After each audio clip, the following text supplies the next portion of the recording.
welcome everybody to the Capcom Pro Tour North America Regional Finals, coming to you live from the esports arena here at the Luxor Casino. I'm James Chen, and I'm going to be guiding you through all the storylines that are going to be taking place today. We have so many of the best competitors for Street Fighter V here today. It is going to be an absolute bloodbath. Every pool is full of killers from all around the world, all of them trying to get some of those points for the Capcom Pro Tour. Some players trying to secure their position in the standings, others trying to win that 1,000 points from the super premiere that this event is. And again, like I said, we have so many players from all around the world, from all over the place. And by the end of the day, however, there's only going to be 8 players remaining to fight for those 1,000 points. And to guide you through the entire day, we're gonna start with, of course, our commentators, Sajam and Vicious. Take it away, guys. Hey, thanks very much, James, for throwing to us up here. We are chilling up in the booth. It's not just me, it's also Vicious that I'm joined by hanging out up here. How's it going? They had a shot just for me. They had to zoom in on the hair. Make sure you guys are all ready for NARF, the North American Regional Finals. Can you believe it's NARF? My favorite acronym to say. Yeah, it's great. It's fantastic. It just rolls off the tongue. It's even like the code they use, like, you know, they usually have discounts and codes and stuff. If you guys want to get tickets for Capcom Cup, they have code NARF50, and I was like, they stuck with NARF. That's fantastic. So it's going to be a super premiere, as James said. So if you are confused, you haven't seen any of the regional finals so far, you didn't watch LATAM or Europe or Asia or anything like that, it's going to start with an open bracket tournament. There's 121 competitors in the open bracket tournament. That's going to be like a normal CPT premiere you guys watch. So it's going to break down to 8 players today. Tomorrow we'll have the top 8 for that in the very beginning of the day. After that we'll have the North America Regional Finals portion, which is the name of the event. It'll be 8 of the players from North America. If you look at the standings over on CapcomProTour.com/standings and you click on the North America section, top 8 players there, that's who we'll be throwing down for that auto-qualified spot in Capcom Cup. And because, you know, many of the regions where the regional finals have already happened, we don't quite know yet who will still make it in. Besides LATAM, right? We still don't know, like, all right, in this region, people are still fighting for points. There's still people trying to battle it out. So we honestly don't really know who's going to be all the way qualified for Capcom Cup until the end of that regional final tomorrow. Right, there's just so many points up for contention here at the North American Regional Finals, right? A whopping 1,000 points for the person who wins it all can really shake things up for guys even in the lower spectrum of who we have today, right? We talk about the top 16 already being shoe-ins into the big dance, as well as up to at least the rest, the lower half, right? You got like from like 17 to 32, and even the guys in like 36th place can still actually clinch a spot. It's if even the stars crazier align, than that. Right? Like, it's to the point where, let's say you at home have 0 CPT points. You're watching at home Johnny Donuts, and you show up to the North America Regional Final. If you win, you get 1,000 points. You're 19th on the CPT standings. You're qualified for Capcom Cup. Yeah, that's how big a super premiere is. Just winning it with 0 points will put you in Capcom Cup. Yeah, there are a lot of players. I was looking over it last night that if they clinch at least a top 2 spot, or like, you know, I would say clinch here, but top 2 spot, which is really, really going to be impressive today, because we have like 128 players here today, but they're all killers. If they can manage to do that, they're all pool killers, then like, okay, well, we have a good chance. Not necessarily secured because of how things have shaken up with some of the regional final results, but they have a pretty secure spot. Yeah, and I'm excited too. Like you mentioned, there's 128 or 121 players, and the pools are really small. They're very dense, right? Every match is like, okay, well, first round, there's 2 pretty good players playing against each other, and the second round, you play Bonchan.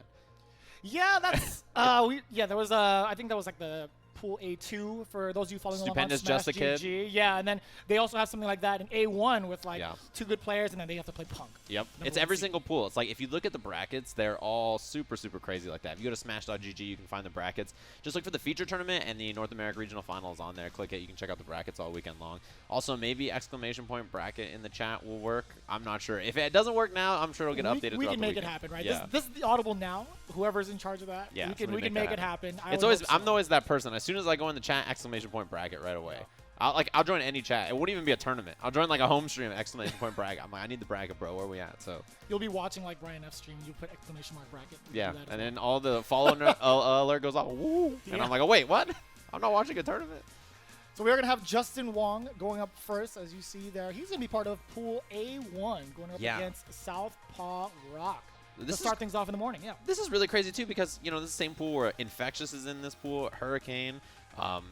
#1 seed Punk, as you mentioned, on the same side of the bracket as Justin, and NL and KUBO in the lower side here. So there's like, there's a lot of really good players in this bracket that are not quite qualified. And what's funny about Justin is he kind of played spoiler at Canada Cup, right? Like, it's not like he's somebody who has a billion points on the CPT. He kind of played spoiler there, and I think he's kind of doing the same thing this weekend. It's like the same kind of thing. Justin's like, well, it's in Vegas. I might as well mosey on over and like try to get some of those points with his 3-button poison and see how far he can make it. So I'm really a fan of him showing up and being like, well, I've been really busy this year not to travel the entire CPT season, but I might as well give it a shot at the end. I gotta say, I think he has an extra power up. He did recently get married this week, and his birthday was yesterday, so big happy belated birthday to Justin Wong coming into the NARF, the North American Regional Finals. Here we go. His poison coming fresh from Canada Cup. He had a 5th place performance with this character who hasn't been out for too long, right? And he's really kind of shook things up a bit for some of the players. Yeah, you see it like, every CPT break we have a commercial. It's like new characters, and it shows off Poison. And she is a really solid character. And I mean, this is the exact matchup. He played Nemo in top 8 of the Canada Cup top 8. And, this is kind of like what we saw there. And to be honest with you, the way this character plays is such, a nice fit for Justin's style. Just crouching heavy punch. If they jump, crouching medium punch. Oh, no tackle there. And just kind of really slow and steady, solid play style, which Justin excels at more than almost anybody. And this is exactly where he wants to play, right? This is his comfort zone, whether it's him or with any other character, right? With Poison, he wants to play keep away, and that crouch piece is doing damage. Nice work past the fireball. Yeah, her, EX flip is fantastic for dealing with fireballs. Her medium stance is really that right there. The whip cancel, very, very good. Movement, right? Yeah. But you can't tell which one it is, if it's the anti-air whip, the mid whip, just from the stance alone. Yeah, it all looks the same. You can only tell when she lets go, and it's so good. Look at the trades. That. You're not going to use any of the mirrors. Majority of the damage that entire round came from Fierce Button, from Heavy Punch. I mean, that's Justin's like Poison. It's crouching heavy punch, standing heavy punch, crouching medium punch, anti-air. He's just chilling, right? It's just the play style, and then a lot of the medium stance off the whip. And those trades are great because even if Justin didn't hit Urien, the whip from crouching Fierce from that far away would just trade with the mirror, and so it doesn't really leave anything. Jump in. Yeah, knockdown here. Super safe offense. And yeah, look, just a lot of great damage and chip. Goodness, the chip damage adding up. Nice EX tackle out of the corner. SouthpawRock looking to get started. He needs to get up close, right? He hasn't gotten past phase 1 of Justin Wong just yet, but he's finding it. There we go. The mirror activation. Nice tech from Justin. Yeah, great blocks. Second mirror comes out, blocks the whole thing out, and now you can't get hit by any whip because he's just going to go into critical art. Oh, anti-air crouch strong. One of the better ones in the cast. Oh, he thought it hit from the dash punish. Just the heavy tackle and a critical arm. This is a nice chunk of damage. And the corner positioning as well. Okay, just walk up, no buttons. Justin Wong press the button on wake up. Yeah, that was a good check, I think, on the walk up. Can't get hit by the whip here into the Molotov. Great damage burning up. Oh, he's just outside of it, but he still manages to get the juggle. Justin Wong spending the meter to get that first game.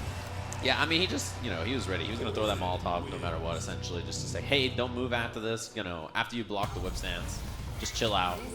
And I think that's like a good way to kind of like stop people from, building on a deficit because they already have like a lot of life that they've lost, and then you add them on the great damage on the Molotov as well. It's really good. Just a normal flip in anticipation of the fireball to start things off. Justin Wong almost 50% in 92 seconds. Southpaw is trying to get the knees in, but no, the anti-air is there from Justin, always ready for the approach. The mirror is already active at 86 seconds. Yeah, and you could have used that as a punish on crouching heavy punch, but didn't do it as a reversal. Just kind of like try to use the mirror to get in, and so far you can really see the dominance on the ground from Justin, and one of the things that makes this character so scary. Wow, that was a good try. Oh, V-reversal's out, no threat from the mirror. And I think it's so smart that Justin Wong, if he's up close, he'll get a block string going and immediately go into whip back up and then let it rip, right? Yeah. You can't even try to jump out of that in anticipation because it could be the anti-air if he has a solid read. Yeah, and also her whip stance, kind of when you hold back with it, it has like sort of a built-in backdash. Like you were mentioning, when it builds space, it's sort of just because you just tap back and she kind of does like a little backdash as she swings. So yeah, like that right there. And it's really immune, good. It's immune to any sort of like proximity blocking as well. No matter what your opponent's throwing out there, she's not going to get stuck in place. Nope. She can walk back pretty freely. Ooh, yeah, that was pretty far to get a combo. Wow. Ooh, wow. And now you can't jump. You died a heavy up whip into critical art, so pretty much any bad trade with the whip will do it. What do you think SouthpawRock needs to do here to close the gap against Justin? Because these normals have just been ridiculous, keeping him out the entire game, the entire set. Oh, well, I mean, that'll start. No, missed it. That was this chance. Like that, you need to make those moments count really in a matchup like this. You know, you can't kind of give away those moments. And now he might not even, yeah, he's not going to be able to build another V-trigger, right? He's just going to rely solely on what he's got with resources. All right, I like that. The needs to get in, gets the throw, counter hit, full conversion. EX. Reset. No, he's going to go for the knockdown. Not enough to kill. Justin with the wake-up buttons. Activates. Molotov coming in. Don't get hit by the Molotov. Oh, he got hit by a counter hit on the way. SouthpawRock getting sent to losers by JWong. That round closing Molotov. The scary thing is that like that was kind of hard to confirm off of, but I have seen Justin hit like raw Molotov, critical R, or like crazy stuff like that. The range on our critical R is really big actually. It's a huge hitbox. Goes really far. It makes like far confirms off the whip cancels or the whip stance into you know, critical R or anything really good. As we see Alex Meyers coming up to the stage. Yeah, even if he didn't get that counter hit right, I think there was a good sequence where he could throw another Molotov after a block string, get that life going, or the life, excuse me, the chip damage going, and then going off for the critical R, because either way, SouthpawRock didn't have any resources left to V-reversal. Yeah, you already spent 3-bar V-trigger for the mirror, right, and then if you don't have anything left after that, I mean, not much you can do. And in general, you know, we saw Nemo struggle with that same matchup over at Canada Cup. Not surprising, right? I mean, that's the kind of matchup where when you get in, you have to kill. If you don't get in and then make something happen, it's like, okay, well, that was your one chance this round where Justin missed, you know, a dash or an anti or something, and now it's like, okay, well, if I don't make this count now, that'll do it. That's right. Every combo, every knockdown, because Poison, when you think about her options on reversal, the best thing she has is what, a 3-frame normal? She does have a 3-framer, yeah, but no invincible stuff unless Nothing. you spend critical art or whatever, and her critical art's not that fast, so. Yeah, so there are blatant weaknesses with that character, but again, you have to get past phase 1. If Justin is laming you out, that's his key thing. That is his signature. Laming you out in the neutral. You can't get past that. It's hard. You're not gonna get your stuff started. It's gonna be a tough time, especially for Urien, right? Just being able to keep it close quarters. That's where it needs to be. Yeah, and we saw the matchups that he struggled with at Canada were Bison and Ibuki, right? Characters that can get in and just kind of like put you in a situation where you're negative over and over and over without a good way to escape. So, you know, that's kind of the matchup that you expect, and also the EX-Kunai approach. But Alex Meyers coming up, you know, also playing in this set of pools. Again, you can find the pools over on Smash.gg if you guys want to look them up over there and look for the NA Regional Final on the featured tournament section. So this is the 10 to 12 pools. After that, we're going to be having pools all the way and down until 4 p.m. our time. So it's currently 10:15. So just, you know, take a peek at wherever your watch is set, whatever time zone you're in. And yeah, you can see people playing right now, trying to get through the pools or playing casuals to warm up and stuff like that. So we're going to be playing pools until 4, and then from 4 to 6, we will have the top 24 to top 8. That is my guy. iPeru. I have not seen him in the entirety of the Capcom Pro Tour, if I'm not mistaken. I haven't seen him. He's been charging a quesadilla bomb for like 4 years. Like, I believe so. I mean, when he lets it rip, he's going to do hella damage. Whereas Alex Meyers, we've seen on and off in the CPT. I know he's got a little bit of injury. Yeah, he had wow, the air handshake. That was pretty good. Yeah, he had something, I think tendonitis or something with his wrist, inflammation maybe for a little bit there. Very, very slight inflammation, yeah. But he's back on the grind. He's been playing a lot more, you know, back in stable condition enough to get this Cammy going. And you see iPeru going with the Laura, and it makes sense, right? Because his initial training partner was 801 Strider. Didn't iPeru use Mika initially? I'm pretty sure he did, if I'm not mistaken. I think season 1 when he was active, as soon as the game came out, he went straight to Mika. That would make sense. And season 1 Mika, I mean, you can't go wrong. Yeah. I haven't seen him play in a long time. I mean, obviously, a lot of people know him from back in Street Fighter 4. Strong Fuerte players. So, you know, amazing. these days, yeah, I haven't seen him play too much these days. I mean, I guess he's still playing the game. Came out to, you know, try his luck in a very difficult pool. This pool, he plays Alex Meyers here first round. If he wins, he probably plays NuckleDu. That's probably the next match, although Du is playing against Silverback right now. Ooh. Big roundhouse crouch counter to start things off. Yeah, could have got a bigger combo there, but got, you know, took what he got. Not the end of the world. Meyers with Cammy. He's been playing both Cammy and Sakura lately, right? Just depending on the matchup and how he feels. Oh yeah, doing great at Canada Cup during the team exhibition with that Sakura. You're gonna see Cammy for now in this first game. Nice whip punish. That's one of those buttons that, like, once it's out there, you know, if you're at this kind of level, you have to whip punish it. Conversion off the Fierce. He's applying so much pressure. iPeru reaching, and Alex Meyers teaching with a punish on the whip grab. Fierce into DP, getting the first round. iPeru hasn't had much yet, right? He got a first crush counter in the beginning of the set with that roundhouse, but now he gets to apply all this pressure. Spent the meter early for the thunderclap pressure, but Alex Meyers great defense so far. Yeah, you know that corner position we saw in the last round too is the worst against Cammy. She does like button, button, jump dive kick that's plus. Button, button, jump dive kick that's plus. You're like, help! And her throws actually matter in the corner, whereas mid-screen she doesn't get OP, but in the corner it's easier for her to walk up and get like a crouch strong or stand strong. Yep. Counter hit combo off the forward heavy button. Nice out of there. Nice punish on the command grab. Good read from Meyers. Low forward elbow. Keep applying applying that pressure. The command grab. Uppercut. Yeah, spends it. I like that choice because next it will kill. Oh, thought he was going to do raw critical art or uppercut into it. No confirm, but Meyers hits it. That was clean. That was one of those, like, put that perfect spacing where you can just stick out crouching heavy punch after, and if you whiff any button, smoke. That was a good setup for Meyers. Raw, too.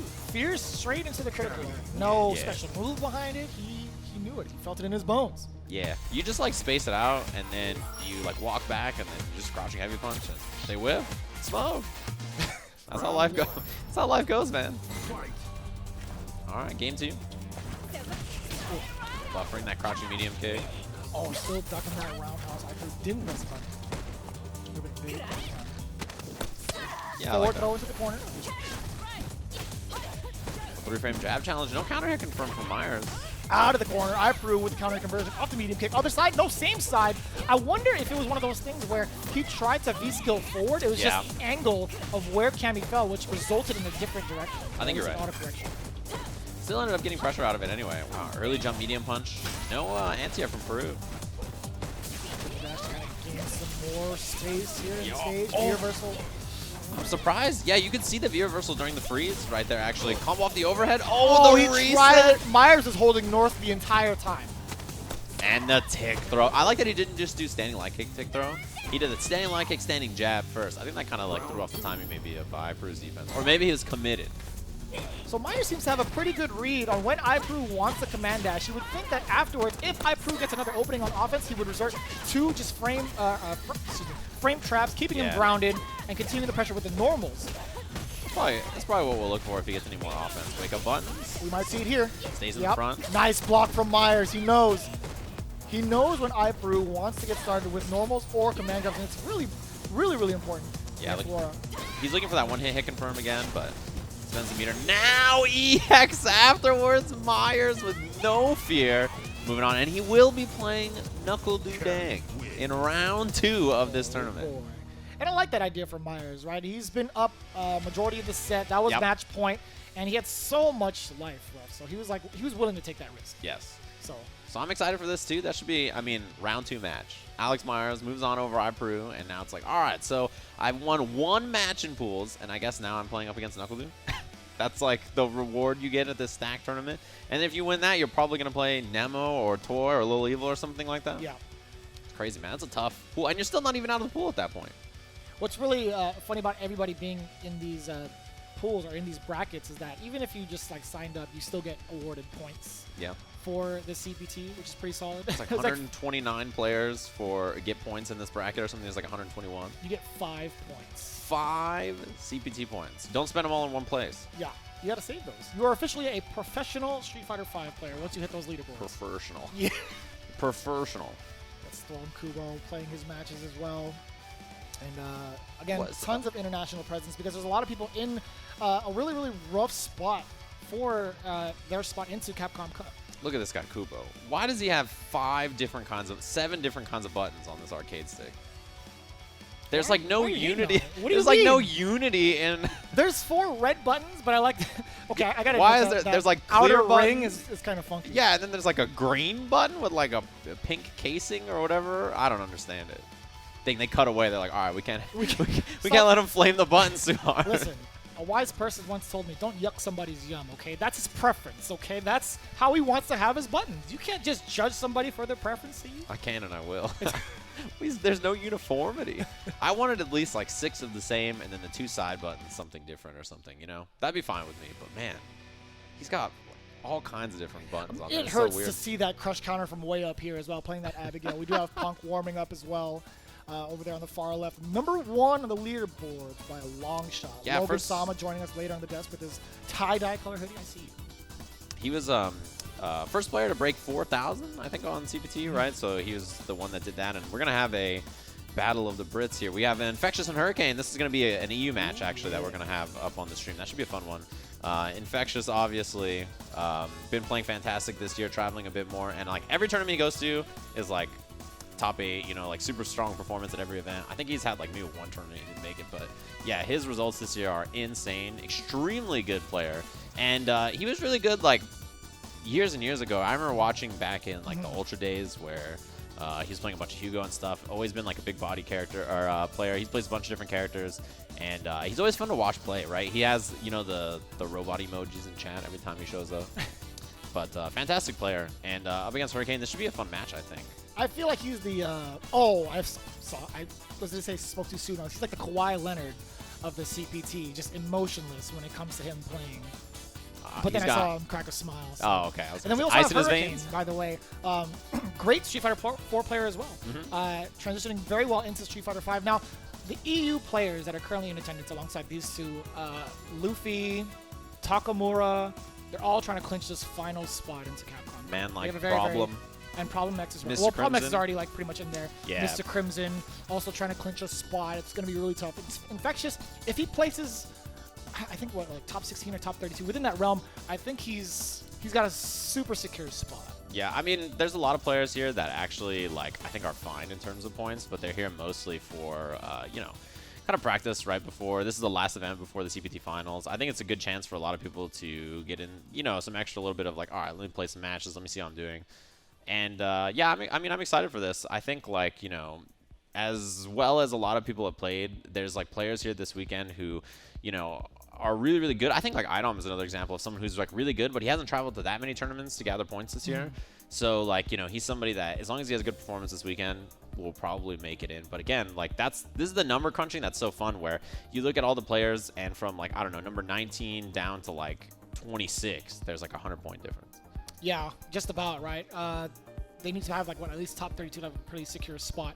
And it's funny that you mentioned Idom as well, who's technically a little bit above JB in points, which is going to matter when it comes to the second dance, the actual regional finals. Yeah, for the North NA regional American finals. players, right? Yeah, that's going to be interesting too, actually. You know, that's one thing that's funny about that is that it's something that's going to have a big effect on who qualifies, because it's not just about, like, you know, if you're a North American player, it's not just about, like, okay, well, I need to do well in the open bracket. It's like, I need to do well there, because if I do well there, I could maybe secure a secondary spot via the NA regional final. Even if I don't win, I need, like, the global points to be high enough on the leaderboard, right? So, you know, for the NA players, there's some extra kind of, like, oomph for this event. There's already a lot of points on the line to qualify yourself in, but you have to do well just for that reason, you know? Yeah. Because, I mean, tomorrow, are you going to beat Punk, NuckleDu, all these players? Are you going to beat them in this, you know, open bracket? I don't know. That seems pretty tough. We have other players in that similar situation as well. You have the bottom 3 of, like, the NA regional finals, where you have, like, Terrence, Chakotay, I think 801 Strider. Yeah, I think Strider's in there too. But, I mean, that's what's so scary about this. As we see Infectious Hurricane. This should be a fun one to watch. I mean, you know, this is one of those matchups where, like, yeah, nice check on the dash, where Infectious can really get going and kind of, like, start that train. But, again, this character, no, you know, uppercut or anything. Weak kind of, like, defensive options besides the 3-frame jab. Does have V-trigger unlocked, though. Okay. Wow, that was great. Yeah, side switch. I like that. And more pressure here. Hasn't activated V-trigger yet. There it is. Right off the roundhouse. Great confirm. Look at the dizzy. Infectious. Wow. Wow, stem medium kick anti-air. V-trigger too. Spend it. Last hit. Yeah, of course. Unfortunately. Spend it. Look at that. That huge turnaround off of one opening from Infectious into the V-trigger. Explosive damage from this character. Yeah, unfortunately had to spend critical art there, right, after he was committed to the V-trigger, but, I mean, you'll take it. Given how that round could have gone, it's perfectly fine. Also, the jump back in the corner to evade the throw and then stand medium kick anti-air was really good. Zeku really doesn't have that many great grounded anti-airs when he's young. He sort of just walks under. Thought it was counter hit combo. Gets the forward throw. Hurricane trying to push Infectious towards this corner. Nice fierce confirming. There's a slide. Big damage incoming. And the stun. Yep, dizzy on the uppercut. Runs to the corner. I love it. I love it. Oh, setup here? Yeah, fake the wall jump. Puts himself in the corner, though. Hurricane with the defense. Does have the trigger active. Whoa. Out of there. Yeah, good defense. Good escape from Infectious. I feel like we might see a switch here, maybe to old Zeku, just to have the uppercut and, like, the grams, but hasn't made it yet. Wow, that run? I wonder if that was a buffer that was just missed. Wake up, 3-frame jab. Woo. Fierce run, no check. Hurricane can still win this. Yeah, a lot of meter. V-trigger on deck for Infectious as well. And the air-to-air. Didn't even need to switch to old Zeku. He was standing his ground with Young. And with a ton of meter to threaten as well. Man, the defensive choices from Infectious there were really good. Like when Cammy went to the air, there was dash under, so that like he didn't have to deal with anything. You know, force Cammy to dive kick to hit him and stuff. And then the air to air at the end, those are like all really, really good options that you don't need an uppercut for. You don't need like an anti-air button that can beat a dive kick. Just like really solid awareness of the options. Wow, runs all the way against the counter hit combo to the corner already. This is such a bad spot to be. Oh, he tried. I like that. Getting out of the corner either way. Infectious still applying this pressure. Wake up buttons from Hurricane. Activation of the trigger. Forward throw. Might expect a dive kick, and Infectious is backing up just in case, right? He's giving himself a little leeway to react to any air approach, but Hurricane walking back a little bit. Yeah, notice how, that's punished. Yeah, I had to respect the air dive kick, right, as you mentioned. That's something that, you know, if you don't have an uppercut, you just kind of have to sit there and deal with. Yeah, delays the V reversal, so it side switches. And swinging with that fierce. That is a scary button to get hit by, especially when Zeku has critical art, which he's getting close to. He tried to build a meter. Side switch. Very nicely done. We saw Infectious swinging with heavy punch, and then whiffed the palm, and that's actually what got him in trouble. He was trying to build that last little bit of meter for critical art, which he has now. Just walking him down. Does that full critical art as well. Scary, man. Zeku, one of those characters that, like, yeah, even that, like, spaced out into the fierce is so good, so hard to deal with. Oh, the delayed crouch strong, getting the counter hit, and the dizzy, big jump in. Yeah, stays in, old for the pressure, and the switch back. And yeah, even right here, I was just gonna say, every time there's like any kind of spacing where a few, that was a miss. That was supposed to be a, yeah, command right here. Anytime there's like a situation where young Zeku spaces himself out, you think, all right, well, I'm gonna hit a button here, I'm gonna hit a jab, I'm gonna hit a crouching medium kick, whatever, and then fierce, swipes away, yeah. It's so good. It's one of those far-hitting button. Yeah, and it's one of those things you can hit confirm it. It's like, yeah, exactly. You just space them out, fierce. It's so good. Counter hit or not, you have so much time to confirm it. And it's a single button confirm. Look at him just swiping with it like 3 times in a row, 4 times in a row. It's really good. If you don't have an answer for it, just keep doing it. Yeah, it's really good. It's hard to whiff punish it unless you're really ready. Oh, I like that. Yeah, caught him airborne. Back throw, almost dizzy. Into the air grab. And he got the stun, catching him, walking back. That's it. It should be enough, yeah. Spend that cash. Critical art, Hurricane tying it up 1-1 against Infectious. Yeah, and it was just like all that dizzy just got racked up so quick. Infectious is looking great, like, you know, fishing with that fierce, getting some damage. It was looking okay, and then all of a sudden it was like, wait, that's a lot of stun. Wait, that's a dash up. And then it was over. You know, 1-hit stun, all that meter on deck. Tying it all up, Hurricane, Infectious. I like the adaptations made from Hurricane as well. Walking him down a lot more. Now that Infectious has been proven time and time again in this set that he's ready for all the air approaches, swinging away with the fierces. Yeah. Now he's got to change it up a little bit in his decision-making when it comes to what normals he wants to place in neutral. Nope, I lied. He's going to go back into it. I completely lied to you all. Let's jump again. Counter hit with that 3-framer. He might have gone a little bit too far out. Even on the counter hit, the pushback on the stand strong might have not been able to go with the low forward from Cammy. That was a good walk under again. And oh my gosh. Sit him down. Timeout. And that fierce. This time the run, he stopped doing the run in the last game after Hurricane checked it. Stand medium kick, anti-air. He had a lot of dizzy, but yeah, you can't really, I think, chase Cammy there too hard. Not going to spend the rest of it. Oh, and it's so hard to even try to anti-air that, right? As soon as you see Zeku go in the air towards the corner, it's hard to tell if he's going to jump out or not, and even try to track it down with an uppercut, even in V-trigger. You notice that as soon as Infectious saw the jump, even though it was a neutral jump, dash, right? I mean, he's trying to wait for the jump, and then, wow, that was so just far. At the end of it. There it is, the punish, beautiful. Ooh. That was something that Infectious stopped doing last game, and then as soon as it came back, right, Hurricane was just ready for it. This is pretty tough for Infectious right now. Again, match point for Hurricane. He needs a stellar performance here in the NA Regional Finals to clinch his spot in Capcom Cup. This is everything. So good. Hurricane is so good. That was like the awareness to be ready for that option to come back on the table after seeing it one time. A slight walk up on the stand strong. Didn't get to confirm it into anything though. Nice anti-air. It was a trade-off. Medium kick to whatever button Hurricane pressed in that neutral jump. see, yeah, Infexious now the strategy is to walk back, crouching medium punch to try to, hit any of those buttons that Hurricane's sticking out. So he just starts jumping at him instead, says, oh, you want to do that on the ground? No problem. Oh, and that's the problem, right? You're trying to track down that jump away from the corner, but if you're too far out, you're eating a ton of damage on the punish. Man, that hurt. That was real rough, but still in a great spot. Has V-Trigger, 2 dive kicks still available. Ooh, got the sweep. No activation on the V-Trigger. Smart move from Infexious. He's saving it for later, but is later going to cut the critical art? Is just enough. Hurricane putting Infexious in the loser's round already. The first game. That's so crazy because that's like right away in the pool. Yeah, and now, that was his first game today, and Hurricane just setting him out. Great adaptations made. That's crazy. To see Infectious just get dropped in a losers bracket so quick is like, man, this is one of those days, one of those pools, man. Hurricane played phenomenally. That was one of those adjustments you could just feel. Like, you could just see it, like, as it happened, it was like, oh, you want to run? All right. Oh, you want to try to dash onto this? All right. Oh, you want to go for the... It was, like, beautifully done. And I like Hurricane keeping his composure. Even after trying to track down that jump out of the corner from Infexious, he ate a ton of damage. And there were so many resources on the board for Infexious as well. As soon as he got that slide, he could have applied more pressure, could have gone into V-Trigger, it forced Cammy to block more, but no.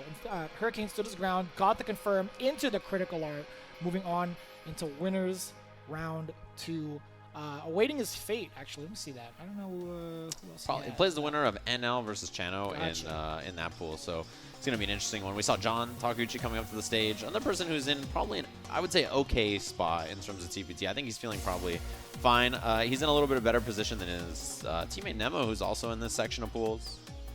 Waiting for the winner of Toy versus Little Evil, which I don't know if that match is finished or they just hasn't updated on Smash GG yet. Yeah, Stupendous going up against Bonchan. So we know, we talked about that earlier. What was it? A2 was that pool for that? Oh, yeah, that was Just a Kid versus Stupendous. Round 1, winner plays Bonchan. Yeah. Which is an insane match to happen. This is pool A3 for those of you guys wondering at home. This is going to be John Takeuchi versus Didimokof, who is over in Vegas now, actually. So he's chilling. Probably he was not over too far. at Wednesday Night Fights this week, actually. Oh, yeah. He was practicing for the High Rollers. The High Rollers. Made his way back over to Vegas. Some last-minute practice for... I can't say young John Takeuchi anymore, I feel like. He's 21 or something. Okay, I can say that. Yeah, he's still young. 21, 22 or something like that. Yeah, this pool also pretty tough. You know, playing Didimokof round 2. And then on the other side of this bracket, the same side as them, but on the bottom side is Idom versus stormKUBO, round 2 match. Top side of this bracket, Tokido plays the winner of Pinoy and LPN round 1. I didn't even see that. Yeah, that's one of the craziest brackets. Wait a minute, okay. And then also another round 1 match, Ryusei versus Arlia is another match that's going to happen. So whoever makes it through all of those players will fight the winner of this match and then the Idom stormKUBO match as well. Ryusei's doing pretty well. We saw him over at Capcom Cup Canada Cup not too long ago. Dude, the Canada Cup, Capcom Cup mix-up, it doesn't hard, help that they're man. both at the end of the year, right? It's early, all right? I've misspoken at least like 10 times. Let's get that out of It happens, dude. It's like everybody, it's like bright and early in the morning. Doesn't help that, you know, we can't sleep at night sometimes. You know, it's so lively here in the city of Las Vegas. Vegas, you know how it is. There's always people roaming around in the hotels, the hallways. What's happening here? They're staring at controllers. As they queue up, Didimokof playing that Dhalsim all the way through. How did he do last? I can't remember where he was at during the last chance qualifier at Capcom Cup. I think it was 2 years ago, actually, for his most notable performance of using the hell out of that Yoga Andrew, that back fierce from around the world. Yeah, he was in Capcom Cup a couple years ago. He had like a pretty crazy close set with Nemo actually in that Capcom Cup. That was really fun. And in general, I think his style of Dhalsim is like really effective against people who have not played him a lot. It's good against like everybody, but especially people who have not played against him a number of times. I think like the playstyle is like really, he doesn't just wait for you to like come after him like some Dhalsim players. He takes the fight to you. He's like, all right, let me just slide up in here. Let me like, you know, look for preemptive anvil. Let me just stick out crouching heavy punch from like mad far away. It's a really like approach-heavy style of Dhalsim, and I think that throws a lot of people off. So we see some of the setups over here, people playing. No respect going through his pools as well. Who also works for Esports Arena over in Oakland. Helps manage the Wednesday Night Fights tournaments every single week. Big shout out to him, both player and TO. Got NuckleDu standing by as well. He plays Alex Meyers unless that match has already happened. That should be a good one. I would hope not. I definitely wanted to see that. Yeah. That should be a fun match, I think, too. Yeah. So we do have a lot of players getting ready in their pools, and we're queuing up the stream as we speak, or the stream match. We do have Didimokof going up against John Takeuchi. How did he do in Canada Cup? I know he was just there, but I can't recall his... Yeah. I don't remember. I just remember him being super excited during the team tournament. There's Arlia playing up against Ryusei. That's a round 1 match, actually, between these two. Damn, there's so many matches happening. I know for sure Arliath was playing up until like, what, 3 or 4 in the morning. I saw it on my timeline. Is it his birthday, too? I heard that it was like his birthday sometime soon. I'm not sure. Everybody's birthday right now. I'd believe it. I don't know. I have no idea. But, Ryusei, what? He's like in the around the 36th, 37th place. Need some points, yeah. Maybe like a top 2 finish for him. Close with Johnny, actually. Not too far away from Johnny. I think he's like 1 spot below Johnny. Yeah, Johnny's actually here as well, too. I haven't seen Johnny in a little while, actually. So I'm excited to watch Johnny play as well. Obviously, had a breakout, like, really strong performance at the start of the year. And then with final round. That's right. Yeah, that was cool top 8 to watch. Johnny has a really interesting style of Karin. Although, this is some casuals happening back there. NuckleDu Dang, Rob TV. Ooh. They've met once or twice. They might have played on the same team before. It's some sort of league, right? Yeah, Street Fighter League. These two, same team. Hey, big congrats to them, by the way. They're the first, one of the teams to fight off against the Japanese players, the Japanese teams for Capcom Cup. Yeah. Right? It's Team Guile, and then it was Team Frost who made it, winners and losers side. That sounds so, right. Yeah, big congrats to both of those teams making it all the way through for the finale of Street Fighter League. Look at this. US versus Japan. Hit confirmed from Ryusei. Counter hit combo. We're going to commentate off this. Hey, can we leave it here? Actually, I would love to see this. skill. Bang, bang. Arliath trying to get out of there. Reset here. Yeah, what of course. Side? He didn't finish it. He missed it. We'll take it. Here comes something in a V trigger from Vega. Command grab? I like that. Oh, nice and easy. Crouching light kick. Urien's crouching light kick's pretty solid. Far range, it's full so framer. Far. Yeah, counter hit combos in a crouching medium punch. It's pretty good. Hey, it looks like we're set. I still feel Rashid's low short is further than Rashid's crouching light kick is better than like most crouching medium kicks. He grows 2 extra knees on a single leg, Steve. It's crazy how far it goes. It's insane. It's further than his low medium kick. Is it the best 4-framer in the game? It might be. I think so. It's messed up. You get 3 of those bad boys on like normal hit or counter hit. Man, they still got to sign in and everything. I thought you have to read terms of service. You have to. You see, John. You're not allowed to skip it. That's illegal. Yep. You just outed yourself, young man. Chat room, if you haven't read all of the terms of services you've ever agreed to, we're gonna be here a while. We have to learn how to play Ken. Street Fighter 5. Yeah, okay? We gotta get out of here. What happened to Ryusei Arliath? I want to go back to that. Ryusei Kensei, where is he? They're down to our left. I see Infexious is already playing a loser's bracket, man. Okay. John with the big yawn. He's seen this tutorial before. He's not phased. Yeah, at like 21 or whatever, waking up at 8 in the morning or whatever. And he's jet lagged. I would imagine. Yeah, right. That's rough.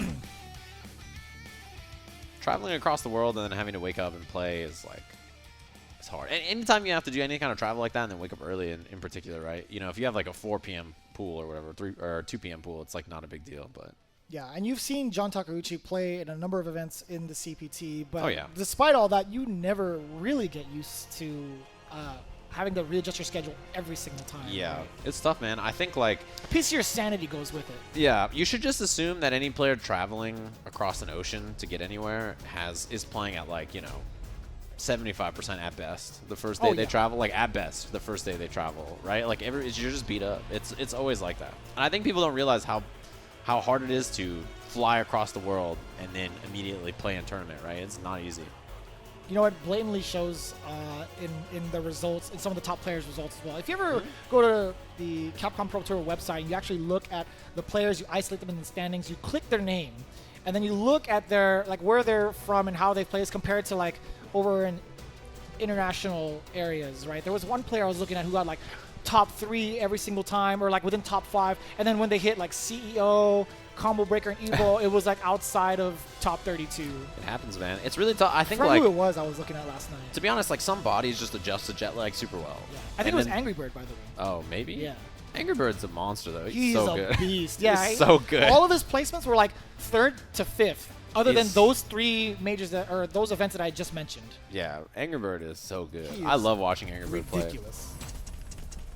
His playstyle is like so fun to watch because it's like, oh, you think I won't? They could technically play this out, Steve. What? Though they didn't have all the characters out. Oh, are they not on? Did they not sign into the right account? Well, these two are fine. They don't need it. Yeah, exactly. It's the base version of the game. They are gonna play it out, I believe. No one's stopping them, and that's just fine. Names are swapped, I think. It should be Rashid player 2 for John Takeuchi. That is correct. Yeah, John Takeuchi is gonna be on the 2P side. Didimokof on the 1P side. Dhalsim, Rashid. Here we go. Yeah, matchup that I think notoriously, yeah, we'll get the name switch for you guys in a second, but I think notoriously a lot of people don't love this matchup, obviously, for Dhalsim, right? But it's like it's a weird playstyle for Didimokof, so I want to see how he handles it. Obviously, finds his way out of the corner. Go ahead. yeah, I mean, he comes and wins on fights. He plays against a lot of Rashid players, so it's not like this is a matchup that as a Dhalsim player you've never played in your life, but anti-air jab is really good as an anti-cross-up measure, especially at that range. Oh, I like that interrupt between the back medium kick and the Yoga Flame. Man, too far for the EX Flame. Ooh, Didimokof doing a great job keeping John Takeuchi out while remaining. Oh, okay. Well, there was so much momentum going into that, right? Nice escape out the corner, but John Takeuchi switching back out. Nice block from Didimo. The V reversal was blocked double time. Yeah, create a lot of distance with that, actually. Back throw, so... Juggle! Oh, I was just going to say... by the FZ for last second from Whirlwind Shot. Yeah, I was just going to say, like, created some space, got the V reversal out there. I was like, all right, he'll be okay. And then, yeah, it's nothing at the end. Ooh, that was a good jump back, I think, to avoid the drill. I like that, creating that little space. Threatening with a normal last second throw. That back throw, extra range, nice V-skill. Managed to catch crazy. whatever Didimokof wanted to throw out. Yeah, he whip punished standing heavy kick with the V-skill. I don't know if that's what he was looking for. That was pretty good. Oh, got thrown out of the overhead. That's the worst feeling. Yeah. You see the character airborne. He's flying. He's like 3 feet off the ground. If you hit with the normal, it's an air juggle, isn't it? Or just a air reset. I can't believe that. I can't believe that didn't punish. That was crazy. Ooh. John rolls in. Probably an accident on that. Wow. That hit in the front still, too. I thought he was going to be able to walk under. Counter hit. EX. It's enough. The last hit? That's one of the worst counter hits not. to get hit by, too. The standing medium punch and the EX whirlwind shot. Roll up, get big damage after. It hurts so bad, especially in the corner there. But just went for the roll kick because he was powered up with V-Trigger, too. So. Yeah. And as much as I like Didimokof trying to escape the corner with the teleports, it's kind of sets himself up for a left-right mix-up, especially after John Takeuchi completely ready, using the stand short, and just it's tough for Didimokof. Once he gets out of that corner, he's still in threatening position against Rashid. Yeah, I mean, look at the way Didimokof plays defense, too. Like, constantly wake up teleport, wake up jump, wake up buttons, wake up, like, double V reversal. Oh. Nice whip punish. Just out of that range. Yeah, reversal jab again. Yeah, Dhalsim flow pretty good to get over that. Oh, cooking him up as well. Didn't get anything off the fierce. That hurt. That was a lot of great damage. And he got clipped again by the enhanced whirlwind. The tornado. Reversal jab again in the front. Oh, EX he hits. tried to snipe him. You saw it. Wow, raw eagle. Spike. V reversal again. Hit another button on defense. Goes over. Roundhouse going over the slide. Locking him down. And the throw after he knew the V reversal was coming after the tornado shot. Didimokof thought he had it, but John Takeuchi always ready with that throw. Looking at match point. I mean, it's not surprising, right? Like, how many times has he V-reversaled in this set already? Like, it's been all, like, every defensive choice has been reversal jab or V-reversal. So John, I think, scouted it pretty well. Oh, missed the TK Guile. Checking in with the stand short, back short. Oh, just short in general, excuse me. Jump in. Oh, see, there's the Guile. And teleport back, I think, to try to bait some kind of EX mixer. Expect maybe a tornado shot on the way in. Oh, the crouch fierce! Catching the button, catching the limb of Didimokof. Wow, slide, trying to get that V-trigger active. Forward throw. Full critical art. Okay. Gets hit again, man. Reversal jab. Cooking him up. John Takeuchi's willing to just sit in there. Yeah. Oh, again, he tried to interrupt it. Looked like he thought the slide was going to beat it, but John Takeuchi just smothering offense. And Didimokof, he tried so many things on defense to get out and just couldn't make it. Even if it wasn't a big answer from John Takeuchi, he was always ready for that escape option, whatever Didimo had to do, right? So if he switched sides, he was going to stand short and then apply that pressure, which is way more beneficial for John than Didimo. If Didimo just jumps and teleports back, it's still great for John because he gets to push him into the corner even more, exactly where Rashid wants to excel. So it was a tough situation to be in, regardless. John Takeuchi dictating the entirety of that set. Yeah, and it was just like one of those things where you could tell Didimokof, like, the play style was like, all right, well, I need to live, right? I got to hit buttons, I got to try to view reversal, I got to try to do something, I got to try to jump, and, like, nothing really, you know, worked out, right? It was like every single option, John just scouted it. He kept it pretty safe, pretty solid, so that was very well played. Looks like he's going to be moving on, I think, pretty comfortably there. And, you know, this is one of those things where, like, as you look through the pools. Did you see that? DQ? I didn't mean to press it, excuse me.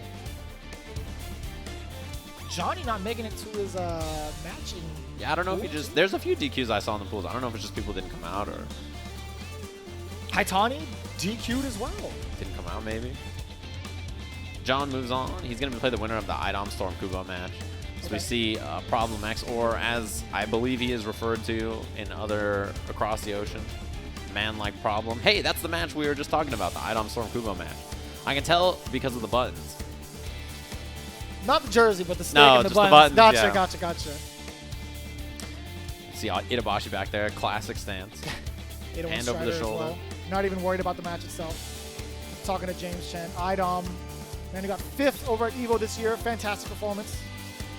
Yeah, his results in CBT tournaments have been fantastic. He just hasn't gone to that many. I think he has like 5 or 6 events total on his CBT points. Right. Like, for the amount of points he has versus the amount of events attended, it's very impressive. Yeah.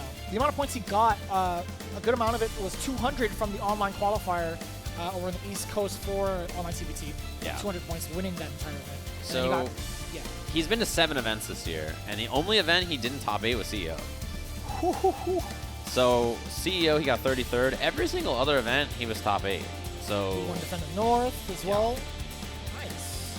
Yeah, 4th at First Attack, 3rd ECT. Yeah, you mentioned the online tournament he won, 5th at EVO, like 7th at Combo Breaker. It's just a ton of events. The only event that he's been to, like I said, is that he hasn't done it as CEO. And so to go to 7 events, and hard events, all of them, and then get top 8 at 6 of them is super impressive. But again, he's one of those players that, like, you know, he's not qualified not because he's lacking talent, but just because he hasn't been to a lot of tournaments, right? We need to get that man sponsored somehow. Got him criminally unsponsored. Yeah, and he's doing, he's working with a poison now, so you can't knock him for not having a secondary. Yes. He still has a low-key birdie. We'll give him that. Yes. Very, very I like his low-key. poison. I'm a big fan. Yeah, his poison's shaping out to be really, really good. Speaking of unsponsored, we have MYWALLET's NuckleDu. And his wallet's going to go far. He just recently announced that he is expecting.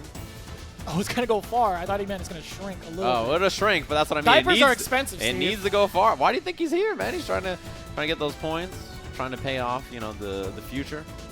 It's like $30,000 on the line for this event. Yeah, there's a chunk of change. And he said they're expecting in April. So he's got from now until then to get a gang of money. You know, make sure that he can pay for all these diapers, all these baby supplies. Now, do we call him Daddy Do or Knuckle Daddy? Oh, man. Both of those are so good, actually. Man, how does his name work out perfectly like that? Up against Alex Meyers. Daddy Duties. Yeah. This is great. He set himself up for the future. He did, yeah. He prepared. Great investments all around. Yeah, that was announced this week on SFL. Said he had a big announcement. Man, congrats to NuckleDu. Can't believe it. That's awesome. Do follow. Congratulate him if you can on social media. There's no bigger feeling. Can't believe it. He's like 23? 23? Something like that. Capcom Cup champion, obviously, in this game. Big things. And very, very active in the CBT, of course. Yeah. Oh, are they trying to figure out how to get the characters? That might be the circumstances. I think he wanted to play ranked first before he plays against Myers. Let me just get a ranked set in, bruh. Yeah. Quick chufer. Yeah. And he gets to choose his own stage? Man, this guy's a cheater. In ranked, he's definitely picking Skies of Honor in ranked. In ranked, he's one of those. Kanzuki Beach playing Birdie. Everybody has a friend like that. You do the smoke tech and you just blend into the background. The real tech is playing Mecha Zangief, color 3, all red, so you can't tell when they're flexing. Gosh, that's the real tech. That's some cheater tech right there. And you play in like bustling side streets, or no, you play in the stage with the bear in it. Yeah. The tavern. You know, seeing Alex Meyers on the screen reminded me, the last time I was in Esports Arena, which is where we are here in the venue, lovely Luxor, a man came up to me and said, hey man, I'm a big fan of yours. And I was like, oh, that's very kind of you. And he's like, yeah, I love your Cammy. You're Alex Meyers, right? And I was like, yes, I am Alex Meyers. Yes, you didn't want to crush his dreams, No, right? I said, yeah. I was like, yes, I am. He said, can I get a picture with you? And I said, absolutely. I hope he tagged Myers. I don't know. Yeah, I have no, he didn't tag me. He's like, you're Alex Meyers. I was like, yeah. Let me get a picture, man. I was like, of course. He actually said, I love your Cammy, and I said, me too. It's all right. I totally understand that feeling. A lot of people think I have one of the best Akumas on SFL. Oh, yeah. You clutched it out this week, Samurai. I sure did. With Ryu this time. I'm impressed with your Ryu, Samurai. Yeah. It's very good. Yeah. Literally every single... you used to have glasses, which is what I think really pushed people over the edge, but now it doesn't help that Samurai dressed as me for Halloween as well. He just took his glasses off and he shaved his head, yeah. Wow. That's a great costume. That's a really... Did you dress as him? You just put your glasses back on? That's exactly it, yeah. We traded places. That's a great idea. I took his spot in SFL that week. Yeah, how often do people come up and ask you, say, man, like they ask you for Akuma advice? I've actually had that. I was like, hey, what do you do in the Akuma matchup? I said, you know, you press crouch strong a lot. Yeah. Double crouch strong. You have to double down on that, and then stand strong. That's all you need to do. Yeah. If you can't get in like that, jump fireball first. Ah, I see. So you're just That's giving yeah. them the tips. That's it. Good strat. It works. Yeah. They didn't ask me for Cammy advice, thankfully. They just said they were a fan, which I can always appreciate. Sakura for Alex Meyers. Guile? I think I like Guile in this matchup, maybe. We'll see what NuckleDu's actually feeling, right? Obviously has a lot of characters under his belt. And this is a matchup we don't really get to see. Sakura in general, right? The last time I actually saw this happen was with like a Chris CCH versus Daigo over Canada Cup. Yeah.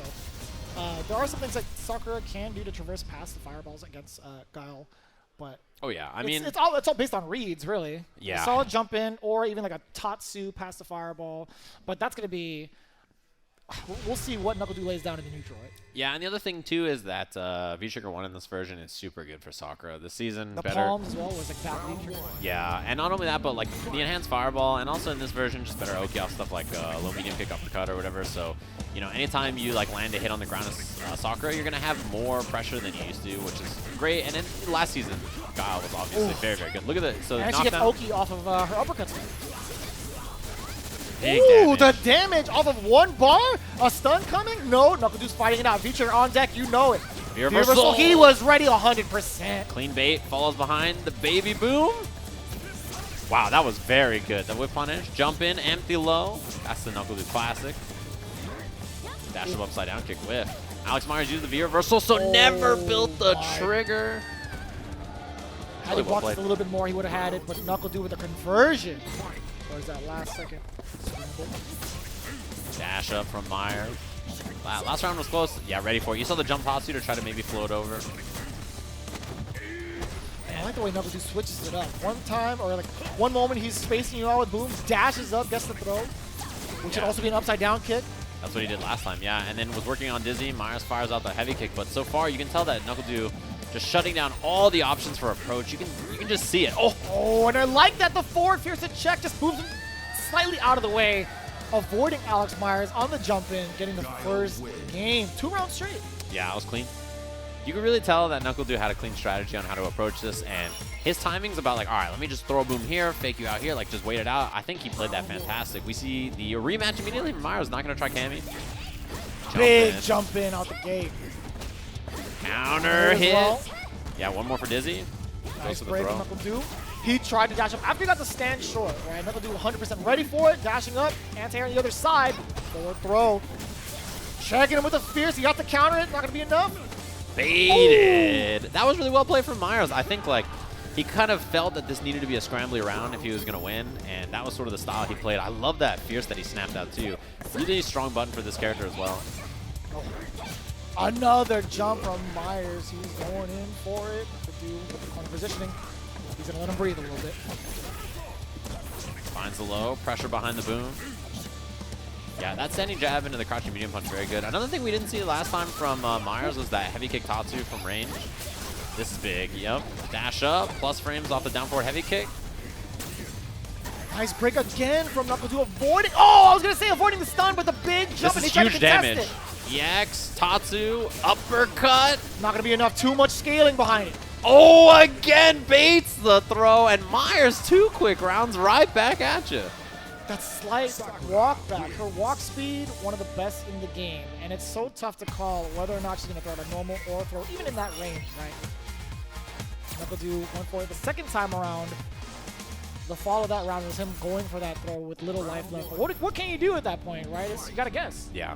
And the thing is, by walking back to beta throw, you bait flash kick too. So you kind of beat both options with one try. Missed the flash kick there, but air throw.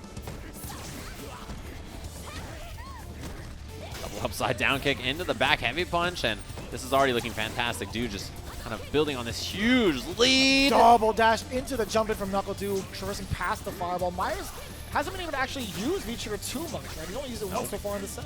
Yeah, I mean, his V-Trigger has really just been kind of used for V-reversals, and that was a fantastic round for NuckleDu. Just, you know, stuffed all the approach options, hit a couple of stray buttons that added up. Big crush counter back heavy punch, stuff like that really hurts in a matchup like this where you get so much distance on it too. You feel the base every single hit in the arena too. Yeah, Meyers trying to walk and block now. A lot less jumping, which is what we saw the last game get the job done for Meyers. And look at this, close to dizzy. Oh, no interruption, combo. the counter hits there. Yeah, he could have had more off the combo with a crush. This is big damage. One more for stun. Oh, and he caught him short. Yeah, he was going to look for the overhead anyway. Still has V-Trigger. Mix up here? No, just takes the uppercut. Yeah, Crush you can't counter. press a button after that. But doesn't get the kill off the juggler or anything after. Stuff overhead. The block there from NuckleDu. That could have been critical on or V-Trigger. And Alex Meyers survives another round. That could have been it for Du. Yeah. Luckily for Meyers, got the stand short. Meyers should have died. Should have. NuckleDu should have died first, and then Meyers should have died second, but ended up working out. Oh, no anti-air. No anti-air. Yeah. That was a big crouching heavy punch waiting. That was a really well-spaced bazooka knee from NuckleDu. Tail end of the active frames. Nice short conversion into the uppercut. Clean, man. Anti-air from NuckleDu. The flash kick. I really like the way NuckleDu started to use some of the more meter on the ground with the EX Sonics. We haven't seen that before this. Big buffer. Oh, tried to sweep into V-Trigger. I think that was a bait on a V-reversal. Look at that. Low medium kick fireball. So good. And this V-Trigger caught the jump. That was really good. So it's a little bit of trigger. Okay. Didn't want to overextend. Oh, waited for it. Not enough to kill. EX tried to clash, but NuckleDu, those well-spaced EX booms. Look at him leaning back in his chair. And he's going to be moving on in that winner's bracket. And that was a pretty wild last match that we saw. Like really, really scrambly, really fast-paced. And we just see that slow EX fireball from Sakura. One of those things, when you don't have that V-Trigger right, it just takes forever for her to chuck those things. She's got to lean all the way back, both hands. The EX fireball from Sakura, that's 2, right? It has a durability count of 2, yeah, right? But in this matchup, it's one of those matchups where her fireball, it's kind of like Urien's, where it can like come out and then it can go through and then the boom can still hit you. Yeah. It's really weird. It's a strange projectile. Very, very strange interactions with each other. There was one video I saw on my timeline where mid-screen, the fireball was already active from Sakura. Guile threw an EX boom, and for some reason, the boom dissipated, but the fireball was still active. It happens. That's just how it is. Very, very funky. As we see Idom standing there, arms crossed.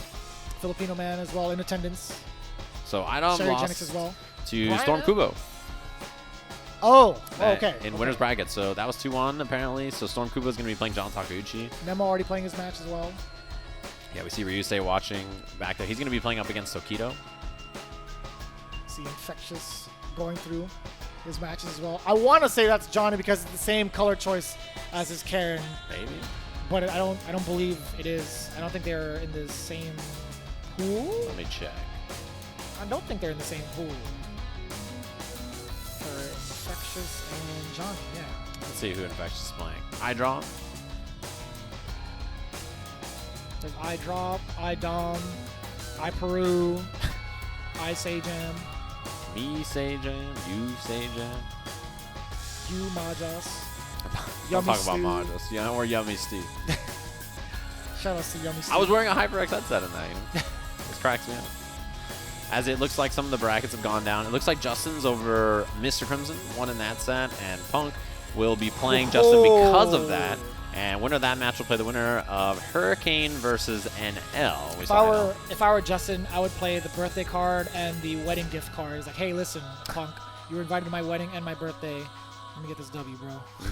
Mm-hmm. No, he's more than suitable to take on the likes of Punk. Is this Nemo Toy? This actually probably is the match that we're looking at, right? Nemo Toy. That's correct. I saw the down jab from Nemo. Unsurprising, we cut to a Nemo match and he's doing a reversal crouching jab. So the winner of this plays NuckleDu is the way this match is shaken up. So this Over is a on good the one. top, it's GamerBee Gamer B as well. That's queued up. Hopefully should be on stream as well. As we see Punk adjusting on the stage. I'm glad he stuck with that choice for the glasses. It was on his timeline. He's like, I can't tell, or I can't decide Which pair of which glasses? one to go for. Did you weigh in at all? I did. I picked those ones as well. Oh, It was a nice. poll. I'm Okay. pretty sure it was a poll. Oh, But either way, I said those ones are nice. sweet. As we see these two set up on the stage.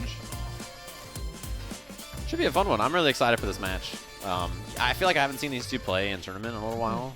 And it's going to be fun. I really want to see kind of, you know, this sort of style of character against Punk. Karin Poison is what we got locked and loaded. I like this. Wait, what song is this? I don't know. I feel like it's an old song. Well, maybe not actually. It was like I think it might be. It's from the 3 series because that's it sounds like the intro to 3S. I just heard it. It was slow down. It was a slowed down tempo. I don't remember any of like the second impact. I would not know. But let's talk about this match real quick. We do have Karin up on deck against Poison again. Two archetypes that are completely opposite. One's like a keep away. The other one very rush down heavy. Let's see how these two go at it.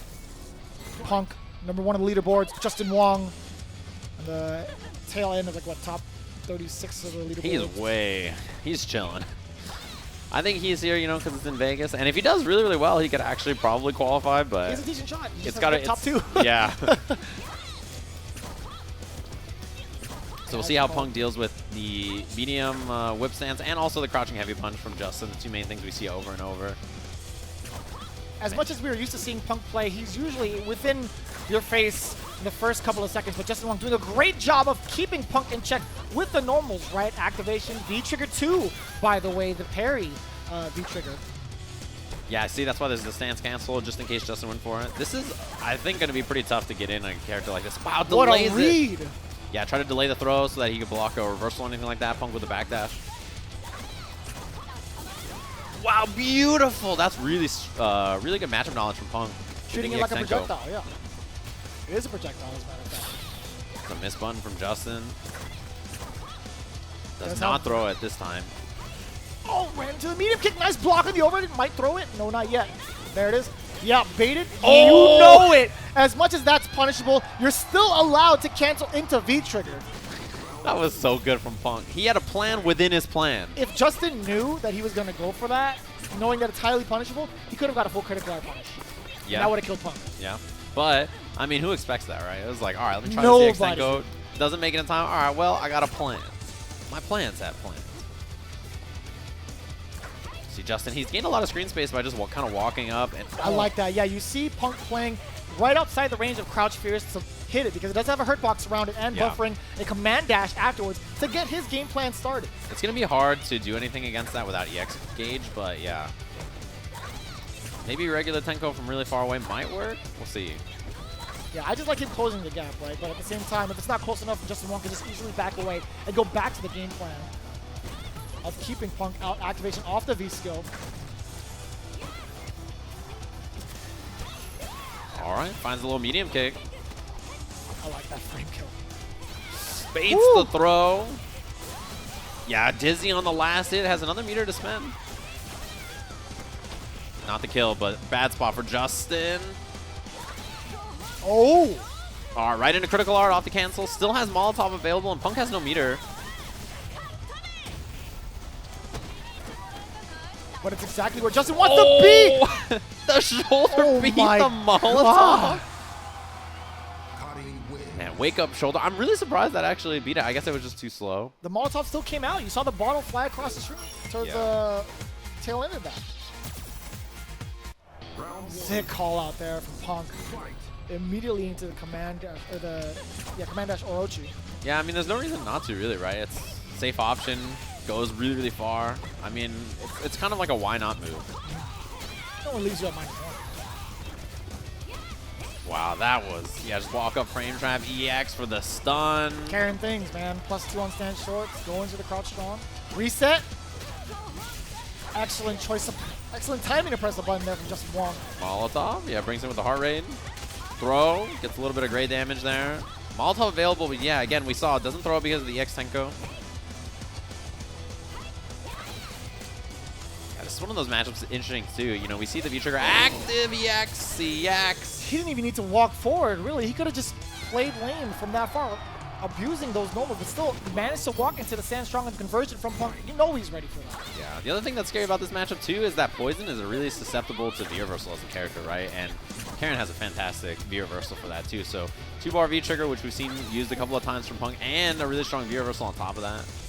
Really useful tools to kind of deal with this character's playstyle. Snapping out that crouching heavy punch, but it just feels like all this damage, it adds up, and then Punk's like, okay, well, here's my sweep into V-Trigger or my standing medium punch or whatever it is, right? That starts the round off. And Justin's done a great job of transitioning back and forth between how he wants to use his fierces to checking with the stand short as well. He's keeping it so difficult to tell when JWong wants to keep it close, keep it far away, and Punk hasn't found a read yet on when he wants to actually try to whiff punish the whips or initiate his offense by moving forward, right? Because Justin keeps checking him very well with that stand short. Yeah, that was the best round we saw from Justin so far, obviously. I mean, Punk just didn't find that opening that he's found in every other round so far that really got things started. And that's kind of how Punk is. Like, once he gets in, it's sort of over. But he just hasn't been able to make it so far. Justin just harassing him. Back throw. The dash up looking for buttons from Punk. And I like the transition between offense and defense. Or active defense, I should say, from JWong. Yeah, there's the V-Reversal again. Good option against Poison. Hit him low. Again, this is him scary. In this corner. This is exactly where Punk needs to be. Out of there. Crouch fierce side switch again. Anti-air from Justin is good. No reversal from Punk. He just plays it nice and slow. Whip cancel again. Throws the Molotov. Too far to combo, but Punk wasn't ready. The jump is huge. He's got full meter. Look at that. Everything was looking like it was just fine, and already the controller disconnects. GG's, big fan, I'm out of here. Don't even need to see the end. You can't call him for that. That's the inevitable death rule. All right? Inevitable death. That's right. GG's. What are they going to do when it's unpaused and he's alive? No, he was dead. Man, just like that. Handshake out of there, wrapping up. I think that was the... most of the time when we saw JWong activated in V-Trigger, Punk would try to contest on the ground and just walk his way through, or even try to traverse past the projectile with either Command Dash Orochi or EX Command Dash, right? It's the first time we actually seen him jump, and it heavily threw JWong off guard because he already committed to the normal, which has like heavy recovery frame time. That button is great as long as, you know, they're like far enough away that they block it or whatever, right? Like, it's a really good button, but yeah, that is the kind of position you get stuck in sometimes where you commit to a big button and then you're like, well, I guess I gotta wait all the way for this to happen. You see, this is Tokido Ryusei on one side. It's just a kid versus somebody on the other console. Your problem? That's hard to tell. See it on the bracket here. Maybe Toy? Maybe? That's a good question. We can look up what pool this is in. Do you hear this song, Steve? Yeah. Music, some actual music. I love this rendition. Yeah. It's like, who's this Bison player? We can't see the Bison player.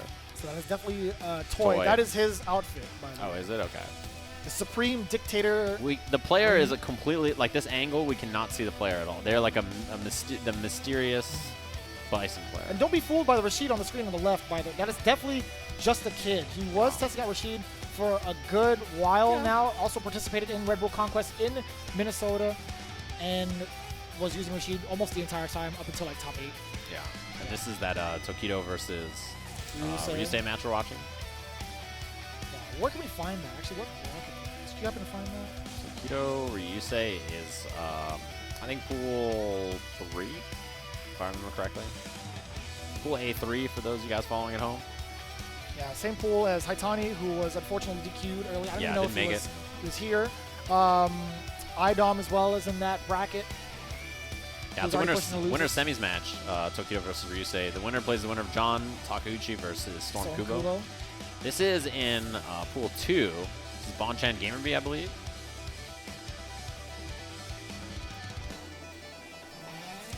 GamerBee coming from Canada Cup as well. He also participated in that. Has spent a lot of time TOing. Also showing the ropes to Oil King as well in the ways that the TO. Well, this year, like, you know, the plan for GamerBee, he was like, hey, I want to play more. I want to try to qualify. And he definitely needs some points. This is an event where he's got to show up and do pretty well. Been bouncing back and forth between Necalli and Karin, or and Cammy in this version. Obviously, been playing both. And I think Cammy is a fine choice, but I kind of like to see him back on this Necalli. This feels like a character that's good for him. No punish on the sweep.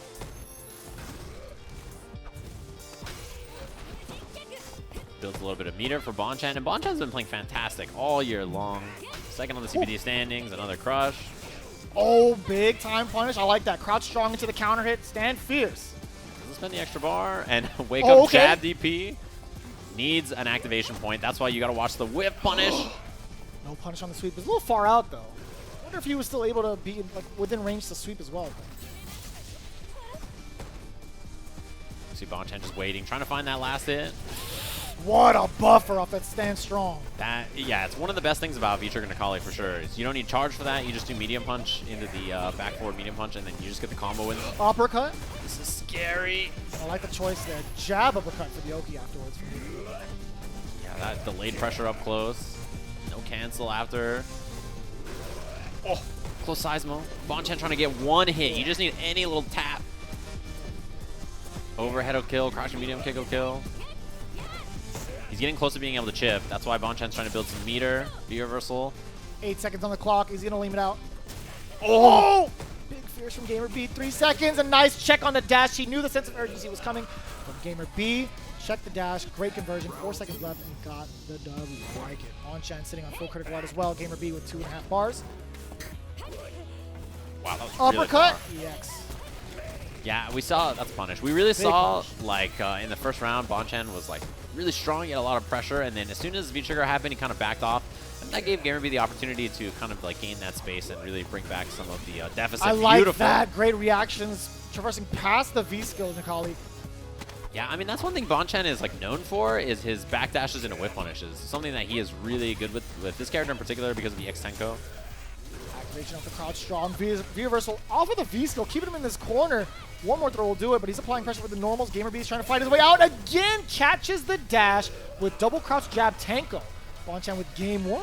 Yep. I mean, perfect. You can't ask for better, right? As soon as it's not even easy to check like a regular dash, but V-Trigger Necalli dash. He's like, all right, I'm ready for it. Down jab. If you're wrong, you just die against a character like this. But Bonchan, ready for it. Perfect call out. And, you know, the way he's playing, fantastic as ever. Played Stupendous in his first round match and beat Stupendous, now playing GamerBee here. Plays the winner of KnuckleDu versus Nemo. Throw into the corner, and again, it's all Bonchan here. Another throw. Being able to apply any sort of medium punch in that corner, but GamerBee finds his way out, only to get back thrown, close to stun, close to death, as a matter of fact. Walk down pressure again. I mean, that was scary. The V-skill from Karin almost got past that. Dash up. No check. Yeah, that was scary. That crouching medium. Oh my, nothing from GamerBee. Just waiting on defense, and now GamerBee needs a couple of hits. He needs something like one kind of far range button, but that'll do it. More than enough. from Bonchan to get that low forward. It just feels like impossible Impossible to win. to get in. Okay, I was about to say, I was like, okay. It feels impossible to get in against this guy Bonchan. Like you can just kind of sense that like as soon as the lead happens, what are you even gonna do, right? The jabs or crouching medium punches to check all the dashes and stuff. Oh yes, good check on the V skill. A little bit too close for Bonchan. I was holding it way too long. Counter hit combo. He's too far for anything else, I think. Yeah. So that's probably the best choice. Bad spot. Catches him trying to jump. Wow. Oh no! Dropped it. Big punish against the Mujin. He could have killed it that moment. Oh, but yeah, baits the throw anyway. It works fine. out. GamerBee with a little bit of extra damage there. And a little bit of extra bar. Nice work there from GamerBee. A little too close, honestly. If you let Bonchan live with that much meter, could get the side switch off of any confirm, right? Could have gone EX Tenko and then switch and then go for the offense. I'm glad GamerBee got to close it out that round. Nice fierce check. Back throw. He was being safe. He was trying to make sure that he blocked an uppercut, so he was just holding back. That was a crazy anti-air. It's so difficult to step anybody out with that EX Tenko, really. That was really far. E-reversal again on the Seismo. Oh! He tried. Oh, what in the combo was that? That was weird. It could have been he could have actually built V-trigger off that combo that he had. GamerBee. He could have done medium kick, heavy kick, V-skill, V-trigger. Walk up throw. Bonchan, one hit now will kill. He's got V-trigger available. You see him buffering that medium punch, but so can GamerBee. For both, that's right. Yeah, fully stocked on all the resources for GamerBee. Activation first for Bonchan. Got the stand jab from GamerBee with nothing. Oh, Rekka. Man, that felt like his crouching medium kick was going to land. It felt like his buttons were going to hit, and just this raw Rekka glided over it and just gets the kill. Bonchan 2-0. Going to be moving on to winners finals to try to qualify for top 24. It's real tough when you think Karin is like, all right, well, the only thing she's within range is maybe like a roundhouse, but no, V-trigger Karin, it's a whole different story, right? You got the free roaming Guden Ken being able to back up. If you're not ready for it with the jab, she can get the down punch with the elbow and leave yourself at plus. I can't believe that reached. that was really far. It looked like it was just gonna believe it. Looked like it was just gonna fly by. So somebody looks like they're waiting on the other end of the stage to come up for a match, maybe. Okay. We'll see. Yeah, so Bonchan moving on into winners finals, awaiting his fate against NuckleDu and I forgot it was Nemo. Oh yeah, that's the other match on the other side of that. I think we're going to have one of our winners finals match as we see, was it NL that just came up to the stage? I know that one of our winners finals is going to be Tokido versus John Takeuchi. Tokido defeated Ryusei. John defeated stormKUBO. NuckleDu just beat Nemo. NuckleDu beat Nemo. This just in. All right. Woo-wee. Great weekend, a great day so far for NuckleDu. Nemo definitely not out of it quite yet. Yeah, and so the other winners finals match is going to be Punk versus the winner of the match we're going to have on stage, which is going to be Hurricane versus NL. Wasn't Mr. Crimson also in this bracket? Yes. He was. Ah. Sent loses by Justin. Okay. Eliminated by Dr. Africa. Yeah. That's in losers bracket. It's a tough, man. These brackets are crazy. Again, Smash.gg. African, excuse me. Yeah, as we see Myers. Oh, ooh, the head shake. That was a classic. That's either a, I can't believe you did that, but it's still either a win or a loss. Yeah, that was hard to Myers tell. gets pretty emotional. Yeah, that was hard to tell either way. You can't tell from Toy either. Emotionless. He's really stepped up to the plate, especially in his breakout performance in 2018. His Bison has really stepped up. Yeah. Really fun. Probably one of the most interesting players for me to watch, for sure. It was really fun to watch last year at SFL. His pop-offs were amazing. He rolled across the stage. The stage didn't look that it didn't look roll friendly either. Like it Not didn't at look all. like it was very there's cushion or anything. He V-skilled over. Yeah. Onto the other side to shake the other team's hand. That guy's a beast.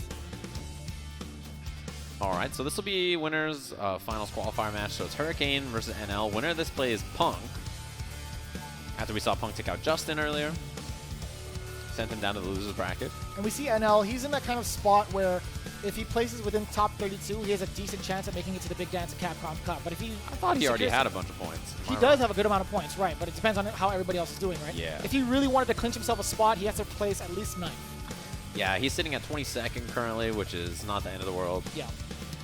And again, you guys are seeing it from the standings. You're like, oh, well, he's already within the top 32, so he's fine. And it all depends on how people do towards the end of the day, right? So I'm saying if he really wants to guarantee it, he needs 9th. However, anything within top 32, it's a pretty solid stuff. It's worrisome because, like, there's so many factors you have to think about for each player that it's like, you know, just thinking to yourself, well, I'll probably be okay is like a scary thought. With this, how many points this event gives out, you know, being a super premiere, it's like, man, I don't know what's even going to happen. Oh, is there a switch happening here? And he's in the same kind of situation as Daigo as well, because they're very close in points. I think Daigo has just a little bit more, or if not tied, like 25 more. He's at 975, tied with Infexious, who's right above NL, 950. Again, 1,000 points for the winner of the open bracket. And that won't be happening today, the finals of the open bracket. It's going to be top 24 to top 8 later today. So we're going to do all the pools right now, obviously. Then we'll get into that.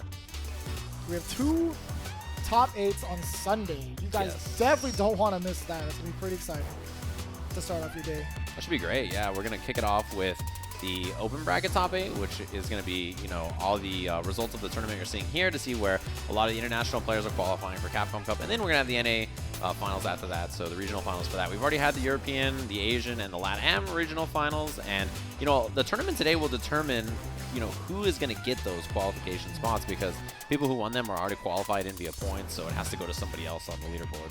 We also do want to remind you that if you also want to secure your ticket now to Capcom Cup, it is on sale. You can get it for 50% off using the code NARF50.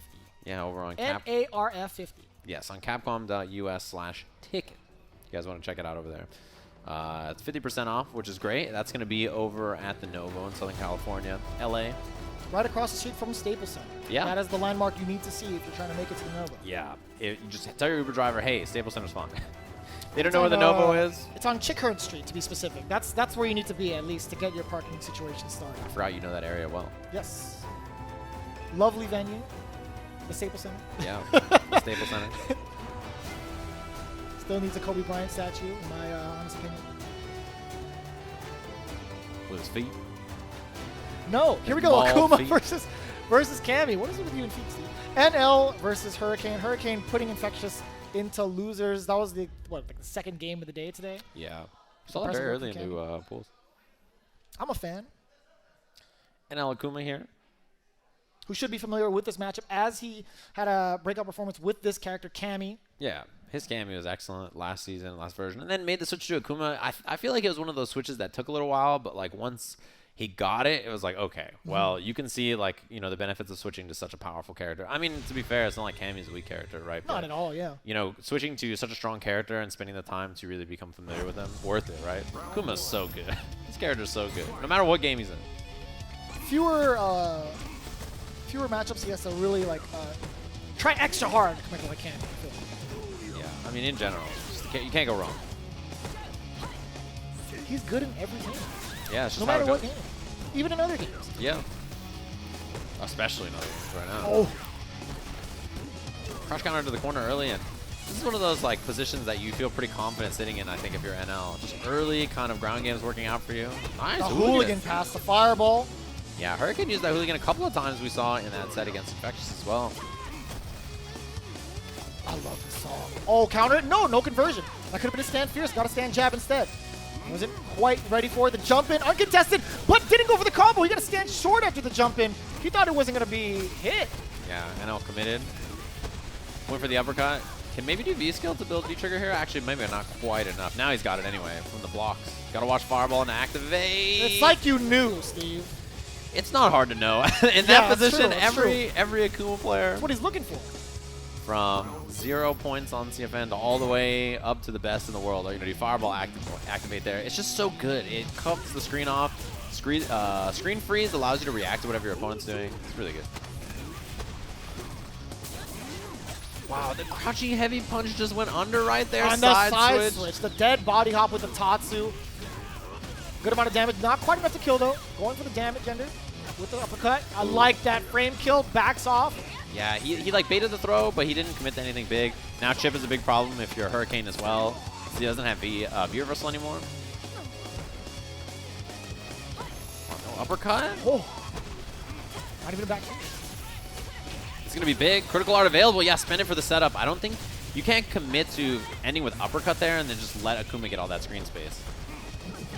Wow, the jump back! That is insane. That was amazing reads from NL. That was interesting too because Hurricane went for V-Skill. I wonder if he was expecting like wake up critical art or something, and he was like, all right, let me just dance around this and make sure that I don't get chipped out or something like that. You could have meated him. He could have killed him. He could have, yeah, but I think in that position, NL just knew like he's scared of critical art for chip, so I'm just gonna commit to up back and see what happens. Oh yes, the DP. Hurricane tried to start it off with a jump, NL completely ready for it. Yeah, I mean, we've seen a couple of, missed opportunities for anti-airs from NL so far, so I think, maybe that was something he thought, like, okay, I need to kind of focus in on these jumps, look for the anti-airs. Not easy against a character like Cammy, but we've seen him do it twice in this round already. Navigation on the crouch spears on block. Jab, medium, Tatsu. Same side. The back roll because of from Hurricane resulted in NL getting the same side. The parry, parrying the jump and approach. Nice finish there from NL. Nice and easy off the 2 stand jabs. Man, we've seen so many of those jab confirms too from NL so far, right? You just had medium kick Tatsu or EX Tatsu that time, and it's like he's just using that as like a, this really far poke to kind of be safe and just swing against a character like Cammy. It's so good. Excellent counter conversion off the crouch jab from Hurricane. Man, Akuma standing jab goes so far. No uppercut. That one's a tough one, I think, given how far away the jump was.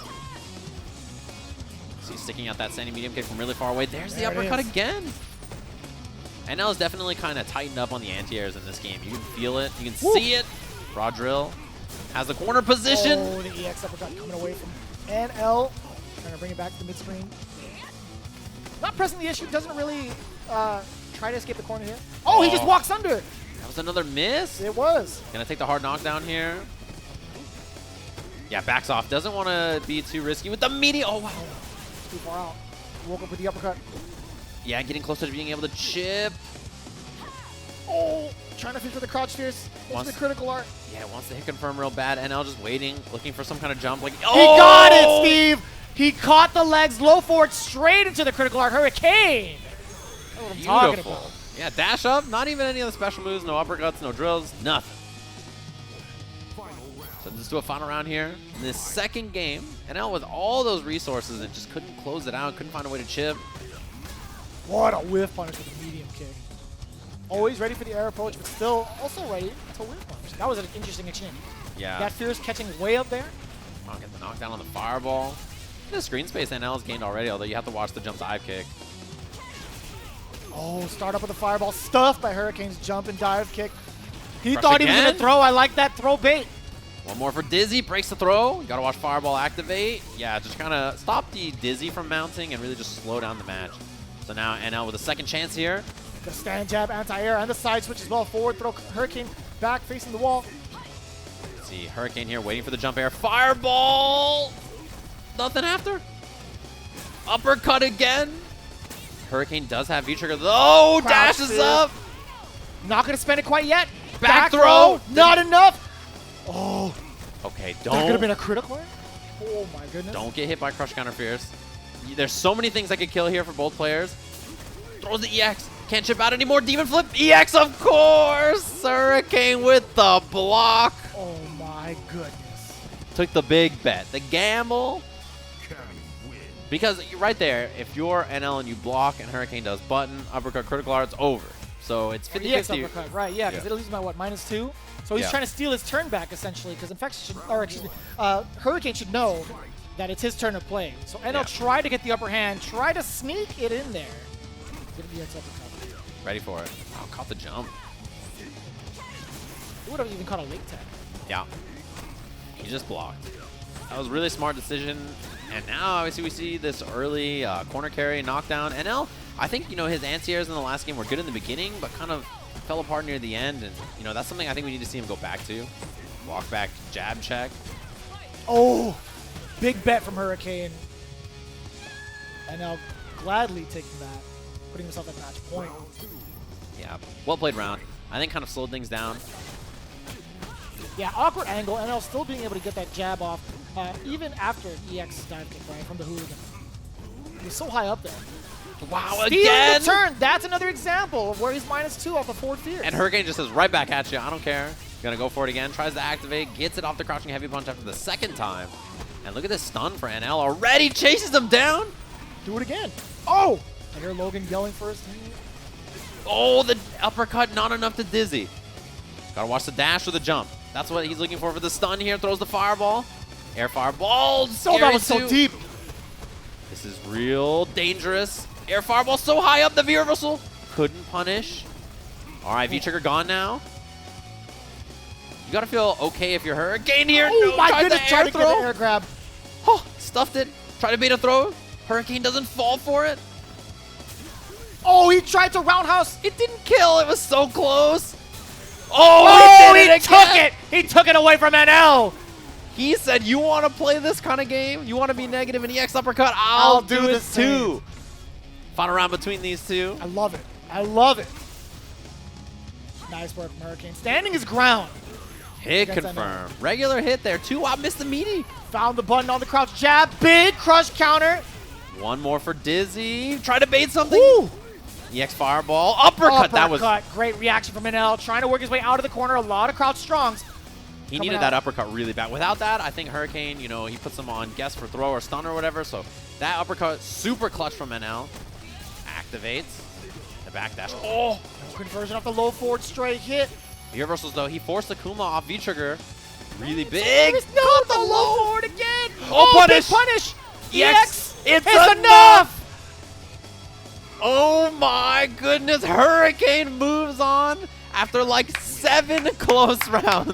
Between them two, I gotta give it to him. There were 2 low forwards miss from Hurricane. Scary. And still clutched it out at that very last sequence. That when the air flip out happened and you land in front of Akuma who's throwing EX red fireball, that's like the scariest. Like you have to punish, but like knowing like okay, this is my chance to punish. EX huge damage after. God. That was so good. Let's go. That was so good. Man, and the cool thing about that too is that was winners semis of the pool. Oh man. Hurricane still not out, still has to play another match against Punk in winners finals of the pool. And our winners finals are all set up now for these 3 pools. It's gonna be a fun one as we saw, you know, Tokido's up there with little Johnny Tack. Young J Tack. Man, Hurricane. A couple of like really tough matches back to back. You gotta play Infectious in NL just like that. Like that is scary to have to do and clutch it out in both of them. Very well played. In the situation that NL had to face right in that last second, because he just ate, literally the round before that, he ate a dive kick into EX uppercut. He's like, damn. In his mind, he's like, I don't know, man. I don't have a read on him. Yeah. I can't shake him. I can't shake him. That was definitely like that. I'll do it right back at you. You wanna play this kind of style? That's how it's gonna be. That's what I'm talking about. Yeah, I like that. It's been great so far. Our matches have been awesome. And you know, one thing is that we've been up here watching all these matches. And it's great to hear from some of the players. So we're gonna head down to an interview actually where James Shen's gonna be chatting with NuckleDu Day. Hello, everybody. I'm here with NuckleDu Day. We didn't get to see this match on stream, but you just defeated Nemo. Tell me about that match. Well, Nemo beats me almost every tournament, literally almost every tournament. I haven't beaten him in like 3 years, and it sucks. So, you know, I finally beat him, and I popped off harder than I did when I won Capcom Cup, you know? So I'm just really excited. Like, I don't know what to say. Yeah. So what do you feel like was the difference this match here? I mean, did you make any adjustments? Did you try anything different, or you just feel like you're playing really strong? Well, like diapers are really expensive, so I gotta step up my game. You know, like I need money. You know, gotta pay for my children. You know. It's the parent assist, right? So you just announced on Street Fighter League that you are expecting, that you and your fiance are expecting right now. So how does that change the perspective on everything of running this tour? It doesn't add more pressure per se, but it gives me more purpose to train harder, you know? So not more pressure, but it makes me want to play more. And yeah, I'm just excited for, you know, our kid to come out. So now you have new reasons to talk to Justin for advice. You know, he had a kid and everything. I mean, it's interesting. Have you been talking to Justin about it or anything like that? No, it was hard keeping it a secret for such a long time, so no one really knew except for my close friends. So when are you guys expecting? April. Yeah, so the start of the tour, so hopefully it gives me like a power up. So. Nice. Now, do you know who you go up against next here in the tournament? The Evo champion, Bonchan. And what do you have planned for that one? Well, he just had a kid too. He had twins. So that, you know, I don't know if my kid can surpass his double-digit children, you know. Like 2 kids versus 1 kid, but you know what? Congratulations, man. Congratulations on beating your demon. And so let's throw it back to Sejam and Vicious. Who defeated Nemo. He said he popped off harder than when he won Capcom Cup, and that just shows you, like, no matter what level you are, there's always that one player you just can't beat. And when you finally do it, you're like, yes, Hold that. I'm the best. I like it. The rest of the tournament, who cares? I'm the best. No matter what your record is, I got 1. I got 1. Hold that. You know, that's just a really satisfying feeling. And yeah, I mentioned that Bonchan had twins recently. 2-on-1, man. The double power-up, it's cheating. 2-on-1, got to double Cheating. up on defense. Man, one kid's going to set a screen. Yeah. Oh, yeah, the classic pick and roll. Yeah, that's cheating. Up. Yeah, that's but I do like NuckleDu's answer as well. It doesn't add extra pressure. Instead, it just powers them up even more to want to play. And I really appreciate that answer. It's really, really cool from NuckleDu. Big congrats to him, man. Super proud of him. Yeah, and it's cool to see him, like, you know, performing well again and, like, seeing confidence in his play. And, like, the way when you look at him, he just seems like he has that positive energy of, like, man, I, like, can't wait to play. This is going to be exciting. So, yeah, obviously. And now, man, just sent here into the loser's bracket, already playing a match. So quick. That's the worst too. It's like, hey, I know you just lost, but hey, can you finish up the rest of your loser bracket real quick? Can you head over here and play loser bracket real fast? Not even like a buffer window to recollect your thoughts. It's just immediately back into it. But you know, it's like that sometimes. Yeah. As we see Nemo on the other side playing in losers bracket as well, as we just heard from NuckleDu, lost over there. So, you know, see that jersey? I do see that. Is so sick. Yeah. The star on the front. Stars and stripes. Who's he playing? You know. I don't know. There's an 8 in the way of the. We can just check the brackets probably. So losers bracket, Nemo is up against Stupendous. It looks like. Absolutely. Well, that's what the bracket says. All right. I don't. I mean, I'm sure that is probably Stupendous. We just can't see because of the 8. I like how they showed. You missed there as you were looking through the brackets. It showed the player cam. Definitely wasn't Stupendous. No, they showed the player cam from the NL match. Oh wait, not the Nemo match. Oh, I thought you said NL. Excuse me. It probably is Stupendous. I misheard you. You're such a hater, Jeremy. Why am I a hater? What's your problem? My problem is that you know. One more for Dizzy. I want to see the other match as well. Oh. Man, this is the jam right here that they're playing too. What's the Halloween? Not the Halloween. Sorry, Frosty. Take Me Higher. Frosty. Yes. Demon flip in. Viewer can get off me. Wow. Woo. Bow. Not like this, NL. Not immediately after the loser side, right? We had some pretty surprising results, I gotta say, early on in the brackets. Yeah. The match has been great. I mean, this is one of the fun things about, being this deep into the life of the game and also into the tour, is that the pools are now so difficult that you can't, like, turn your eyes away. It was before, it was like, you'd look at the pools and you'd be like, well, I think we'll probably know who will make it out of this pool or that pool or whatever. But now it's like there's no portion of the tournament that doesn't have just really kind of heavy hitters throwing hands no matter where you look. So it's only surprising because of the amount of DQs that kind of happened. There were some players that were signed up but didn't actually make it to the tournament. So that kind of shook things up just a little bit. Yeah. Right? There's still heavy hitters regardless of the fact. Yeah, we talked about like Haitani not being able to make it, Yeah. and Johnny as well. Those two of the players who are DQ'd didn't make it to the tournament. Pinoy, I think, as well was another DQ. Really? Yeah. Not here. DQ'd out in losers as well, so didn't make it. And it looks like this is going to be Tokido, John Takeuchi, as we mentioned earlier, winners finals of their pool. The loser semis of this pool happening is Ryusei stormKUBO, so it looks like LPN out of there, as well as Didimokof and Idom. Idom out as well, out of the tournament. Lost to Didimokof in losers bracket, so we saw Idom briefly on stream. Out of there just like that. I mean, 5th place at EVO did not make it out of pools here. That's how difficult the competition is. Still has another shot at the North American Regional Finals. Look at this shot. John Takeuchi looks like he's the smallest person on the planet. The overhead shot does not make him look like a large guy. He's pretty short, to be fair. Like 5'5". Yeah.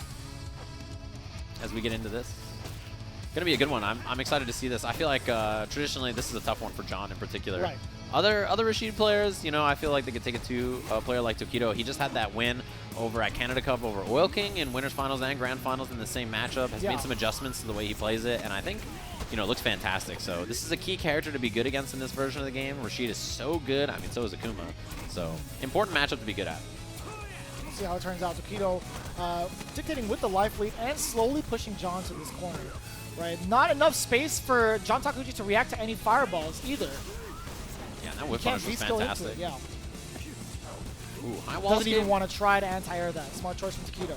I think that's the right move most of the time. You don't want to commit to something and then, you know, them actually not go for the wall escape or something, so. Not even going air to air to lose like any of that estate that he has, trying to push John, but again, gets the opening off into that V trigger. Good amount of damage and a huge push to this corner. He had the meaty combo, but didn't realize it. Oh, punish. -5. Yeah, clean. Really well done from John Takeuchi to bait that out. And to be honest with you, when Tokido gets knocked down, he loves EX uppercut feature. It's something he goes for a lot. So that's kind of a good player knowledge from John to know that that was going to be the option. Whole different swing of things. As soon as John got that round, now he's forcing the issue on offense, pushing Tokido towards his corner, right? Threatening in that space for Crouch Fierce. I like that side switch. Got the demon flip kick, forward throw. Even better V reversal. Yeah, that demon flip, you know, once he was up in the air, he tried to like stay up there with the dive kick, hoping that John wouldn't get a punish. He didn't. I like the movement from John Takeuchi. He wasn't committing to any of the other normals until he gets in that range. Oh, the startup of the tornado getting stuffed by the hammer.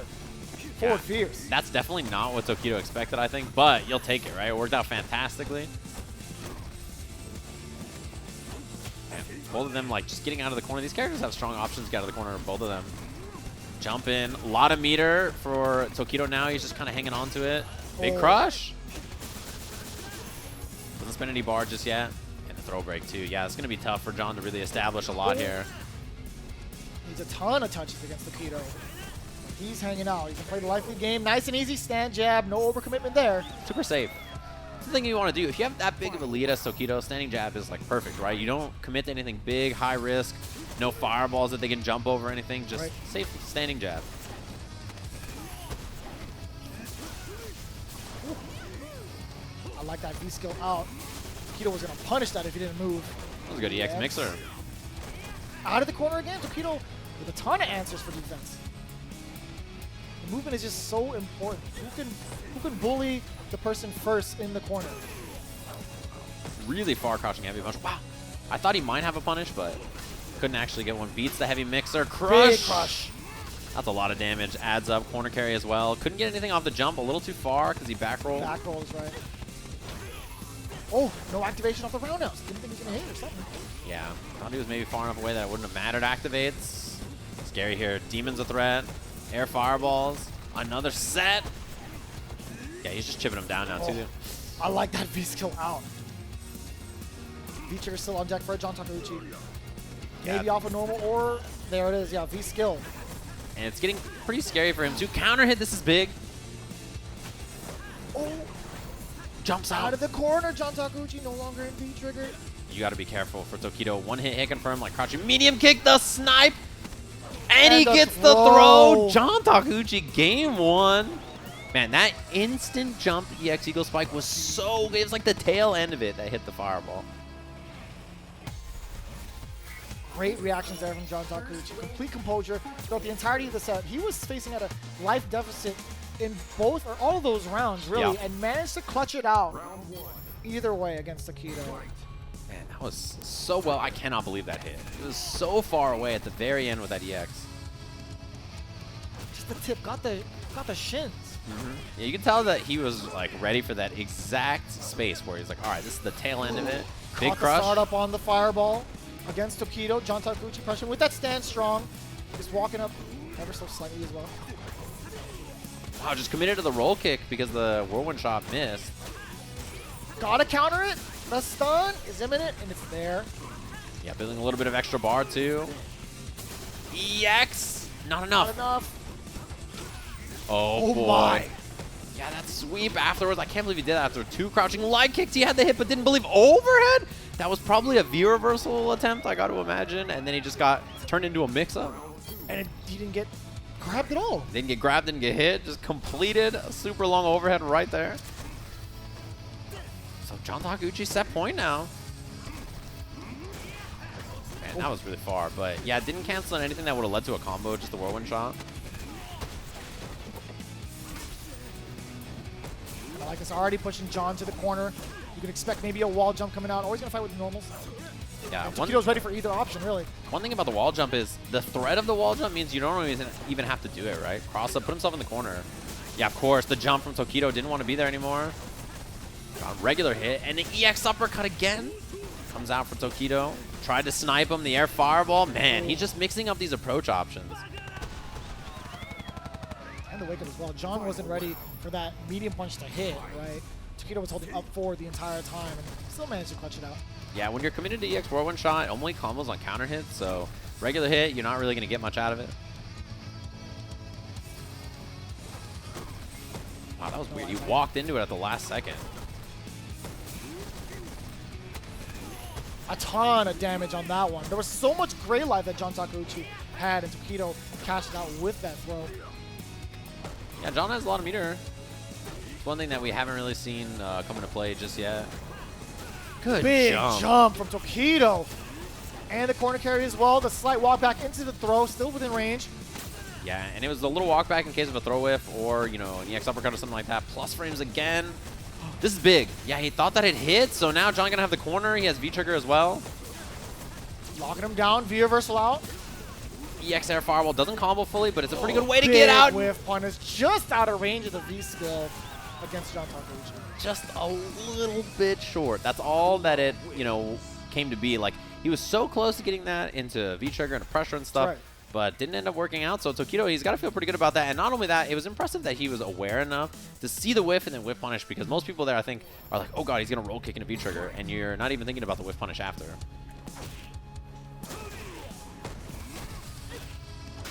Crouch Fierce connects the crush counter, continuing the combo off the Eagle Spike.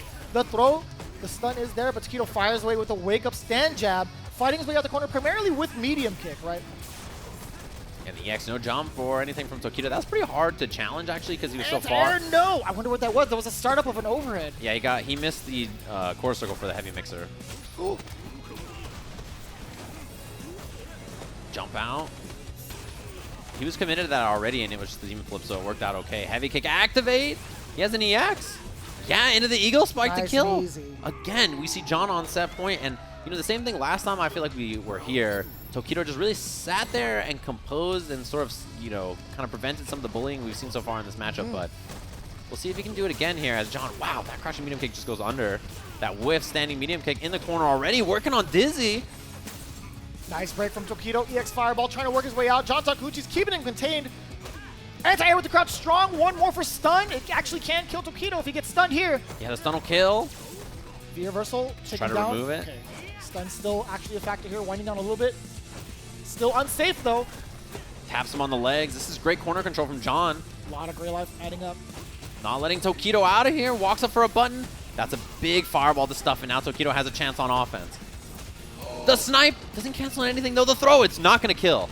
Oh, the crush counter. John Takeuchi over Tokido to make it in the top 24 winners side. He was going for that regardless. He had that V-trigger locked and loaded, and that's what he was going to do to apply that extra pressure to seal the deal. But either way, Tokido woke up with a fireball. Yeah, and he just thought he was going to get away with fireball activating. If you're John, that's right. That's awesome, right? You know, he's not in a position where he's struggling for points so bad. You know, he's sitting in an okay position at 18, but I mean, to get a little bit of extra points, make top 16 winner side, I mean, you know, try to push into that top 8. Oh yeah, that's a safety net right there. Yeah, that's you got to feel great about that if you're John. I think that, you know, making it out into that section of the bracket has got to already feel pretty good for him. Significant deal of points there for John Takeuchi. I'm pretty sure he's well within the realm of Capcom Cup.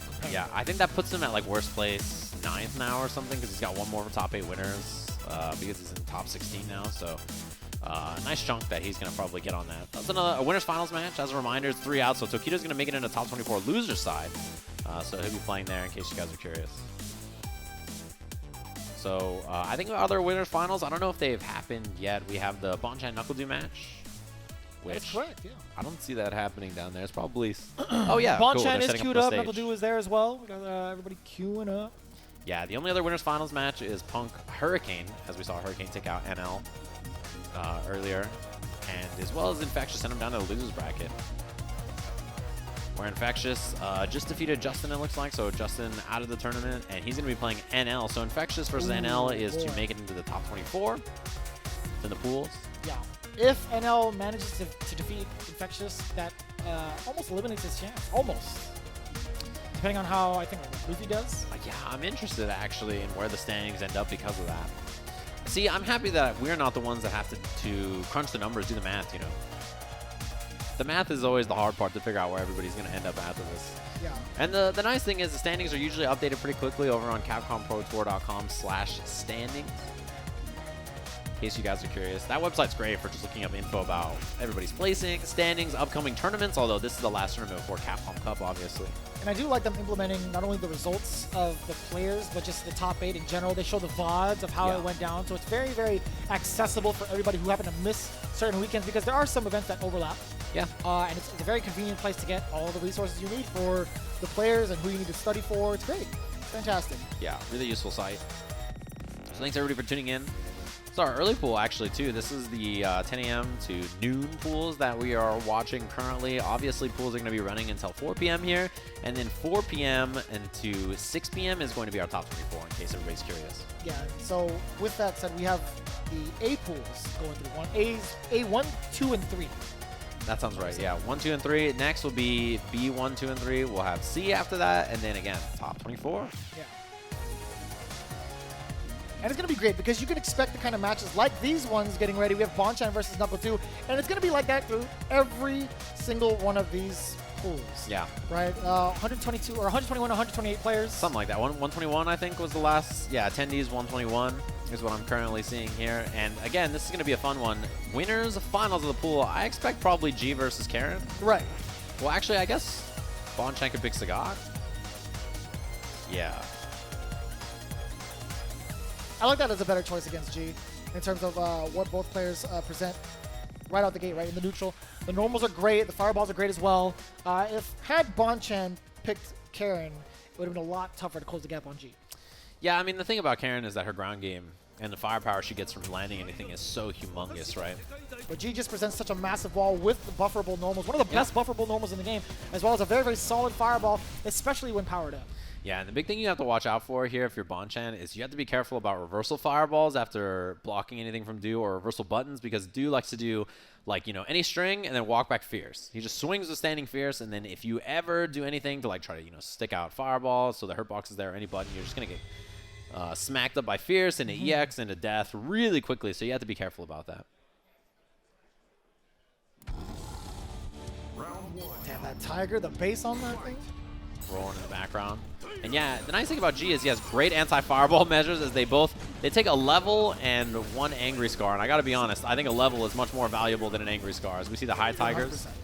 100%. High tiger is to try to clash with those G. Nice. A cross-cut uppercut. Yeah, oh, and the best part is you get huge damage off that cross-cut uppercut. You remove the level as well anytime G gets knocked down. Yeah, you see Bonchan very scared to just hit a reversal button right there. Yeah, I don't know if he could have comboed. Smash! Oh, and here comes the robbery from 3/4 of the screen. Hold on. Build a little bit of meter. All right. Way to pick and choose your spot for crouch strong activate. Yeah, I gotta watch the V skill. He dashes up into it. It's one thing, even though he's hanging up in the air there. Found the gap between that. The axe kick into the V skill. Whiff on the knee. Not gonna be a kill, but gotta guess for the round. Wow, dash up, back throw, not enough. Bonchan's got room now. No buffer into the EX fireball or anything there. Oh, he was charging up, and NuckleDu surprise dash throw. What's that, V skill from that close? Yeah, and he was trying to use the V trigger. Okay, I thought it was V skill, excuse me. Yeah, he was. I blinked and he just grabbed him. He dashed up and grabbed him. Yeah, it was the same thing he did in the corner too. Okay. Dash up. Oh, he caught the meaty, but he's a little too far. Punished with the standing medium kick. Uppercut. It was like a slight car. Just walked up, big heavy upper. Ooh. Raw activation from NuckleDu. Checking him with the low. Bonchan trying to fight back. Air to air. Yeah, I guess the front throw as well. Overhead. One more for stunt. Yeah, nice and easy. And it's so strange watching Sagat even shimmy, right? He's got some of the slower walk speeds of the game. Just walk back and forth, stand short into whatever you want, really. Yeah, his standing light kick's great for that. It's really far range. Goes into his uppercut or EX fireball into car EX uppercut or whatever. Beautiful anti-air too. Take the level. That's fantastic in a matchup like this too, where you just get that extra. Yeah, you have your wheel kicks there, but you also have that powered up fireball. That's one of the big ones. Knockdown punish, gonna try to take the V skill again. Oh, Nice. punish on the sweep. Yeah, reversal uppercut. Bonchan was ready for it, but again, corner position, level up. You saw the startup of the Fierce. That's what she said with NuckleDu. As soon as he gets that knockdown, he's going to back away, check you with the Fierce, but Bonchan was ready. Low smash. I like that V reversal just to kind of slow down G with his V trigger. It's so useful. Bonchan blocks it out this time. High Tiger, but jump V skill from NuckleDu goes over. And yeah, V trigger's gone now from NuckleDu, but he does get the knockdown into the corner. We haven't seen a single command throw yet. Oh, the Fierce. He could have gone into critical art. Yeah, built it at the last second. So now NuckleDu dash up throw. Looks for the heavy kick now. Have to be careful. He's getting close to being able to chip with critical art as well. Bonchan. Oh, the whiff punish. Yeah, chip now is a big problem. Goes for it raw. Can he EX uppercut and get through or try to V reversal? He delays it after the first hit. Good knowledge. Oh my god, the car uppercut. Jumps Big jump in. And the combos. conversion. Off the 2 jab, stand short, EX Tiger Shot. Yeah, that was beautifully done too. So you saw Bonchan blocks the very first part of the critical art, knowing he had enough to avoid that part. He had enough life not to get chipped out. V reversals. That EX fireball he threw out there was just in case there was a quick rise from NuckleDu. When he didn't, jump in instead and caught him trying to get out of there. I would guess NuckleDu maybe holding up or trying to backdash. He got regular hit on the ground by a standing jab. That was so scary, man. There's so much G can actually do with Crouch Fierce to anti-air. Yeah. Against majority of the cast, right? Hits behind him, But hits that pretty was- high off of him, but he just wasn't ready for it. I mean, he was knocked down. It was meaty jump. There's nothing you could do there. You're just stuck. You gotta guess with a throw or not after. Oh, I thought he was standing already. Yeah, after he got hit by the V reversal, NuckleDu didn't quick rise, so Bonchan 3x fireball, and then just did jump in roundhouse after. We're gonna stage switch. These matches go by so quickly. Yeah. It was a pretty tense first match for sure. So Bonchan getting the first game for those of you just tuning in. First of all, welcome to the NA Regional Finals. This is the first part of the open tournament of the Super Premiere here at the HyperX Esports Arena. Good old Nar. Locked and loaded. It's the best acronym. It just Crazy. sounds so good. You know, it's always been the North America Regional Final. It's always been NARF, but I feel like we didn't start using it until this year maybe. I don't know why. It's great use for that promo code NAR50 to claim your discounts on the Capcom Cup tickets as well. Capcom.us/tickets. Plenty of time to get that. Roundhouse to roundhouse connection and the Tiger Knee. Yeah, Tiger Knee is great too because you can choose to take. That was a good try. You can choose to take the V skill after or the pressure, and you know Bonchan in this match has been taking the V skill. Punish here. Oh, that was a little too far. Car uppercut. Jump back. That was a good read on the smash as well. That's one thing that Bonchan so far has usually just been blocking. And I like that exchange, waiting for the right moments to uppercut, or excuse me, Tiger Shot. Oh, he's gonna kill him here. Oh, 100%. Yeah, didn't even need to spend any bar because they used the V trigger. Really good awareness from Bonchan.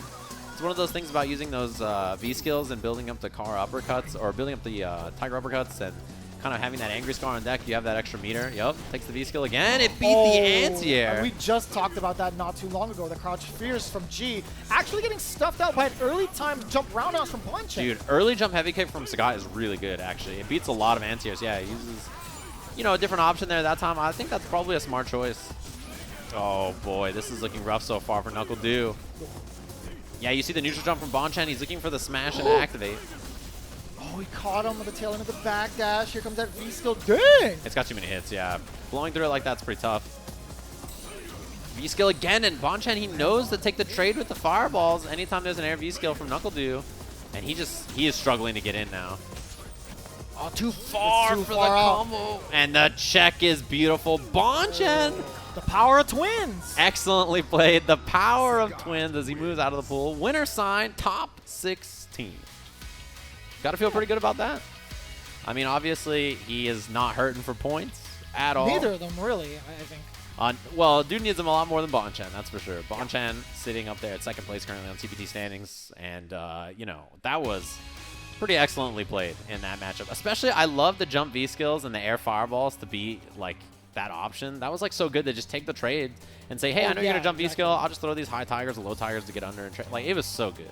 Super smart work. And you see the #1 fan, Punk, immediately going up to Bonchan to talk to him and say, hey, man, I love your play. Big fan, big fan. He has to play on stage right now against Hurricane, so they're chatting about it.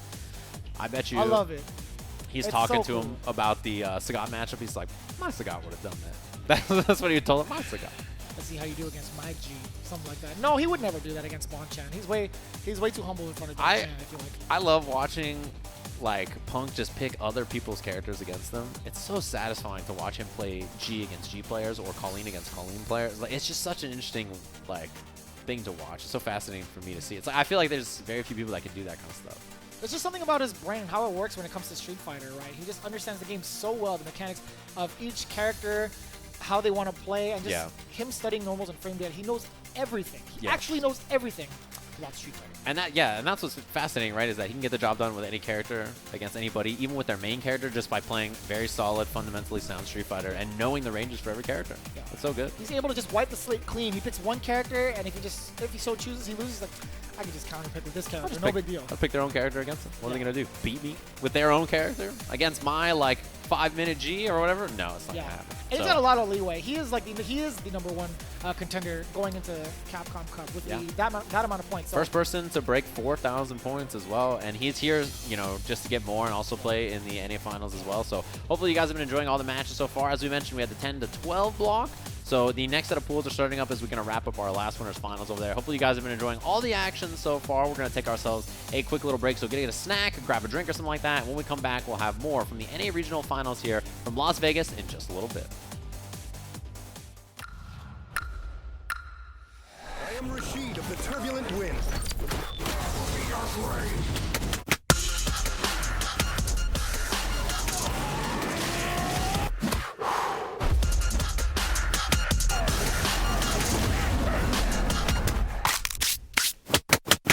Rashid wins.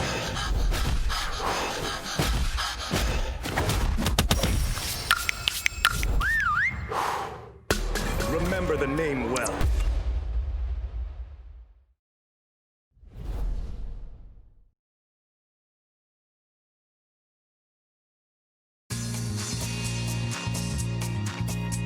Oh, worn out already.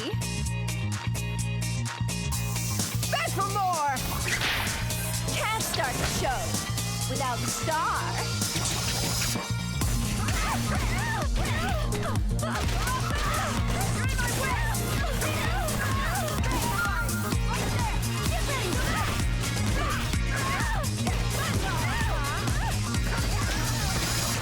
You want a second chance?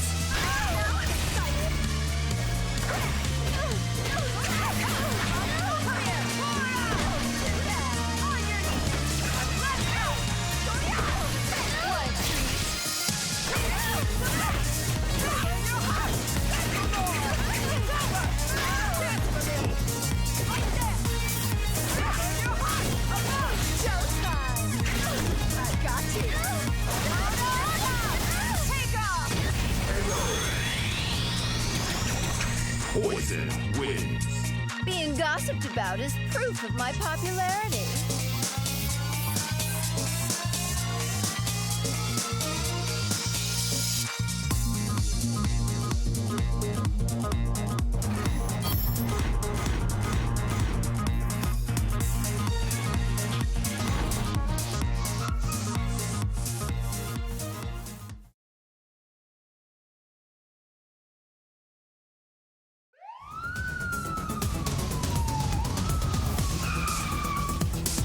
Cool down, cops! The police aren't wanted around here. Do the crime, you do the time.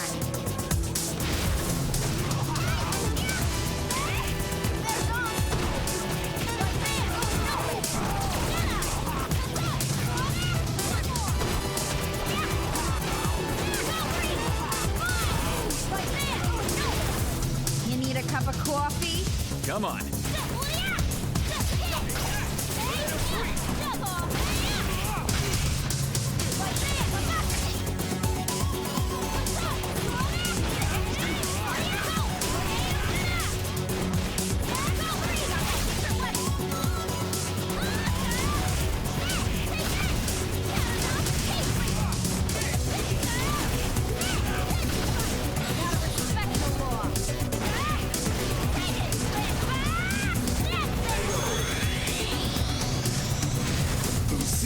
wins. Yes! Another case is closed.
Welcome back, everybody, to the North American Regional Finals here at the HyperX Esports Arena. We had a slight change up with some Logan Sama on the desk. We had a 1, 2, and 3. We're going off with the afternoon pools with B1, 2, and 3 before we start. How you doing, man? I know you were deep down in the trenches, checking out all the matches. Yeah, I'm making a bit of noise. So this makes sense coming up, which is still A pools. We're still running through that because we have one more winners final, and I have to try and remain partisan and unbiased on this one. I'll do my best. Go ham. I'm not gonna judge you, honestly, because you know one of the guys you're rooting for, or actually two of them, were in the same pool. Unfortunately, it was Infectious and Hurricane. Yeah, kind of tough, but yeah, Hurricane coming up in winners finals. I believe that's A1. Was it A1? A1 with Punk. That's coming up with Punk next, but we are commencing, as you said, Wave B. So B1, 2, and 3. Let's have a really brief look at who's in that, if we can. We're gonna go straight into this match. We don't have time. We'll do it. We'll do it afterwards. I promise you. That's what we want. We want more action. So, of course, Punk, Karin, Hurricane. Who's in that? Cammy, which is giving him so much success today. He's up against one of the greatest of all time. Number 1 on the leaderboard. Yeah, he's fighting for 5,000 points bracket, which I don't think will ever be eclipsed again, to be honest. I don't think so, yeah. I mean, what's the gap between like him and Bonchan? It's still pretty really significant.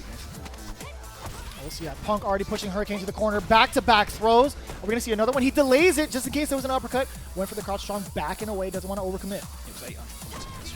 Activation of the crouch fierce. Backdashing right away. To keep it as safe as possible. Ooh. I like him using the bar as an anti-air. Yeah, you saw the misplaced dive kick. Hurricane just doing a jump roundhouse instead. Ooh. Again, that's the second time. He has the life lead, so it's actually a really good choice for him. He gets decent damage off that EX Resenta, and he can just go back to neutral. He's got the life lead, so he knows that Hurricane has to come in on him. So using that bar just to close out the round, I like it. Yeah, despite the answer Hurricane had on the jump-in approach, it was still going to get stuffed by the EX Resenta. So excellent choice, excellent reactions from Punk. Yeah, it's got really good horizontal range, so it's a good answer. As soon as if you can react from certain ranges. Wow, the wake-up works. Jumpy low, he's going to take him towards the corner. The side switch and the damage with the pushback from the activation, it whiffed. He gets punished horribly for that. The reset, I like that was so cheeky, but is he going to pay for it? I think one sequence into critical art could be the world for Hurricane. Then on that jump back, pretty sure he could have got punished. There's the jump in, V reversals. He can dive kick in, no threat over Sentinel, but he decides to dash instead of that medium kick. So good, actually, on both characters. The Punk nice and easy, taking the first game over Hurricane. Yeah, shuts the door. And Punk's playing a really risk-averse style. He's getting that life lead, and he is just maintaining that space. So that all he really has to focus on is Cammy taking to the air. And when he has the bars, the EX Resenta are such a reliable option. Oh, that's how he walks into it, but Hurricane doesn't confirm off of it. It's too far out, probably. Hit her at like what, the neck, maybe the head. Ooh. Ouch. And I like that being prepared with the target combo. Punish, yes. Doesn't care about the side switch, gets it out.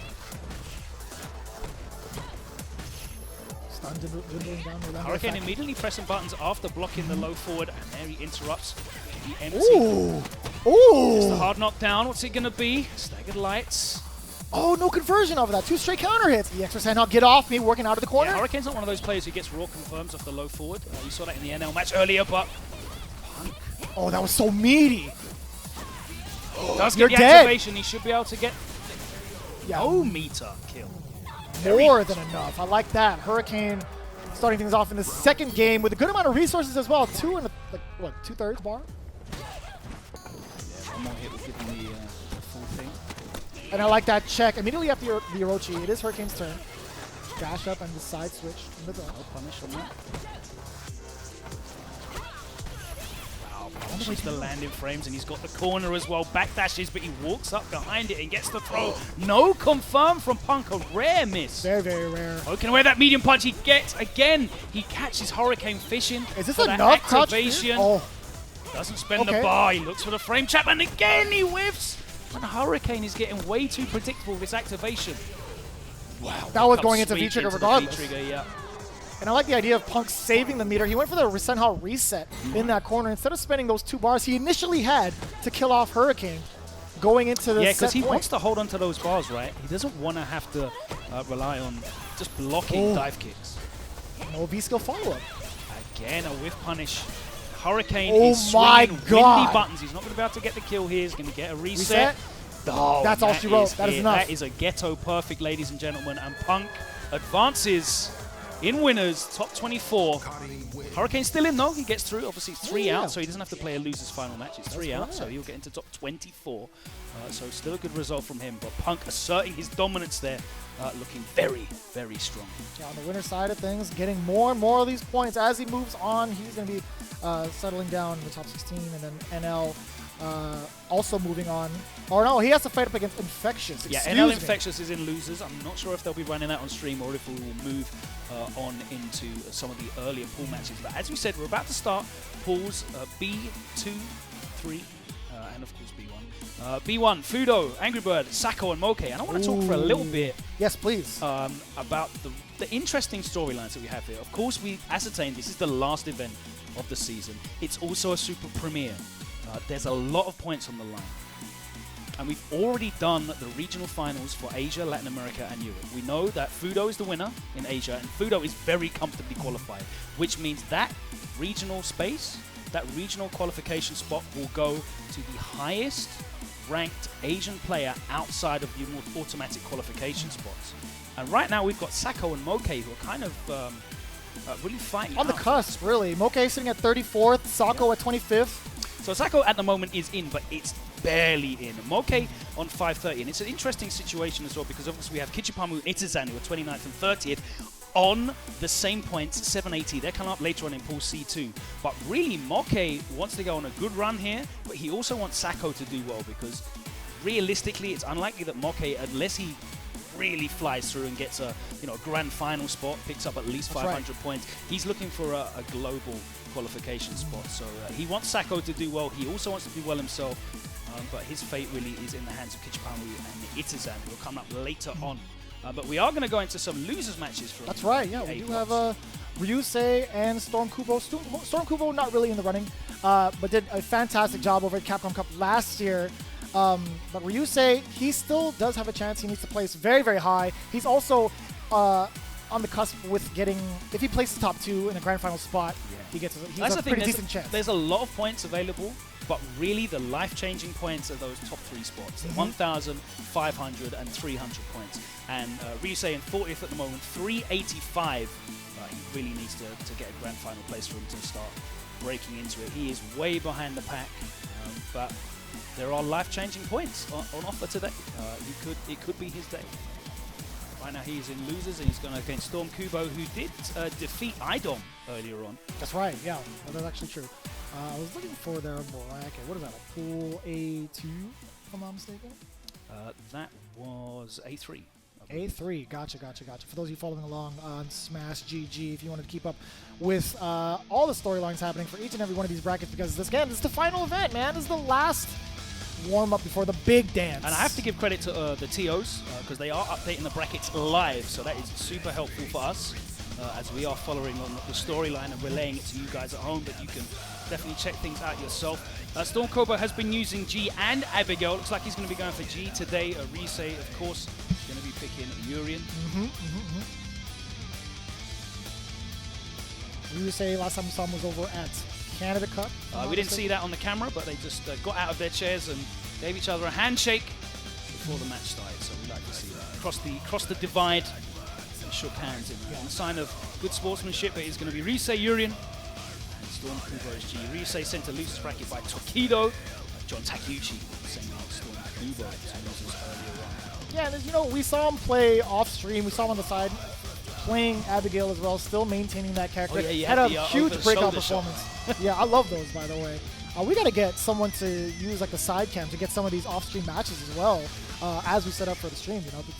Again, every single one of these matches are like top 16, top 8 caliber. You guys can follow along on Smash GG. You get to see all the other matches being played out. The first round of like the B pools slowly being played out as well. So here we go. G versus Urien. Round 1. Now we kind of see what both can really do, but G, I feel like, has the upper hand in this match against Urien because of how much control he has and being able to buffer these is really important because the projectiles are really strong in this matchup. Yes, absolutely. Urien has difficulty dealing with strong projectiles. Oh, I like that. Spacing from the charged Fierce, converting into the tackle, slowly pushing KUBO into the corner. And more importantly, getting the levels taken away. Yeah, so he's still using that level 1 projectile, still working for him. We haven't seen Ryusei take to the skies yet with jump-ins and the EX knee drops, which he likes. There we go. You right just called it. Thank you very much. Nice work. V-skill charger for Ryusei. Let's see what answers he's got here. Oh, he jumped it. He wasn't ready. That's exactly what he wants him to do. Very interested to see what answers he's got here. With that V-skill, he's got the armor. Double presidentiality level. Waits it out. Maximum president mode. There, he gets caught low. He's going to take him to the corner. Have to respect the wake up, though.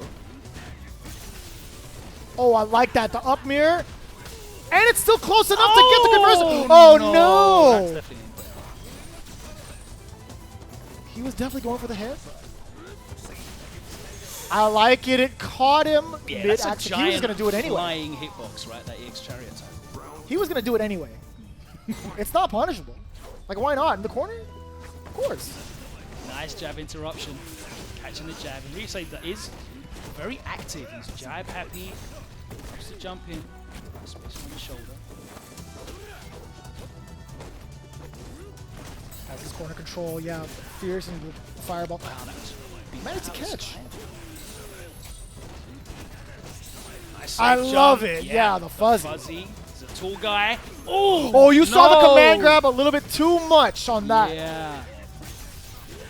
Too spicy. Yeah, oh. Committed to that before. 50-50? Oh, okay, I lied. Oh, into the mirror no again. reversal for you. Stun him. Even if that wasn't stun, that still could have killed him. Yeah, nice and easy. Good awareness there from Ryusei. It was really good awareness as well, because if he'd have cancelled into the CA anyway, he'd have lost all of that. He would have still been able to get the kill.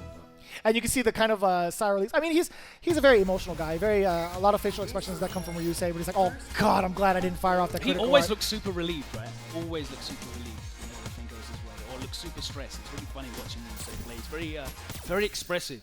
stormKUBO there, looking very pensive, considering what happened there. Is he going to be switching?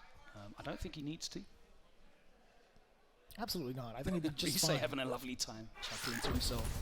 It all came down to that one sequence where he got the hit in the corner and decided to go for the reset command grab for the stun and the kill, right? And it just all went downhill and benefiting Ryusei getting out of that corner, getting his Aegis mix-ups going.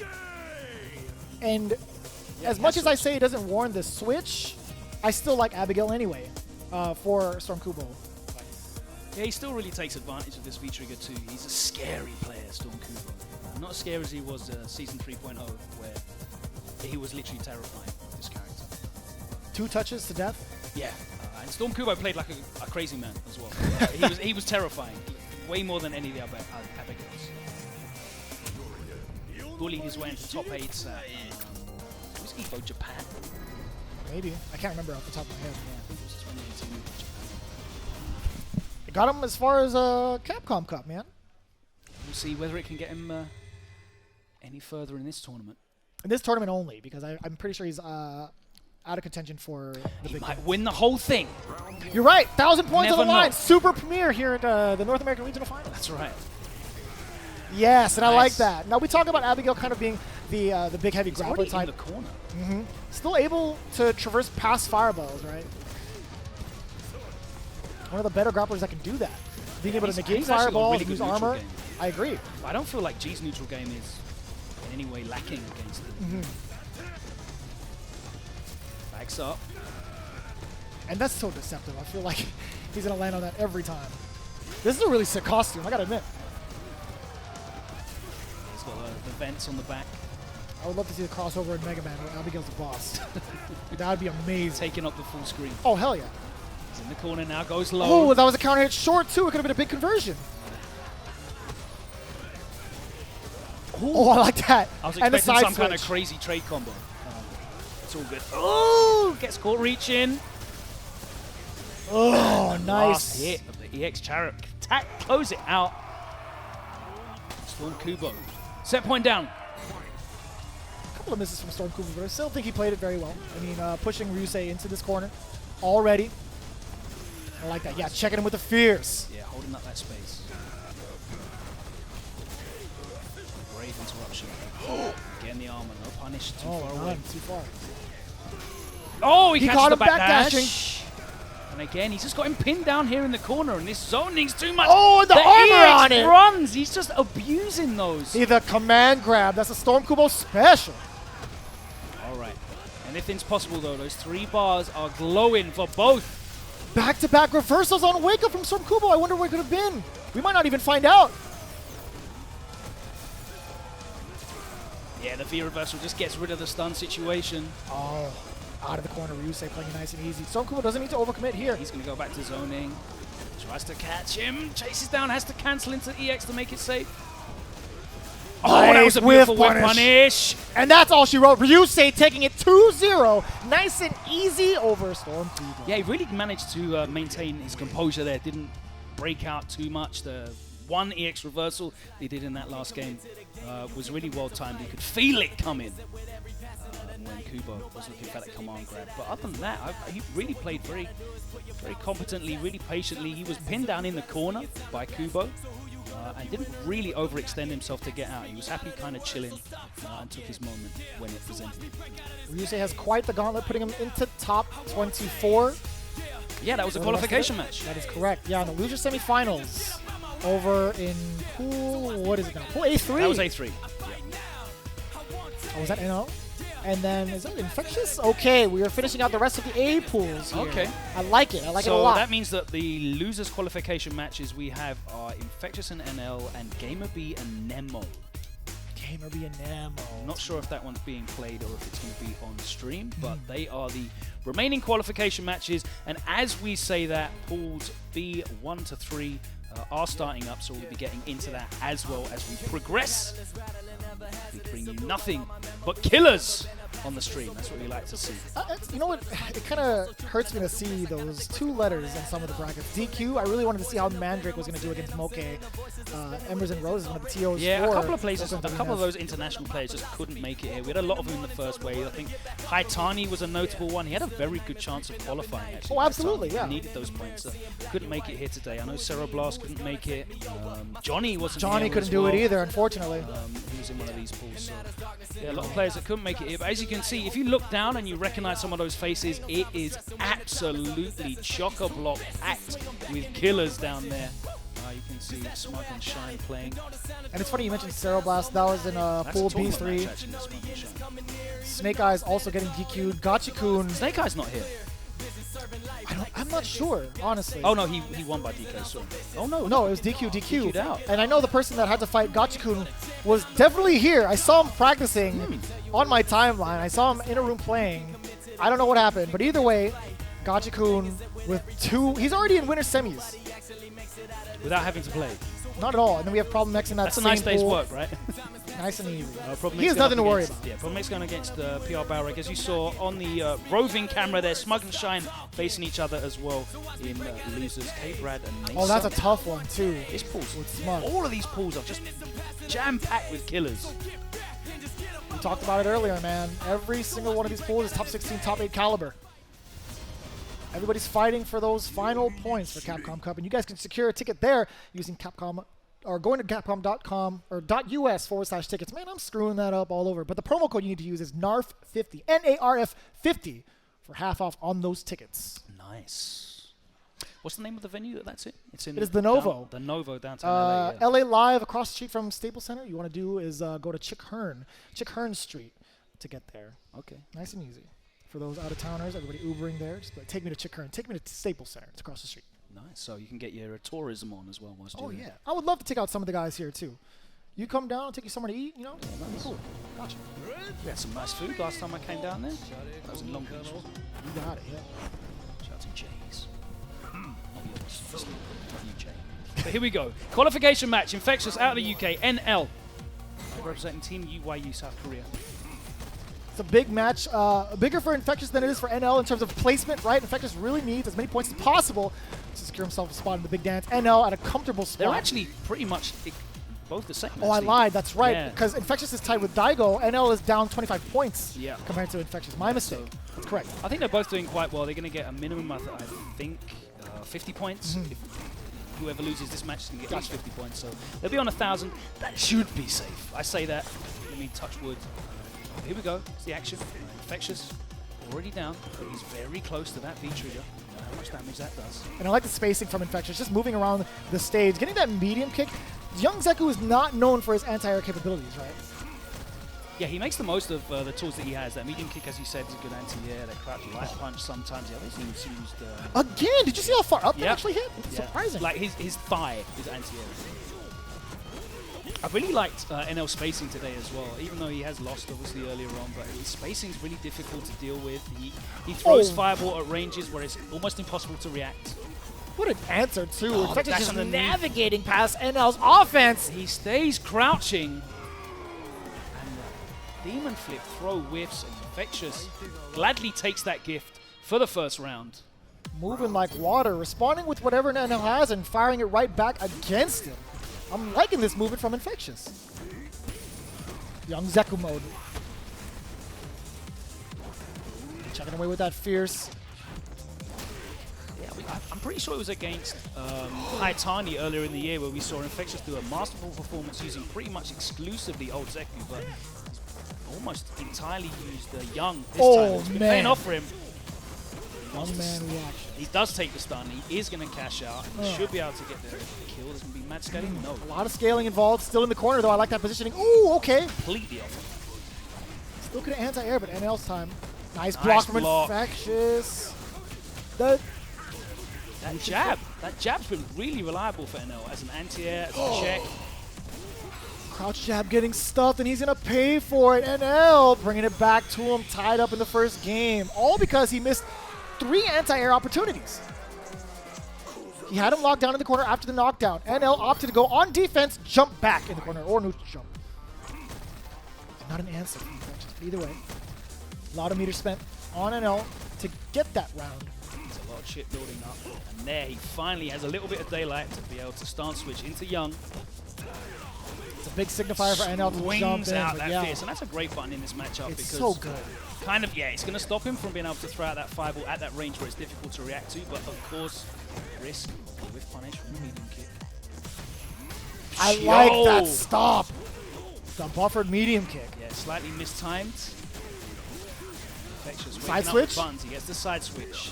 They love it. And that's so tough to even try to anti-air. He did make it. Oh my word! Just let it rip. Oh, chip is imminent. Oh.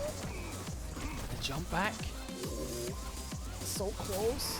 Demon. Oh. Yo, the anti-air jab to close it out. That was brave. Brave is a good word for it because had it been an early dive kick and it actually hit, it would have been lights out. It would have been lights out. Infectious.jpg there. You can just see the REM scanning the screen. Dum, dum, dum, dum, dum. The machine. NL taking a moment, I believe. Was it him that went back to character select? Might have been. Might have been. Taking time out. It's actually good sometimes if you win to go back to character select as well, just to process exactly what you did that went right and what went wrong. And just try and filter through that. Back at it again. Zeku, Akuma, no switch from NL. NL, we do know he has a very, very solid Cammy, but the full transition into Akuma, I think, is way better. I would say arguably NL was, probably the best Cammy in Season 3. That golden Cammy doing so much work. But he has made the full-time switch. He was definitely one of the most consistent to be able to confirm that low fall. It's really good. But here we go. Infectious with the lead, looking to book his place in top 24. NL. 25 points apart, these guys. NL taking the lower end of that. Great start for NL already. The corner positioning, crouch strong plus. Nice interruption again with the jab. He swings that fierce out again, catches him. And there's a lot of counter hits on the screen. NL some hard reads, looking to check some gaps. But I love it! The little walk back was delightful. And yo, the palm did chunks at the end of that combo. It's so good when old Zeku frame kills with stand strong because it also pushes the character a little bit back to kind of see what, it gives you more leeway to check what the opponent's going to do. You're not going to be in range to get thrown, right? So you're just waiting for it. Great start for Infectious, putting himself at match point. Yeah, but he takes advantage of panic text. Super solid start. Oh, anti-air. I said he chooses to stay in hold, which is interesting.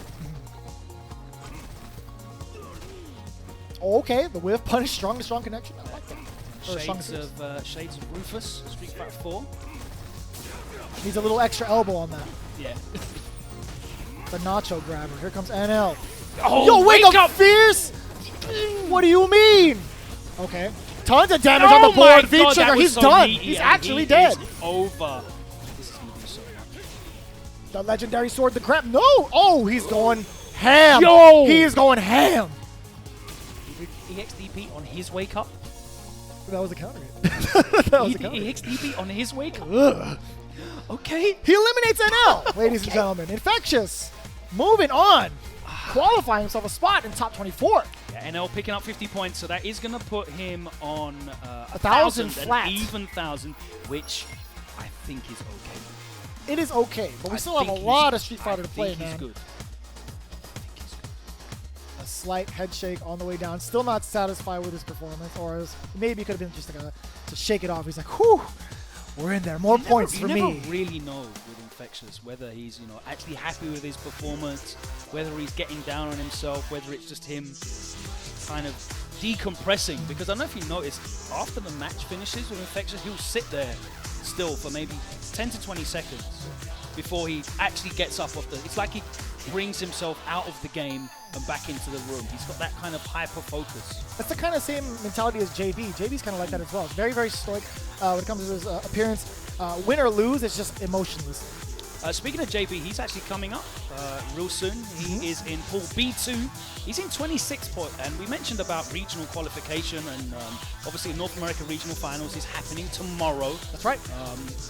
But is he like 5th place into that? Or? I'm not sure where he is on the NARF placings. I got you. I'll check But it's a very interesting situation wherein we have JB, Smug, and Strider, I guess.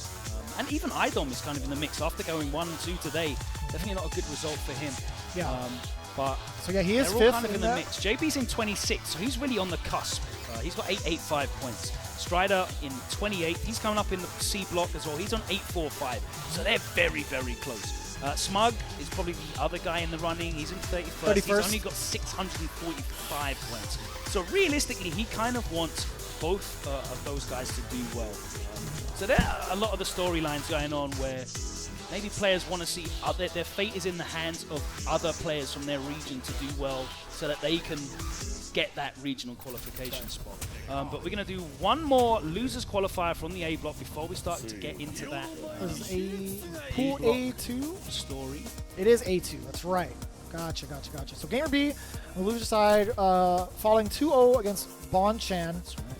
Going up against Nemo, who lost to NuckleDu off stream 2-1. Yeah, super tight. As we mentioned in that interview, that's the first time he beat his demon in 3 years. He was incredibly happy for that. Like, he popped off massively. And it wasn't on Nemo, it was just sheer joy and relief to secure that win.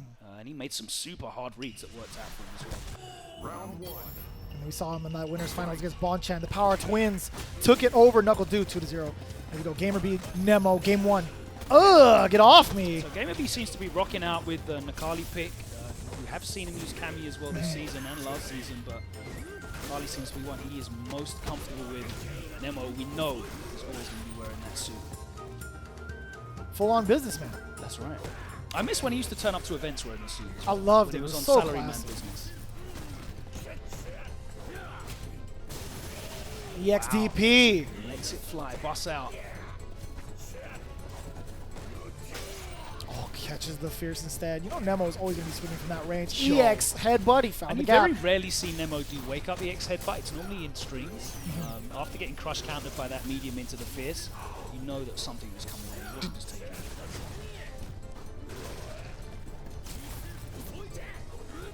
GamerBee successfully survives that V-trigger activation. Now he's got the corner. Oh, and you again, mentioned it. After the button. Because, I mean, Nemo, most Urien players are acutely aware that it's very easy to meaty that headbutt and wake up. But is it like 12 frames on startup? yeah, but, you know, so you're meeting it with a, if you got a plus frame situation, you press a light, then he's going to definitely eat a bait if he does wake up. But between the string, very, very difficult. And you would think as GamerBee, is like, if I punish this, he's dead. He's not going to do this. You're wrong. Nemo is 100% going to do it. Nemo already locked down in this corner by GamerBee. Finds the Coral Punch into the headbutt. He dropped, backs off, respecting GamerBee there because I'm in the corner. Oh, there's the activation with punish on the step kick. Oh, scoops! Grab, the damage. That was a really good read. And Another one. He knows he's not going to do it on wake up. Do it again. Hey, give me one more. Oh my word! We're going to the roulette table immediately after you and me. You and me. I'm just going to give you my chips. I got this, Logan. You put them down. Excellent rebuttal there from GamerBee, getting the round over Nemo. What was that, 4 or 5 command grabs? 4 in a row. Let it ride, baby. Lucky number 7. Ooh. Let's see how he recovers from that. I mean, he can do light headbutt on wake up. Oh, 50-50. Time to guess. That's wrong. Listen, you bet red or black. Sometimes it shows up green. Still alive. Looking for that activation. Medium kick? Okay, that was short. Finds the crouch strong. Needs a lot more touches, though.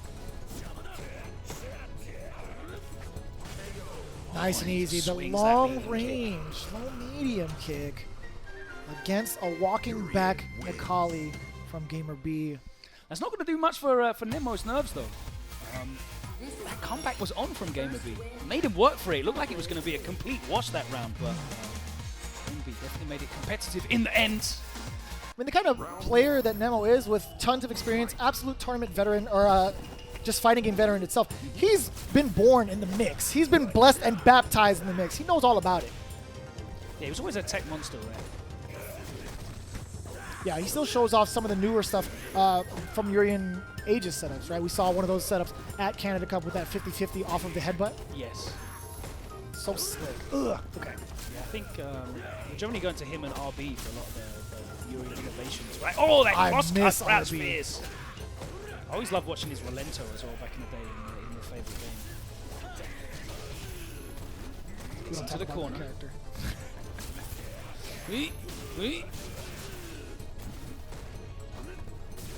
And I like GamerBee going with the meaties instead of the command grab this time around. With Nemo with the blocks out of the corner as well. He's just chilling. Oh, yeah, you know it. You're not allowed. Him. And you know he's optimized that. Yes. That's the one thing you can't do against Urien with fully stocked, or one V-skill. From that range, he can headbutt, actually with or without it. And having Aegis in that space, you are not jumping at him, period. Oh, the big jump over the charge fierce. Double dash, where are you going? Oh, he knew! Yeah, you see the light headbutt finally. Oh, and I like that. The reset off the Coral Punch into the back throw, keeping GamerBee contained. Don't let the beast... Activation off that low. And again. Waiting for it. Clean hit. What a... Oh, man. Good call from GamerBee. I lied. I lied to you. Just enough. Damn, that did chunks. And he didn't... Even you saw Nemo's facial expression. Like, oh, I didn't think it was going to... actually didn't think it was going to kill. Take that. Thank you very much. GamerBee out of the tournament. Nemo advances to top 24. And there you have your first 9 qualifiers for top 24, which will be kicking off at... Is it 4 o'clock? Should be. Yes. Should be slated for 4 to 6. I think you and... 4 until close. By any means necessary, we are getting down to a final 8 today, whatever time that needs to be. And we're pretty much ahead of schedule, I would imagine. Yeah, I mean, you can see that if you're following at home on Smash GG, and you can see on your screen there that matches are underway. Let's have a look again at some of these pools that we're going to be getting into. I love this music, man. What's this from? This is you hear this during the ads, actually, the promos. I can't remember who's great song music in this game, man. You can catch a lot of the music on Spotify right now. Shout out to the Capcom sound team. Oh, that's new. I didn't know about that. Yeah, on Spotify? It's been on there for a while. There's a lot of classic stuff on there as well. Oh yeah, I definitely jam out to like the CPS2 sounds of Street Fighter 2. So we are going through the. So let's look at B1. All right, let's look at it. Talk to me about it, Logan. What do you see? Of course, we've got Fudo top seed in that pool. He is well qualified. He's 4th, 90 points. That is a lot of points. He is good. Angry Bird in there as well, who has just advanced past Ricky Ortiz 2-1 into winner's semi-final. Angry Bird is good as well. But Sitting we at 16th. pointed out Moke and Sako, and that's a very interesting situation. But also, Samurai is in there. He's about to go up against Sako a little bit later on. That's right. Yeah. Either way, however Samurai does, he's technically still in Capcom Cup for Street Fighter League. Big congrats to him, Team Frost, making it past Team he Inferno made some and Team incredible Storm. comebacks for that team. Yeah. Oh, without a doubt, setting himself up for those playoffs. The way he took down Team Inferno was fantastic, as well as Dual Kevin clutching his way out over both Team Storm and Team Inferno.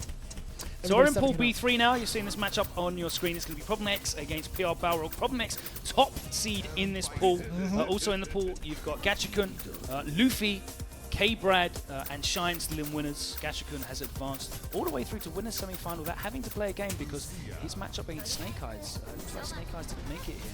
Same with Kirby Light, a SoCal native in winners round 1. Practiced a little bit too hard last night, up until 4 in the morning from what I saw on the timeline there. But Gachikun all the way out in semifinals, as you said. Problem X up on deck against PR Rog.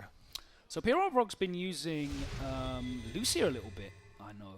I saw him use Lucia at Canada Cup in the alternative tournament. I don't know if I can specifically mention what kind of tournament it was, but it was a Street Fighter 5 tournament of sorts. I had to think about that for a second because I wasn't there. He also uses Akuma, and I really feel like this is one of Lucia's worst matchups. It's really bad. Oh.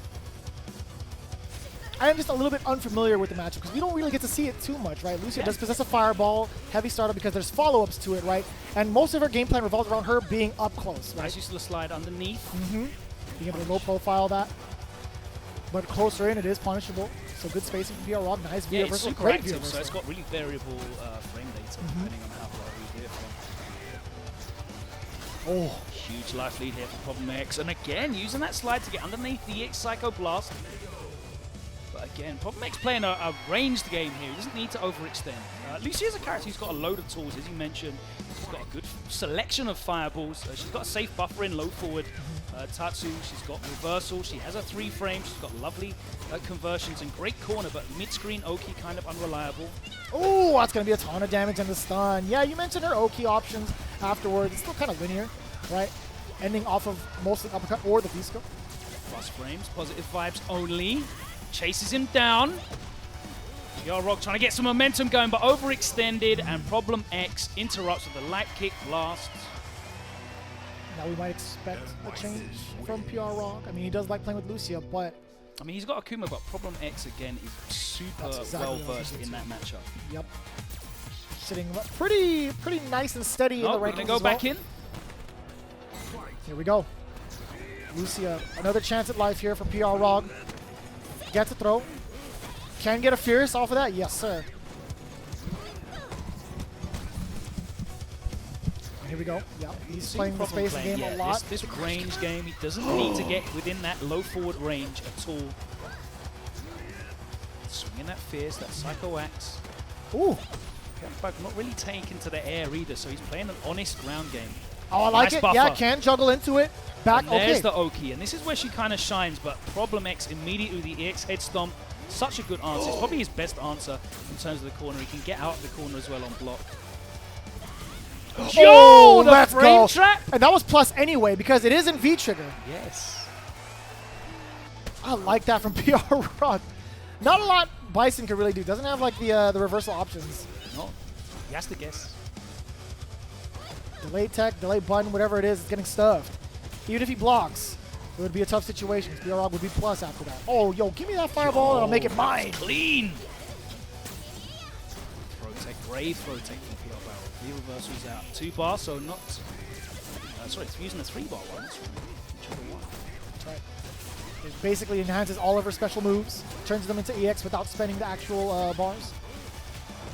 But the problem is every time you use V-reversal against Bison and he's got a life lead, you're kind of giving up your comeback potential. You really need to steamroll him, and that's going to be it, surely. Yes, it is.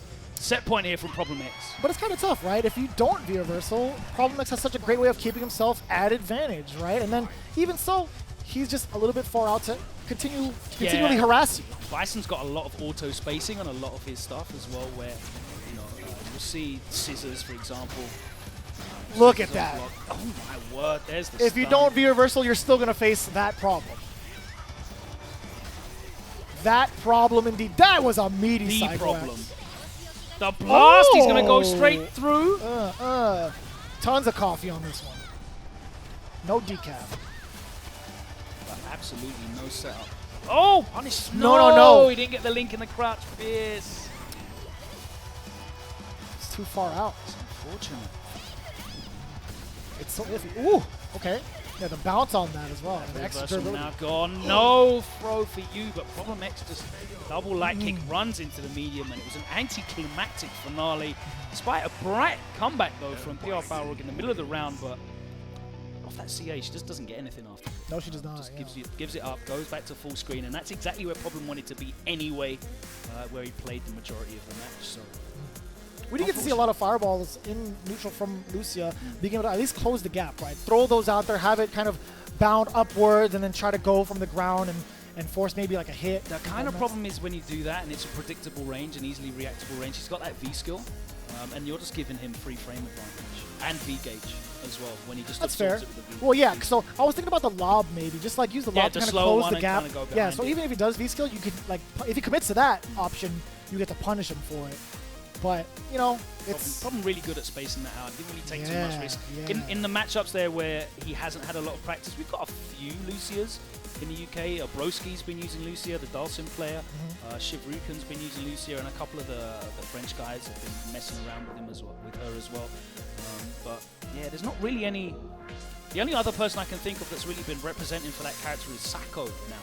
Yeah, who happens to be our next match going up against Samurai. He is queued up on deck. We saw earlier Commander Jesse as well. I think there's Blarlad also in the pools.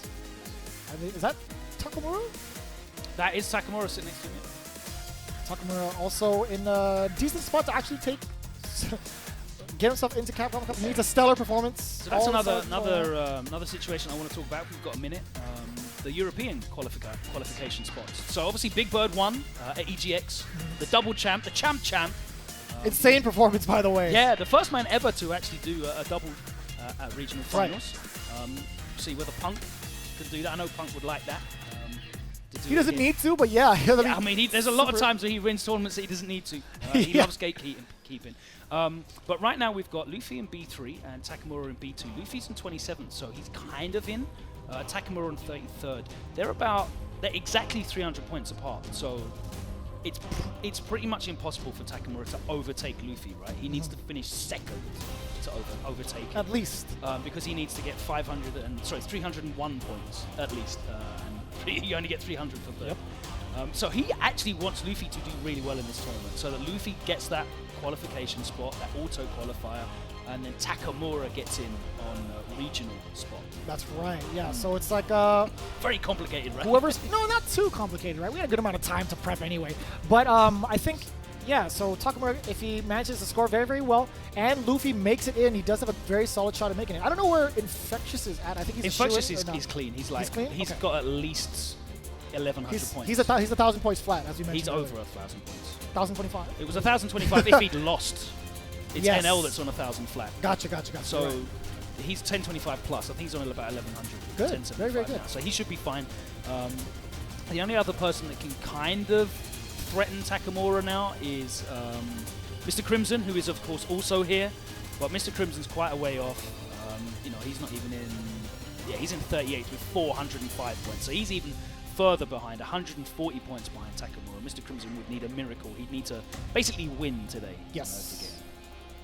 But here we go. Considering all the players here, as we see Sako going up against Samurai. And it just shows you the quality of players that we've got here today because, Samurai, he's not qualified for the 8 for the regional finals, right?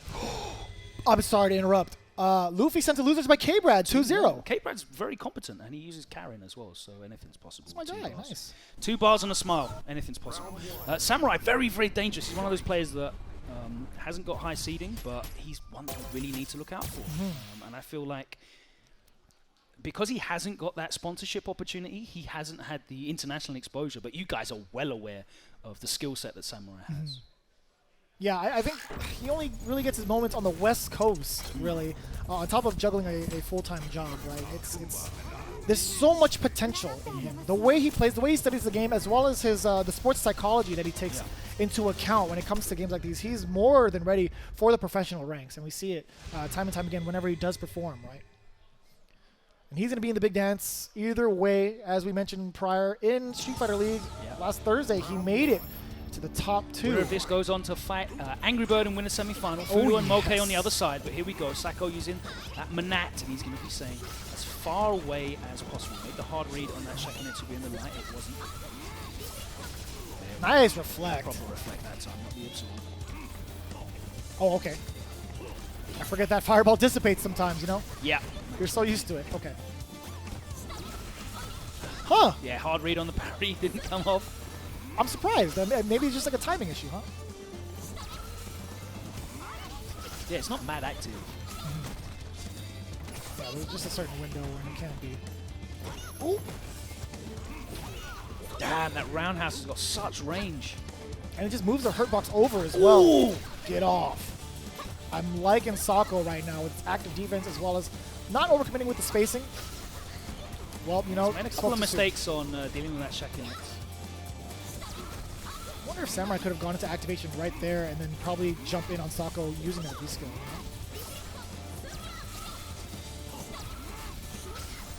Okay. I'm sure he's very aware of the situation. Yeah, has to use the EX bar to make there it is. Sako respect. And Sako just firing away without pressing a button. So he's letting off the high orbs and retaining the 2 low ones. Oh, the bait. He kept that one there for the throw bait, the neutral jump. I love it. The way he utilizes the mechanic of negative edge to take advantage of those fireballs is phenomenal. Even when he's not pressing a button, the orbs are coming out. We call that negative edging. He already has the button pressed down. All he needs to do is release it so that you don't actually get the normal, but the input still goes through. Very specific nuances with this character. Check the tech. Anti-air up. From Samurai. Gets caught up in the orb. Trying to find his way out. Sako does. Successfully. Now he has all this estate to work with. Samurai stuck in this corner. Getting locked down by the orb throw out. And I like Sako not giving up space when he doesn't need to. You know, you could back off easily and just start playing the runaway game, but he is controlling that space. No punish on the Tatsu. Nice interruption. He's going to get the side switch as well. That is a pivotal interruption from Samurai. See if he can make the most of it. Oh, Sako just he gets walking back him from down himself. Oh, nice. I wonder what that was. That wasn't even a counter hit. He just got hit wrong. Why they caught strong. Yo! Oh, no, he's jump. Oh, he didn't jump. Oh, I thought he was because he had a little bit of space. No, it was just close enough. Frame 1. If you're not jumping out preemptively, you're caught. Sako should have probably really sniffed that one out. I mean, Samurai was dashing up and really being aggressive with that V trigger. Active. He went for it twice, actually. Yeah. Samurai dashed up, went for a string 2 times in a row, and the third one caught him. He was just sitting there. He wants to see if he can do it first. You have to give someone like Samurai the credit that he can definitely do that. Don't wait for him to show you he's got those. He hasn't checked the footage of SFL. He's too busy with his own. Nice. He's got the corner pressure. What's it going to be? Nice little light string. Now he backs off. That is to Sako's advantage. He's going to go back to playing this mid-screen game. Using the teleport, just backing away, resetting. Oh, and that catches him! The conversion out of that. The explosion, the range. Yeah, you know, one thing you have to respect Sako for is definitely his conversions, right? He's so aware. Samurai nearly built that V-trigger. There it is. The move we rarely get to see nowadays. Oh! Sweep activation. Walk up throw. Activation of his own, exactly. The orb coming out, a low one. Yep. Nice work. Is this? Yeah, Yeah, for there's sure. not a lot of scaling on that, but it doesn't do a huge amount of damage. Oh, yes, it But it does. doesn't. Oh, yes, it does. It was off of 2 hits, right? So it was kind of hard to tell. Not a lot of scaling on that. But I do like the idea. So Samurai comes in with the fireballs to kind of initiate his offense. Akuma most of the time gets to bully his way in with V-Trigger, but Sako, when he has the orbs out, he can block as long as he wants and still retaliate no matter what, as long as he has the orbs and negative edge down. Yeah, allows him to control the skies. Doesn't have to take an enormous amount of risk to stop Akuma jumping in with that V-Trigger fireball. And the ground game's great for him. He's really happy playing that ground game. See if Samurai can change anything up, but it's looking very uphill for him. I like that check, air to air. Oh, big jump in. Rare jump in as well. Yeah. It's unfortunate that the orb was behind him. He couldn't extend the combo, but he'll take the damage he can get, right? He gets the corner positioning and the orb Yeah, placement. the screen control, the corner position, as you said, is probably the most important thing there. Oh, the startup of the anti-air gets clipped by Samurai. Lost frames. The reactions to V-Skill that close. Can absorb the fireball. and Oh, Samurai the orbs puts there himself too. in the corner. All the control in the world from Sakonoko. Ugh. Yeah, he was ready, backdashing and just looking in the skies. No punish on the V skill. Stun is racking up. Sweep activate. Gets out. Wow, that clipped him in the air. Oh, 2 times. Damn, the orb the is so range far. on that. Oh, And this is going to be almost impossible. He's going to have to just keep edging forward and blocking. There we go. walk and block for How's he 36 gonna get in? seconds. He's got the knockdown though. He's in the corner. The orb, He's going to have to multiple block like an absolute genius here to get rid of all of these orbs. And he has done. Great defense It's so still far. on. Oh, no explosion. 20 seconds. Left on the clock. Samurai needs to slowly inch his way forward. He needs 2 solid hits to close this out, and it's looking impossible. Yeah, Oh, he's just gonna take a the couple throw. throws? He quick throws. Okay. Ooh. And he pressed the button. Sako not only quick throws after the throw when he didn't need to. He also pressed the button. There was just too many extra seconds behind, right? I think one more sequence had Samurai walked up and close. It could have led to extra damage. Well, that's only if you commit to a button, though. Right? So. If he had thrown him, yeah, there would have been more time off the clock. You're right. Oh, Man, that's bad. not too bad, actually. The damage No, taken it wasn't. too bad at all for Samurai. Oh, And he's in. okay. Activation time, Sakonoko. Man, just walking in and out. Samurai can't press the button anyway because of the orb, so he had to take that throw. Yeah, not too bad. Oh, he got fuzzy. Is he gonna build enough? My word. What? That interruption was clean. And now Sako has to guess in the corner. Oh, he and guesses you guessed wrong. Boom, boom. No bar kill.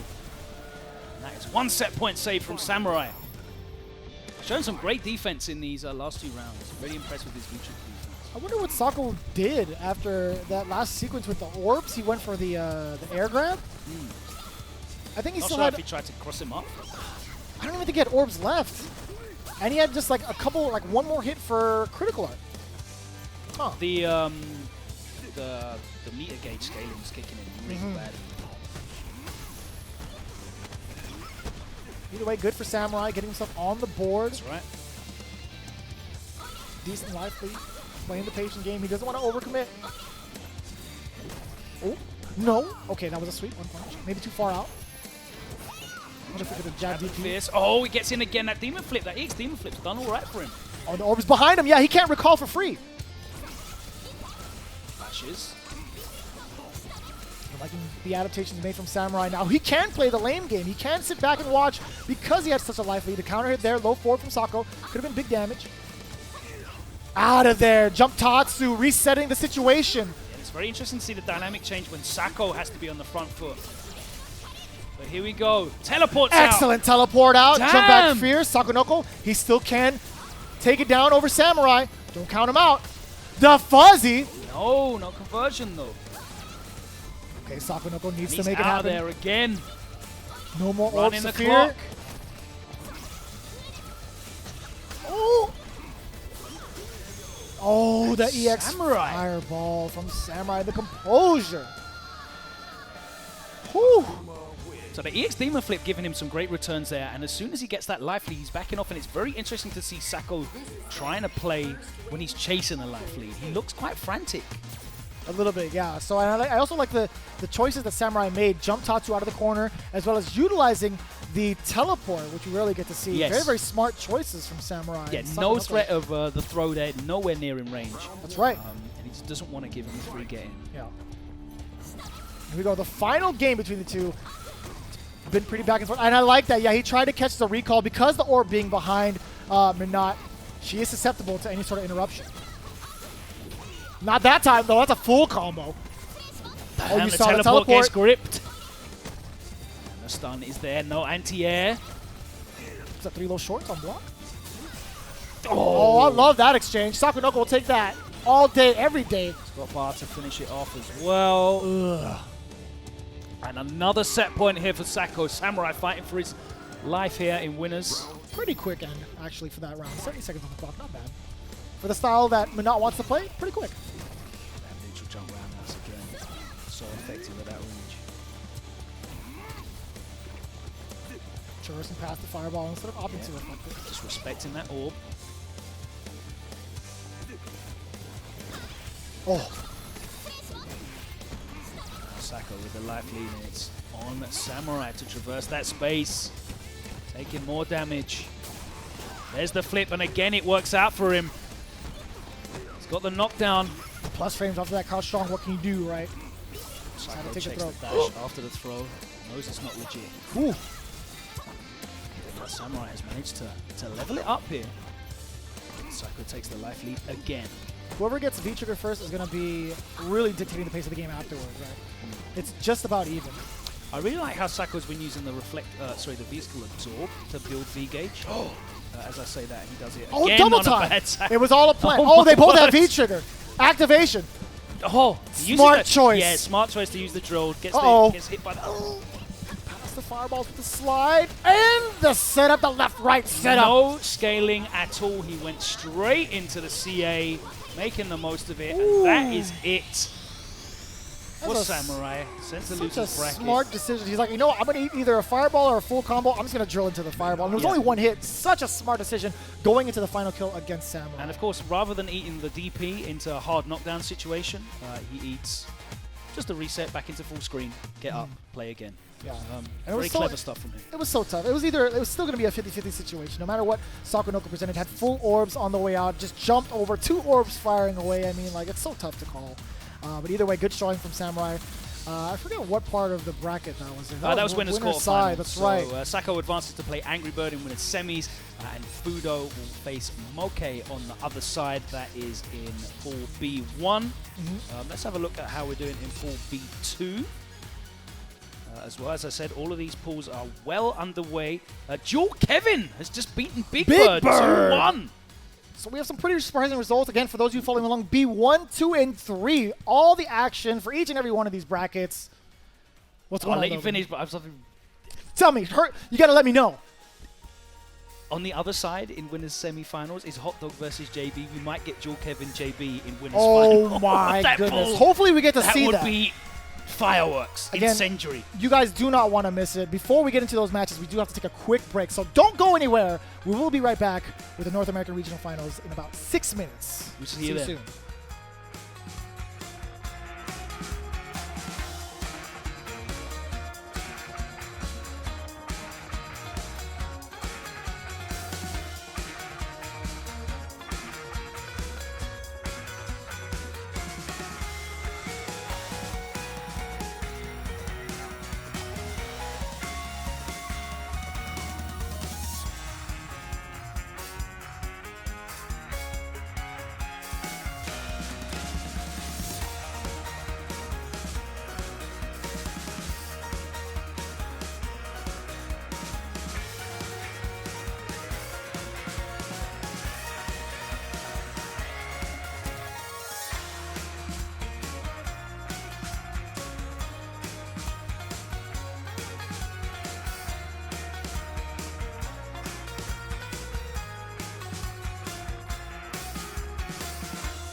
Welcome back, everybody, to the North American Regional Finals here at the HyperX Esports Arena. We got so many more games to go through. We couldn't hold our excitement. We had to go to the break. We just had to prep the rest of the pools. Did you wash and your the players. hands? I did not have the time to. Oh, I'm going to have to throw this hoodie away now. It's a good job I've got so many others in my wardrobe at home. It is heating up right now. It is the last event of the year. It's a super premiere. Everything is up in the air. There are so many points available. But I can confirm one thing. Mr. Crimson what about and Takamura, we're talking about their situation. Takamura actually, I think, has gone 1 and 2. So He's he hasn't out. had a good one. But Mr. Crimson didn't make it out of his pool in the A block. So I just did the numbers, ran the numbers. And now it means that Mr. Crimson can't get ahead of Takamura. We pointed out he needs to have a crazy run. That's right. Top 2. Luffy currently in winner semi-finals of his pool. So if he goes on a good run, that kind of makes up for Takamura's poor showing here on the weekend. So he is going to be in the crowd cheering on Luffy, who we should see against Gachikun in winner semis. But coming up next, we pointed out a potential fireworks of a winner's final. Ooh. We're going to see the semi-final ahead of that. That could determine whether it's an All-American winners final in this pool. But it's going to be Hot Dog, the Bison, Hot Diggity Dog, up against UYU's JB. So we did mention earlier about Luffy's placement. We did see a slight error there. Luffy, it said that he was taken down by K-Brad. That is not the case. Just to kind of reiterate. He did beat K-Brad too. Yeah, K-Brad also sent it to lose. Oh, actually eliminated by Unique, maybe. Straight into it anyway. And Hot Dog is straight into the corner as JB is running amok. Swinging that fierce, he gets the counter here. And there is a lot of counters going on. JB very active on defense. Another counter hit. I like this outfit, the beautiful Joe. Yeah, I like it more than the Airman. The Airman? Which is an absolute travesty. It's really cool, but it's very, very hard. Has it been banned yet? I'm not Oh, sure if it's no. been banned yet. No clue. Hopefully. I Nice like the interruption. You have to interrupt that EX whirlwind. You can't interrupt the EX spinning mixer, and he's in the corner. Double Another counter hit. With both of these guys getting counter hit left, right, and center. Back throw. He's going to activate. No! I knew that was going to come. It was too predictable. On the way out. JB, he has the meter. Of course he's going to do this. It was a really good time to DP. The momentum had shifted. Hot Dog needed to close it out. That was a good time to DP. It would have been an even better time to put your foot on the brakes, but he was drunk with power and momentum. Off the wall, and he's switched now. Oh, you saw Looking the start for of that the activation. roundhouse? Yeah, he wanted that roundhouse activate into the V-trigger. Activates anyway, immediately into the corner. You go. Ooh, I What a like throw. that defense from Hot Dog. And he stays in front. Damn. What are you supposed to do about that? Damn. I'm Crouch so stomp. used to that EX head stomp just getting completely out of the corner, and so was JB. Got caught unawares. He could have heavy mixed there, but if he'd have got out of the corner, he would have been massively punishable. Again with the interruption, Hot this time Dog following is it with the super on EX point. scissors. Interruption on his own. Too far to interrupt that time. Can't really do much. Locked in his corner. No, he gets it anyway. Oh, I like the trade-off. Nice air to air. EX spent. Hard knockdown, dash up. Caught him. Minimal damage taken, Puts him but he does into get the the side corner. switch. That time he tried to interrupt, but he was too far away. Oh, whiff. No, he's still alive. And again, he lets it off. Oh my god. You cannot test this man. I think he's got him at least like 85 to 90% interruptions on The only time normal that to he whirlwind didn't, shot. the only time that he didn't interrupt, he was too far away for it to reach. That was the only time. Correct, So correct. JB needs to identify that Hot Dog is definitely looking for that. He is concentrating on that. Let's see what other options he can show him. Too predictable with that whirlwind shot. Nice crouching light punch, anti-air, interrupts with the light kick though, and he takes him towards the corner. After a Psycho Axe? There's a slight delay. Yeah, sometimes you have to. Can't just let him get away with positive vibes all the time. Sometimes you have to be negative. Sarcasm didn't go amiss. Fighting his way out of the corner. These guys are just swinging buttons. I think this is the fastest pace we've seen today. Off the corner. Couldn't really contest that. It's so hard Yeah, to he needs in to general. jump back, medium punch. But very difficult when you've already committed to a button again. Too far away there to interrupt, but he interrupts with a low, strong, back throw. Is he going to bait? No, he goes for it. Oh, okay. In anticipation of the wall jump. Oh, Oh, the hot side diggity switch. dog. Looking at match point already against JB. Now JB just needs a ton of points. I really like the use of V-Trigger 1 against Rashid's as well because they will reversal and he gets so much. One of the few characters to get Oki off of his EX reversal. So using that side switch for the V-Trigger 1 for the dash through is very good. Caught him in the counter hit this time. JB finally getting things started Gonna be. in this corner. Opts not to go for any tornado shots this time. He knows what Hot Dog is capable of. Oh, Nice interruption.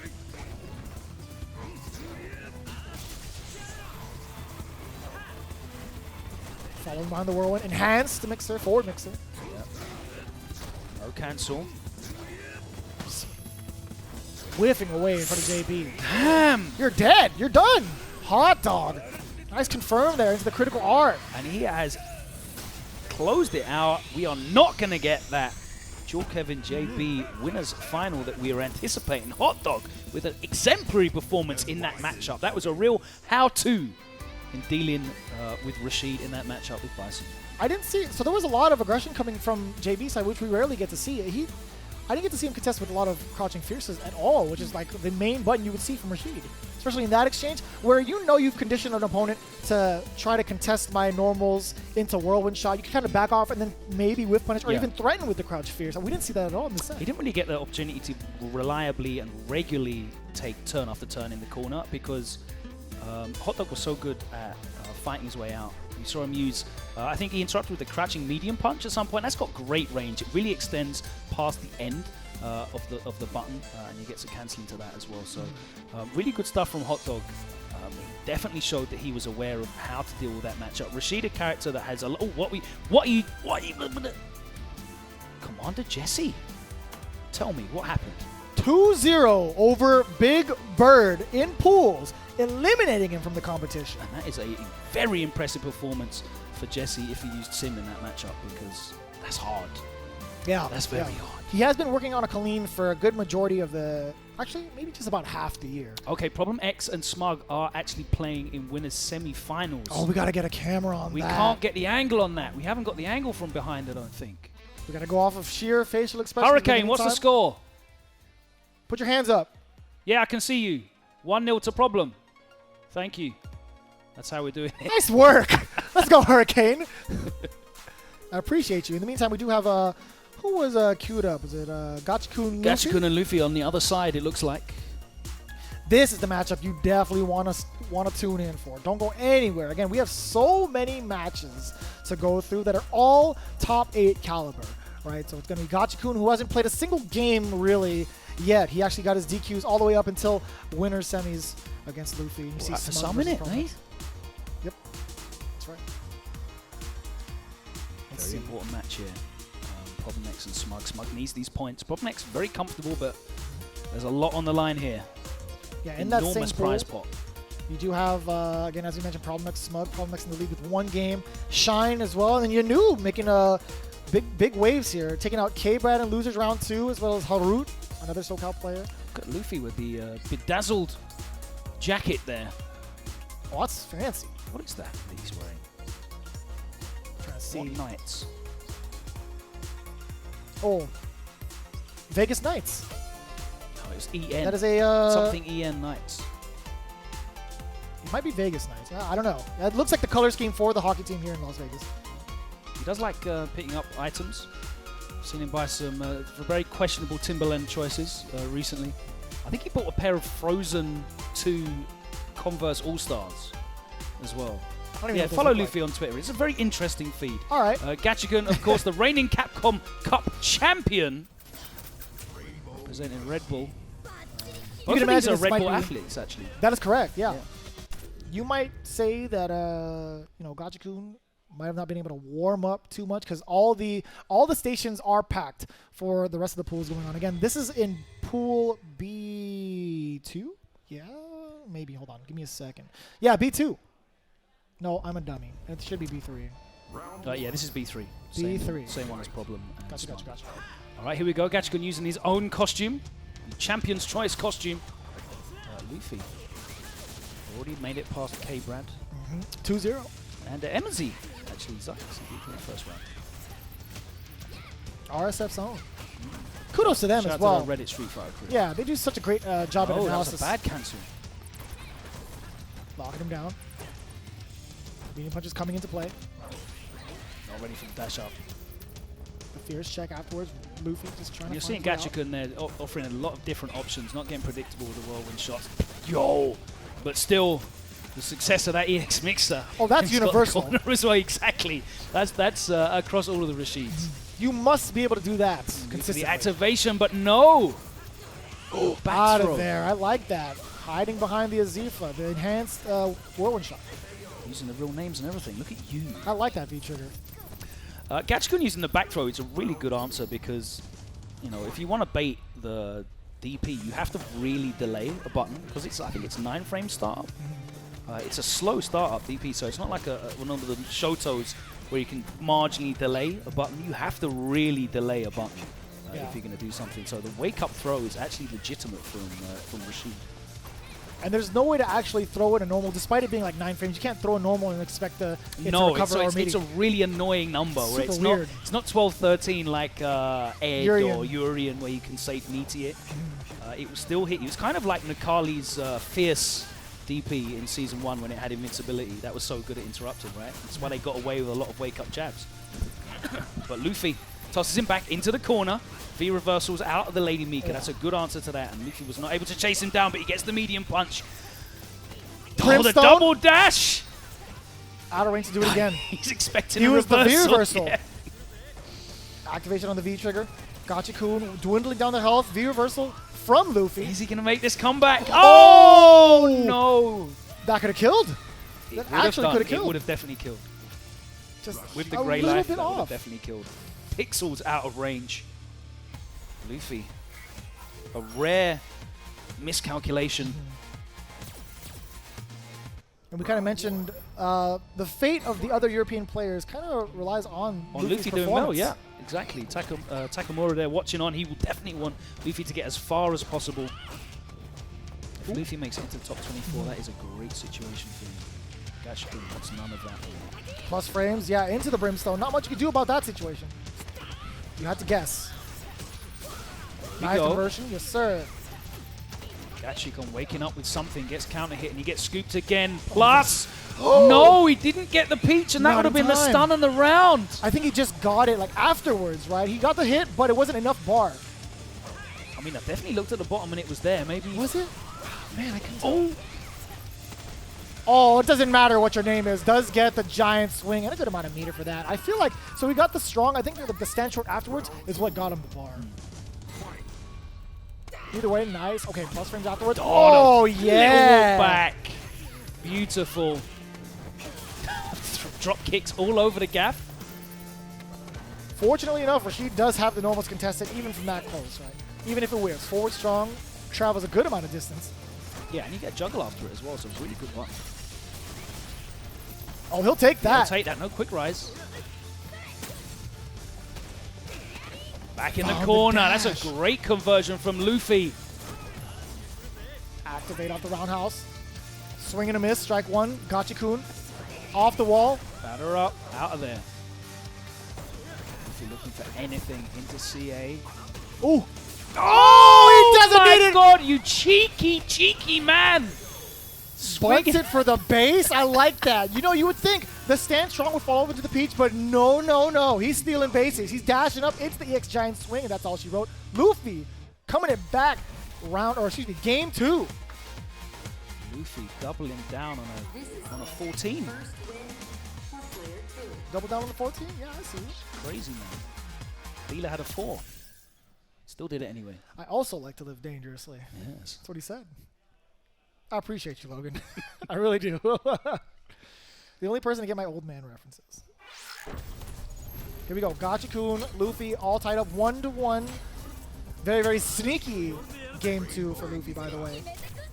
We all thought there was going to be a peach, but, you know, Luffy 2 steps ahead of the game. As expected from both Red Bull athletes. All tied up. I wonder what we could expect coming from Gachikun after that loss.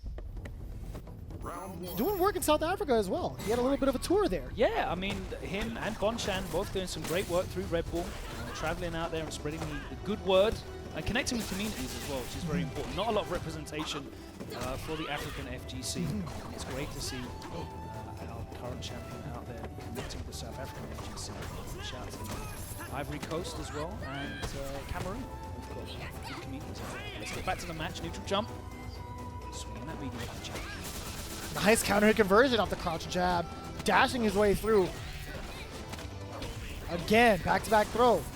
Nice Straight jump out there. He's going to get a good conversion off of this. Oh man, the side switch. Back in the corner. The bait. Nothing came, but What it in the doesn't world? matter. It doesn't matter. Ugh. Still alive. Not now. Luffy taking the most advantage on those scramble situations. Even off of the trade, it's still another left-right mix-up.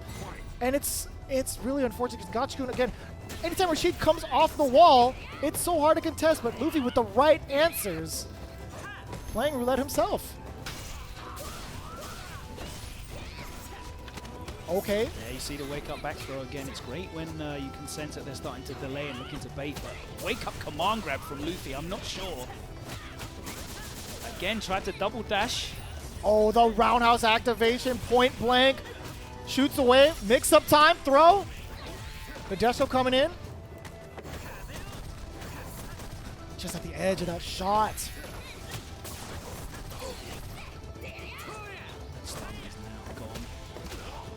I knew it! Logan, I knew it! I was just gonna say it. He's gonna get the hits and he's gonna go for the giant swing. He was in the optimal position to do it, and Luffy fires. Oh, he is such a scumbag. Luffy, you genius! I apologize for the folks at home. If I all the people tuning in right now, the headset users, we apologize on behalf of our excitement. It was so, yeah. Oh my god! So smart. Leaving the guaranteed damage and taking the reset for the kill. Again. Oh, sliding his way to home plate. I actually can't believe it. So we're going to get an all-European winners final in B3 because Problem X advanced past Smug 2-0. And Luffy, they're taking it against Gachikun. That's right, but Smug not quite out of it yet. In fact, we do have James Chen on the scene with an interview standing by with Smug, if I'm not mistaken.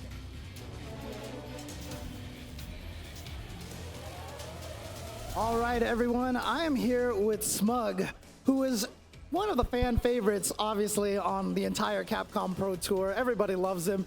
And you're trying to get into Capcom. You have to place pretty high, but you ran into a road bump and lost to Problem X. Talk about that match a little bit.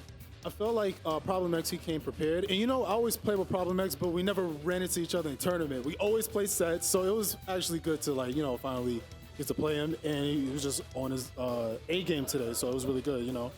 Did you go with G or did you go with boxer Balrog against him? I actually, I played G first, you know, tried it out, and it didn't work out, so I tried Balrog, and I still lost, but, you know, I like how he adapted, and, you know, I learned a couple of things from the gameplay, so.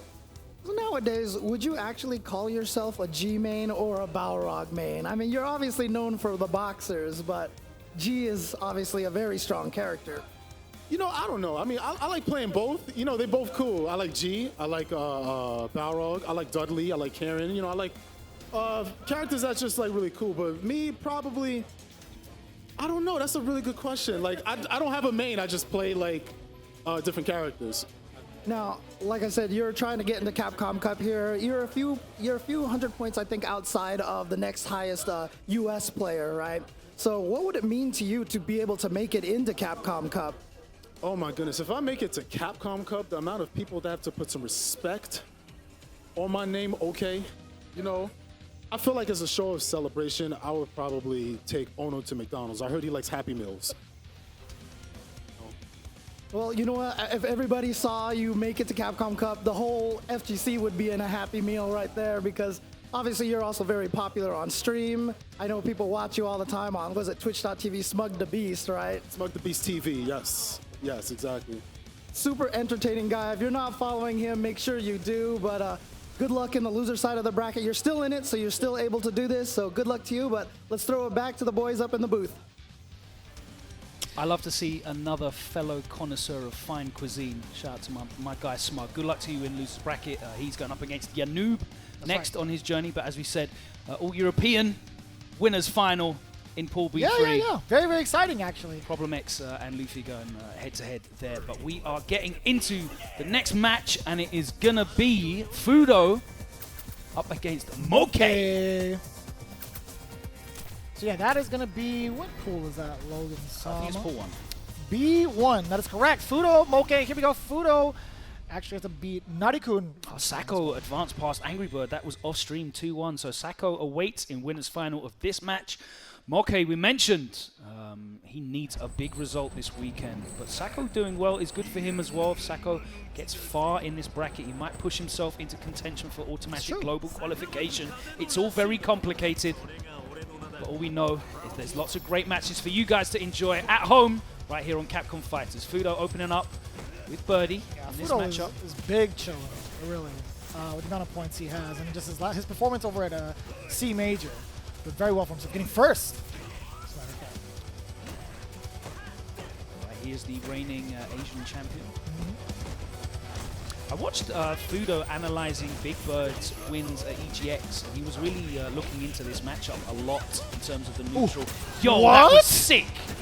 He has answers. He has studied this matchup. Never seen that before. Nice buff with a medium punch. Made it look like he hit him with his legs. Oh, big jump. He went for the reset with a Ball Revenger. Didn't come off. Oh, overcommitted to the block string or the frame trap. I'm not sure if he went for forward medium, but he hadn't crossed up yet, because that is a weird angle. I feel like it was a little bit too fast, because he went for the jab and then strong, right? And he delayed it and then waited a little bit longer. It would have come out. But yeah, you might be right. It is possible. I know that's got a weird jump arc out of the corner. So he was looking at dealing with Stand Fierce, Crouch Fierce against Rashid, which are two very important tools to be able to deal with in this matchup. Again, that jump in medium out of the corner is really difficult for Moke to deal with. Just wasn't anticipating it. He thought he was going to keep Fudo locked down, but the answers were there. Really weird hitbox, hurtbox. Yeah, he shrinks it severely. Yeah, along with his kind of short jump arc as well. Oh. Rashid doing Rashid stuff though in the corner. Good jump out again. There he has the answer. That was just a crouch medium. And he used the V-skill to follow up to retain the side switch. Activation stations, has to respect it. Jumps out. Jump out. Fierce coming into play as well to keep Moke at bay, but Moke doesn't need to overcommit at all. Despite his V-trigger dwindling down, it's not too big a deal. No, he could have confirmed that. Would have got CA. That's right, he could have got into the... Fudo's definitely capable of confirming that medium punch as well. I've seen him do it before. It's a late cancel window, oh my word. Oh, he risked it all. He risked it all on a whirlwind coming out. It never came. And the unfortunate thing is that Moke gets to keep all his meter. Fudo would have definitely been buffering a CA off that in case that bullhorn was here. Restock Moke. Yeah, so he's going to stand at the range where you're only going to get the last hit of that crouch fierce, and you won't be able to link the low forward afterwards. But it allows him to whiff punish the stand fierce. Oh yeah, just enough space to get the armor. With punish attempt there from Moke on the fierce, but no, he actually fires his cancel. No jump out of the corner just yet from Fudo. Walking his way out with the jabs as well to kind of bully his way back into the space. See, Moke's kind of respecting the corner, not overcommitting. Fudo comfortable with fighting in this corner, finds it. No V-skill, I like that, just dashing up instead. Oh, you know. Sometimes you gotta. He gets the corner for it as well. As I said, the reward of that EX spinning mixer is no massive. Activation. He want it on hit. He's going to do it now. Just out of that fierce. No more enhanced. V-trigger 2 left. Oh my in word! Range. That was so late. Still in it. Plus. Oh and my! With the Grey Life, does the damage. Closes it out. And I like the adaptations made from Moke. You saw Fudo early on in the corner opt for the jump out on defense. Moke now backs off and forces Fudo out of the corner with normals. Yeah, he's maintaining that range where if he jumps out, he has ample time to react, and he doesn't have to worry about it crossing up, putting back in the corner. The peculiar jump arc and the hitbox, hurtbox of that jump medium punch. He's maintaining space. And he's also not getting predictable with whirlwind shots as well. You can tell that Fudo is looking for that bullhorn to interrupt through a whirlwind shot. He's just happy to just marshal. You can see he's using that crouch and stand fierce. He's really making Fudo have to earn his way out of the corner. And it's very difficult with Rashid's normals. Too far out. It is -4, can't get that punish. He doesn't have an abundance of 4-frame buttons to his birdies. Ooh! And again, the jump out. We saw that last time he activated on block. No, he wanted the roundhouse activation, and what a whiff punish from Fudo. He's going to get the setup afterwards as well. He is dead! Oh my god!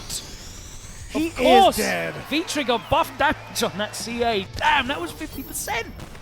That's actually gross. Wow. That's actually gross. How? Oh, nice whiff punish on that. Moke unfazed by that last finisher from Fudo, keeping him in the corner. Nice conversion off the counter hit strong from far away, getting the sweep knockdown. Fighting his way out. Stand strong bullhorn. Big time punish. Oh, I like that. Doesn't even let him finish. Crouch fierce and the side Puts switch. him back in the corner with a medium. There's the activation conversion. He gets the good Oki off this as well. The neutral jump. Oh, there's the tick throw.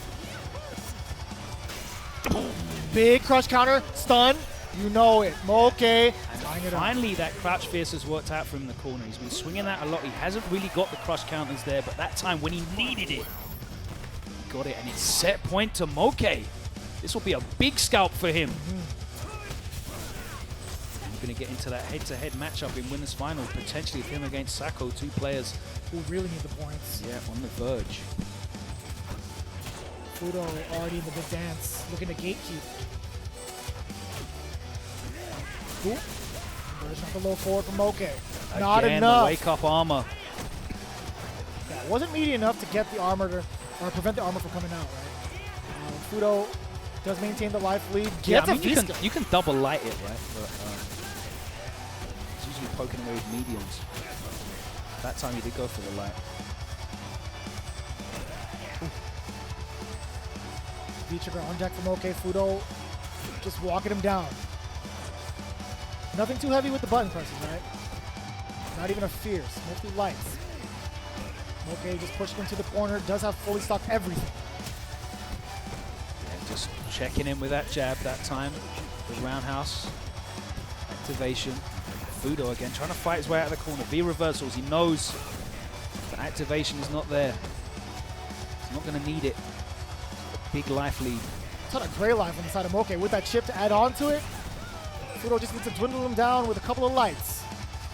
All right, good amount of life. Yeah, and Maybe a Moke's just medium. going to wait as long as possible to try and get as much of that grey life back. There it is, and he's straight back in. Not enough time, though. 10 seconds on the clock. He has to do something irrational, and it happens. 5 seconds. This is definitely Fudo's game. Moke, he just only hope for the best in this next 15 round. overhits in a row. And he blocked all of them. He blocked all of them, Logan. He didn't even walk back. He crouched and then blocked. Crouched and then blocked. The reactions. 50-50 the game. So, puts us 1-1 for Moke between Fudo. Again, Fudo looking to gatekeep Moke. He needs as many points as possible. But despite that, if Moke manages to defeat Fudo now, he still has to go up against Sako Noko in the winners finals. I feel like Moke is too scared now when he has him in the corner. That strategy of backing off and marshalling the corner is okay if your opponent is consistently showing you attempts to escape. But Fudo is not overextending to escape. And he hasn't really been able to do anything while he's in the corner. Fudo happy to just wait, block it out, and when he gets that V gauge, he's activating off the EX Bull head. That's right. Yes. Bullhead. Fighting his way out of the corner. And sometimes he'll just throw it out there and catch Moke off guard on his wake up. It's not a reversal, but it is delayed. Nice work. Finally gets it to stand strong into the bullhead, or bullhorn, excuse me. Nice buffer again. Great Consistency. corner carry. Holds the throw. Swings over that. Stand and Fierce. Pretty much dead even at this point. Fudo is walking in and out of the ranges of Rashid's Fierce. Again, he's working around that move. Yes, I like that. Yeah. Oh, okay. Wow, swings it after the block crouch Fierce, gets the cross counter. And again, that medium out of the corner. It's so difficult for him to deal with. It's a cycle, Logan. Back to phase 1. Yep. Keeping him on his toes. Moke didn't have an answer for it. The Wheel of Fate turns. Once again. Trigger on deck for both. You know it. Activation Activation for stations. Jumps back out again. Oh. Now he's got the corner. Medium mixer. Oh, baits it out. That's not what he wanted at all, That's not but what we wanted at all. You're right. he still manages to clutch it out. Gets himself a combo into the Eagle Spike, putting himself again at match point. Over Fudo. Fudo with critical art. Spans it first. I thought on the way down that would be like a counter hit or something, so he could convert with, or continue the combo with stand short. There you go. 2 lights.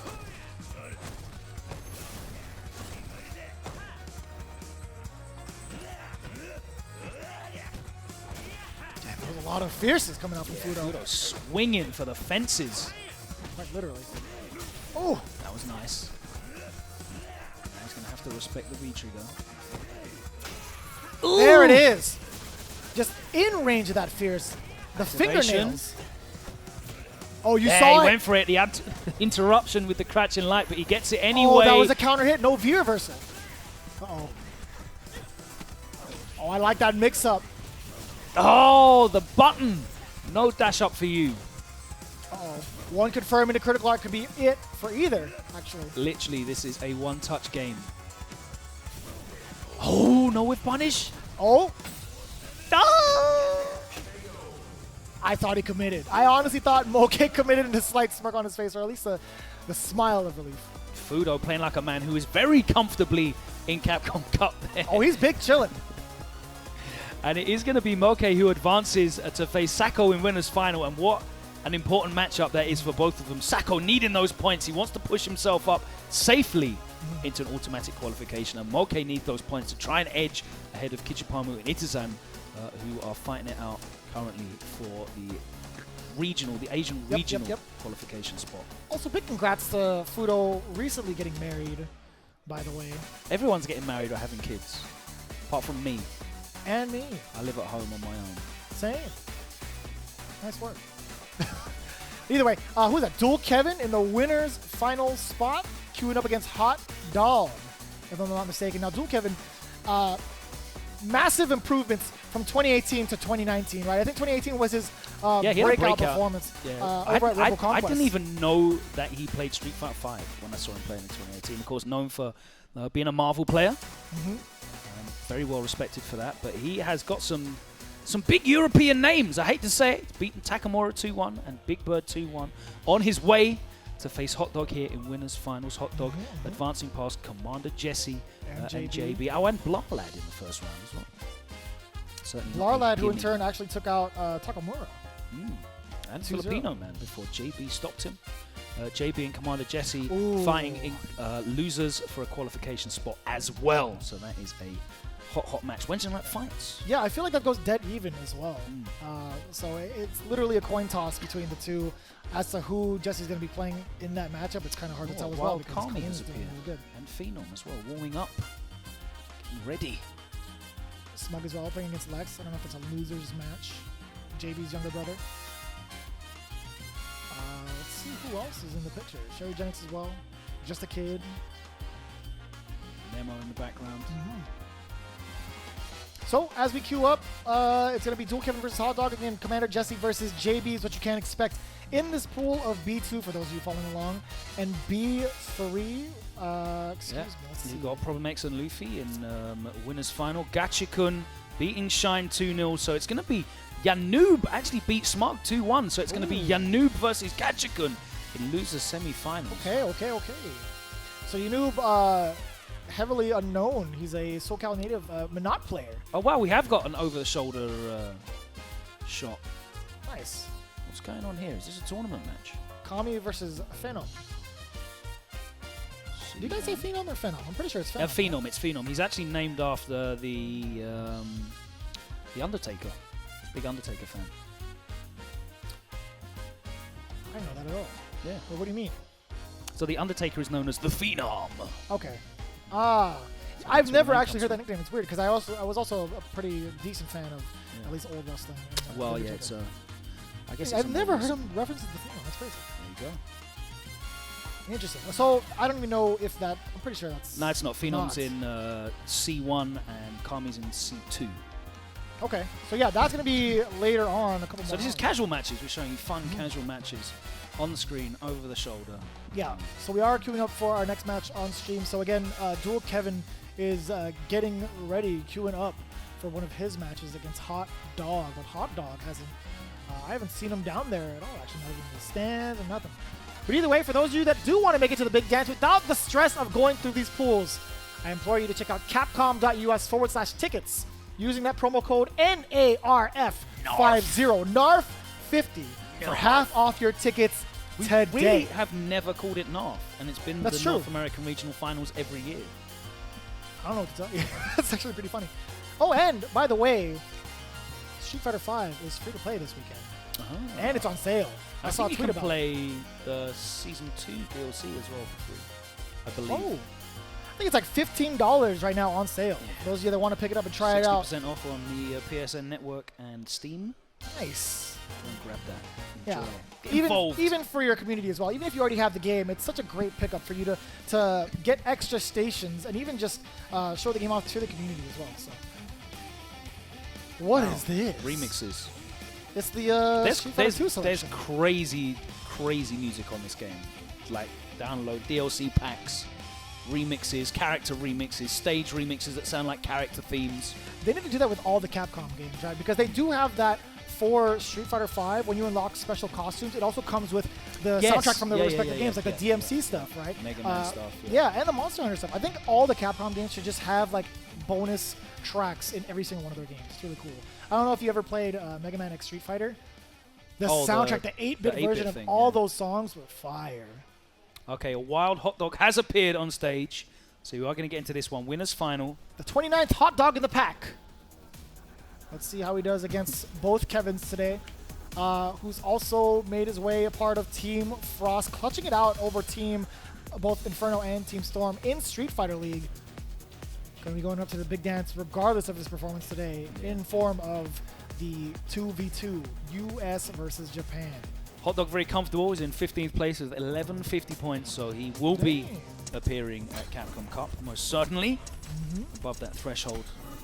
Dual Kevin definitely needs points if he's going to be there. He's impressed us with his ability, but he hasn't traveled a tremendous amount, especially not internationally. He's unsponsored currently as well, so certainly there's a few very talented American players that I feel have a lot of potential that could be picked up. Definitely putting himself on the map in 2019, even outside of Street Fighter League, right? Had a great top 8 at CEO with his Rashid. Who I got? 5th, I believe. If you think about it, at the moment you've got Du, Iodom, Kevin, Samurai, Terrence, Chris CCH. These are all unsponsored players. They're all very, very talented players. Chakotay, Sarah Blast, of course, as well. 801 Strider as well. Strider's on Sonic Box. Is he? Okay, I'm sorry. Yeah. Put some respect on their name. But yeah, there's a lot of talented players right now, unrepresented in the North American region. So I'm glad Chakotay made it out, by the way. He had us panicking a little bit. It was on his Twitter. He lost his wallet, missed his flight. I know you can hear me down there. I'm glad you're here. He has. He actually went 0-2, or got eliminated by Commander Jesse in losers round 3. Had to go through Romance, another ex-SoCal player, moved on to Las Vegas. okay, so Chakotay lost to JB. 2-1, beat very, very close. Romance, then lost to Commander Jesse. Okay. 2-2. All right, here we go. They're ready. After the long wait, hopefully the matchup delivers. We're in the Rashid segment of the show, it seems. Yeah, 2 Rashids, 1 in winners finals and 1 in losers semifinals. We saw Gachikan before that as well. All Rashid all the time. Rashid hour, here we go. And we saw how HotDog did against the likes of JB. Now you're facing a whole different kind of Rashid. I don't know if that means anything to you guys. Nice whip punish. Yeah, a character with so many tools, it's very difficult to get a read on the player's rhythms and patterns, especially in a 2 out of 3.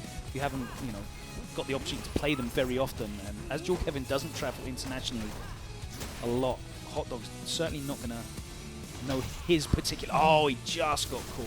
Oh, EX spinning mixer. Of course, a nice call. Oh, he caught him moving. Great trap after the jab, the roundhouse activation, and he was ready to close it out. JWong with the first round. And what's good about that is JWong got to watch the match prior with JB and HotDog, right? He understands what he needs to do. Another whiff punish on the Psycho Axe. He has been consistent with that.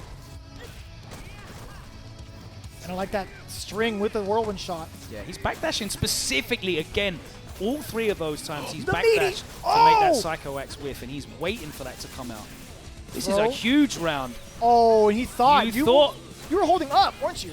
You were. That's a perfect for dual Kevin. Golden letters on the screen.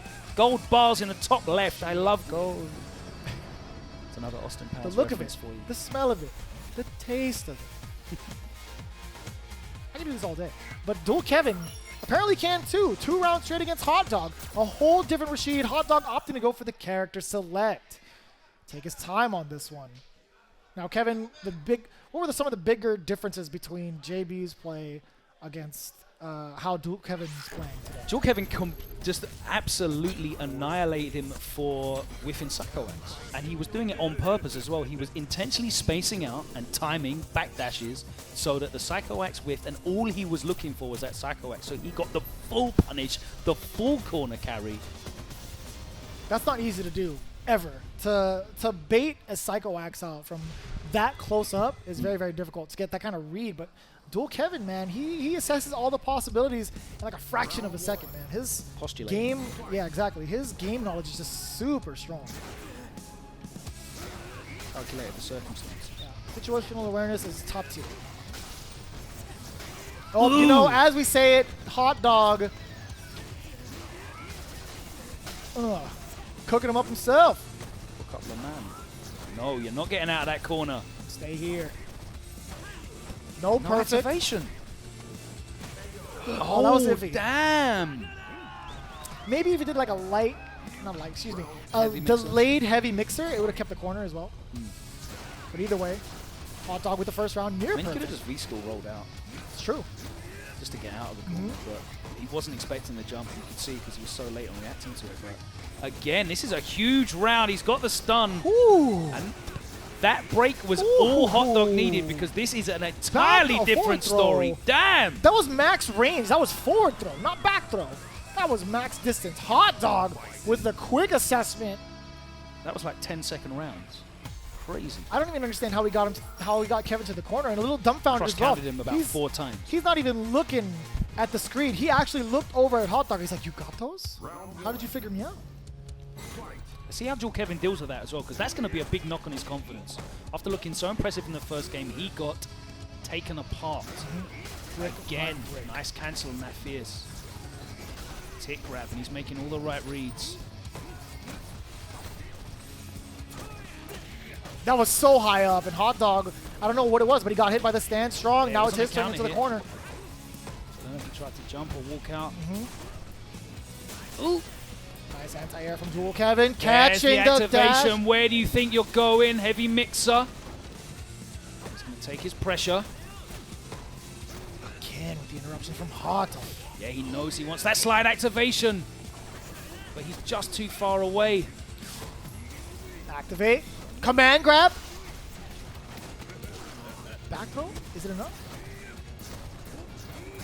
Oh! That was slick! So he's slick. He's good at those. He's got a lot of those. He has a lot of those. Memorize the timing. Knew exactly when to get that. Definitely need a lot of auto-timed. Nice, and that shades of the JB matchup. Uh-oh. And the side Smell switch. that come in. Nice tech on the throw. That would have been stunned, and that would have been almost seems game. to have made all of the adjustments that he needs to, but he's out of the corner now. JWong. Not quite yet. Oh, okay. Big jump in. Hot Dog staying still this time. Interrupts with the jab. You saw the roundhouse startup from Dual Kevin. Trying to go into the trigger. Not going to do it raw. Yeah, delayed roundhouse to catch that backdash, but never came. Oh! Interrupted. Just out of range. Plus frames on that. Nice. Hot Dog with a hefty life lead. Sitting on match point. So far away. Doesn't activate. Does it off the stand strong. Command grab again. What's the setup? He's gonna have some... Yo. Nice work. Doesn't care about yourself. Counter hit conversion. Dual Kevin down corner in the corner carry. position. Again? Yes, counter hit, the conversion. Not quite One more stunned. touch for the stun, and the throw closes it out. Oh my Corner gosh. to corner from Dual Kevin, and we're going to a final round. Check it out though, the bottom of your screen. Full CA for Dual Kevin. There's going to be a lot coming into it. Hot Dog as well with the anti-air starting off. Dashes into the whirlwind shot. No whiff punishes this time. See what Dual Kevin has on defense. Swinging away. Active defense, crouch fierce. Out of the corner, Hot Dog. Great timing on that jump out. Fortunate worked out for him. Oh, that was delayed. Oh no, that was reversal. I lied. He just ran into it. No, it's got mad slow start. You saw a counter hit on Hot Dog's behalf as well. Oh, the startup of the scissor kick gets stuffed.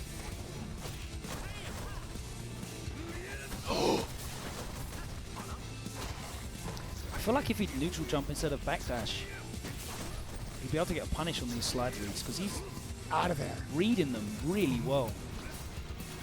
He's hanging out. Hot Dog trying to build some meter from far away. That was so far, the command grab. Hot Dog, what's the setup this time? Counter it. Ticking away at life. Nice interrupt from Dual that Kevin. bomb's gone. He implants another one. Oh, Plus frames, positive vibes only, corner pressure. What no! the slight delay from Hot Dog, and you see him reeling back. He's like, ooh, I can't believe it either. Dual Kevin, but still, that was very, very close. Hot Dog Great back and moving forth on. match there. Hot Dog showing some great adjustments. Dual Kevin definitely covered himself in glory, though. Good performance from him. Yeah, and you know, I understand what he was going for on that wake-up low medium kick. It just Hot Dog was just a little bit out of range. He narrowly avoided that with that walkout. Had it clipped, you know Dual Kevin was going to go for that. The mixer into critical art. Good looks on Hot Dog, not overcommitting after the knockdown in that corner, right? Especially after the bomb on block, getting the throw and just hanging out. Didn't want to move forward. Nice work. Nice work from Hot Dog. Good stuff from him. He advances into winners, top 24. Of course, Dual Kevin still in top 24, but he goes through into loser side. Doesn't have to play a qualification match. It's 3 out of pools here, and we now know that Commander Jesse and JB in the loser Jesse and semifinals JB, for that. that's the one I was right. looking for. Yeah, we do have the rest of the blocks for B. We do have a couple of handful of matches before we get into the C block. But before we get into those final matches, again, things are finally stirring up here. There's plenty more matches to be played after this break. We will start the C block as well as finishing up the B block. For it. That's right. 10 minutes after that. Don't go anywhere. We'll be right back with more of the North American Regional Finals. I am Rashid of the Turbulent Wind. We are ready.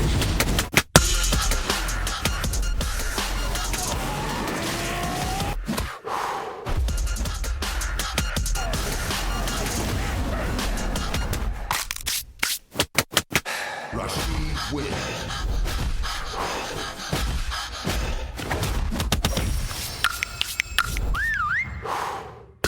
Remember the name well.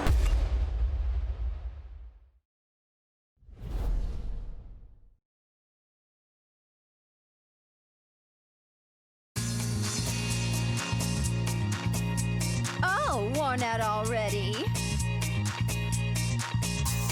Back for more! Can't start the show without the star.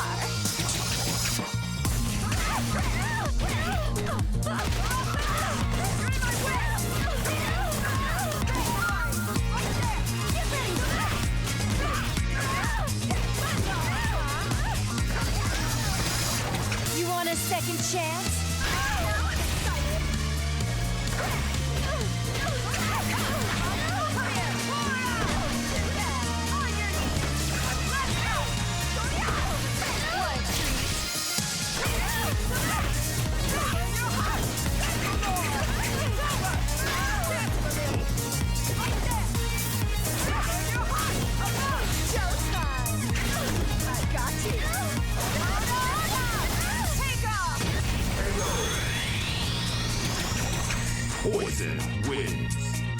gossiped about is proof of my popularity.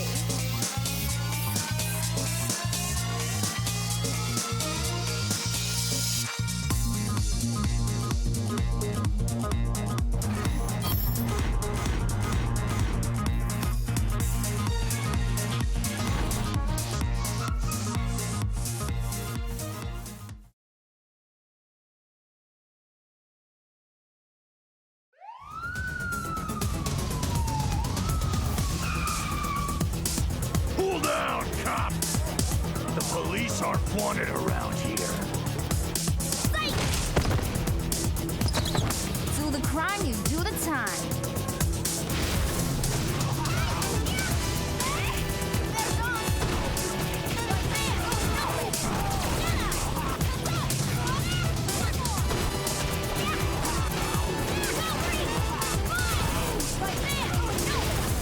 You need a cup of coffee? Come on.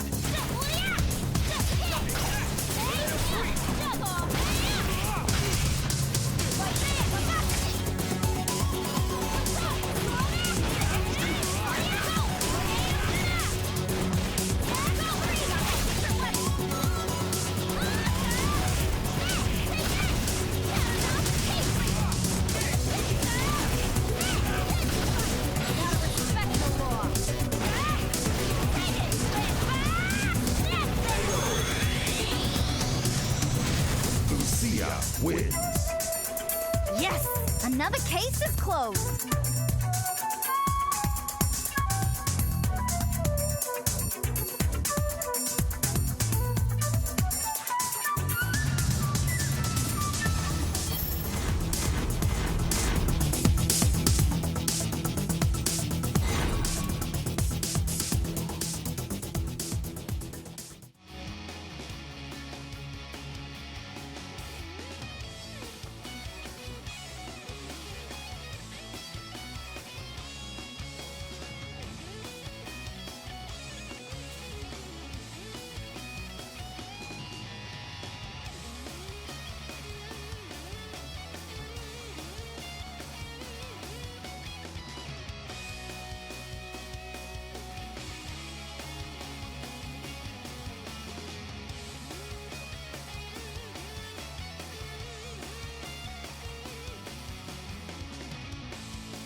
Hey, what's up, everybody? Welcome back to the North America Regional Final here. I've swapped in. Jeremy's taking a quick break, and we have some more pools, actually. We're going to wrap up the B section of pools here and then jump into C, which should be really fun, I think. We had 8 different pools today. We did 3, and then now the last 2. So it should be a pretty fun one, I think. We have a couple of Rashid matchups, which I'm sure the chat is very excited for. I mean, we haven't had that many in the last hour. You guys got them all. I was like sitting in the other room, and I was like, man, is that a Rashid Hunt? I looked up. Man, is that a Rashid Hunt? Oh, we got to see all the costumes, at least, which was nice. Yeah, that's true. I like that Gotch can wear his own outfit. That's yeah, a good choice. I mean, you have to, kind of. Why did you design it? You have to have faith in your design choices, right? That's true, yeah. And NuckleDu wears his outfit when he plays Guile a lot, too. So I guess that's true. I didn't think about it that way. We have a good one coming up, another Winners Finals. So we had only one of the Winners Finals played before we took a break. Yeah, so we still have 2 more to go. We got some really interesting storylines that are developing as well. Obviously, there's a load of points available on the table. It's a super premiere. Only the kind of life-changing points are in the top 3, I feel. Maybe 4th place is enough to really make a difference. But at the moment, we've got Sako against Moke. Sako in 25th place with 885 points. So he needs a decent run because Itazan and Kichipa-Mu are hot on his heels. He doesn't have to worry about Haitani. Haitani is not here this weekend. But Moke's in 34th. There's a massive gap, though. There's, what's it? 530 to 885, so that's 335. Yeah, 355 points. So for Moke to actually get in on global, you know, he needs a miracle. He needs to finish 2nd. He needs to get to grand finals in this absolute bloodbath. But more importantly, is he needs to try and get on the verge of getting past either Itazan or Kichipa-Mu. Sako, of course, needs to stay in as well. He can easily get pushed out. He's only on 885, and there's a bunch of people around that 780 mark. Yeah. Itazan and Kichipa-Mu. So this is an important match. For Sako specifically, Moke, you know, he can do it, man. It's a kind of a Hail Mary, but Sako definitely wants to get into that top 24 on winner's side if possible, and he's been looking very competent so far today. I think so too. You know, when I was watching him earlier, I was really impressed. I thought he was playing very well. He had that close match. Samurai. Yeah, the Samurai match was like, it was really a grind, and I think I really enjoy watching Sako in those style of matchups. I think those are the ones that I think are really fun to watch. As we see early corner carry from Moke. Neutral jump set up twice in a row, and man, this is one of those matchups where even last season, as good as Manat was, okay, just the sweep punish. Sako showing his really patient defense there as well. Moke going for a throw bait with a low forward, didn't buy it, and then again the eagle spike, didn't buy it again. And his patience paid off because he gets that V-trigger activation, and he's working his way across the screen, doesn't get the full conversion off that jump in, and runs out of orbs. Yeah, and at this point, you know, he sort of has to play an honest game, which is how the match started, and I don't like that kind of style against this matchup for Manat, you know. It can be pretty difficult, I think. Have to watch heavy kick or sweep and activation, jump in, and yeah, out of there. Gets out of the corner, but that's a lot of damage for Sako. Damn, nice space on the jewel again. He has to be wary, though. That full CA will close it out. Yeah, and also EX Mixer is scary, too. Rolls in, back throw, close to being able to chip. Or one shot. Yeah, you do not want to block one of those as Sako. That's why you see him jumping, trying to get out of the way of it. Clashes with it. The orb's out, though. Gets the recall. Okay with the walk back. Oh, the crouching heavy punch got thrown. Just like that. And there's a little bit of great damage, too. The throw kills, and Sako, again, this is where I like him in a grind of a matchup. Yeah, he's got really good resilience, mental resilience. It's very rare that you see him make a desperate move. And I guess, you know, Manat doesn't really have the tools to go for desperation moves. She kind of has to play honestly in terms of how she gets out of situations. Yeah, and especially because her punishes, that was really good recognition from Sako on the EX Whirlwind shot, but her punishes and stuff without, you know, the orb behind you or a V-trigger or something are really kind of low, so she has to add up all these far hits that kind of turn into the damage, but not easy to do. Again, Sako ready, recall, slides in. That was good awareness of where the orb was. Big crush. Again, gets the medium mixer, so he gets that good Oki, but doesn't take it. He just goes for that throw. Oh, right through. Oh, that was great. Yeah, using the V-trigger to freeze the screen, see what he needed to do, activate, throw out the critical R, and if for some reason he escaped, had all those orbs available to cover himself as well. One of the big strengths of this character when you have those orbs out plus critical R. So really well played first game from Sako. As you mentioned, he's in a much more stable position in terms of points than Moke, and he could definitely use the points. You know, it's one of those things where, like, he just has to make incremental increases in his points and he'll be okay here. Yeah, he's the master of his own destiny, yes, which is a much better place to be, whereas Moke needs to rely on Itazan and Kichipa-Mu both having bad tournaments. Yeah, and they are in the same pool, and the pool is tough, so, you know, who knows what will happen. But I mean, every pool's tough here, right? Yeah. There are some crazy ones. Big jump in. Yeah, I had to go for the V-skill because the orb was behind, so couldn't get recall in anything. Flip out. Yeah, and until the orb hits her hand there, it's active. It still counts as a hitbox, so you have to be careful about kind of swinging into it a little early. Fierce, fierce, fierce, looking like last season. And again. Man. I thought we were watching Justin for a second. Yeah, I'm getting flashbacks of Capcom Cup Justin against Problem.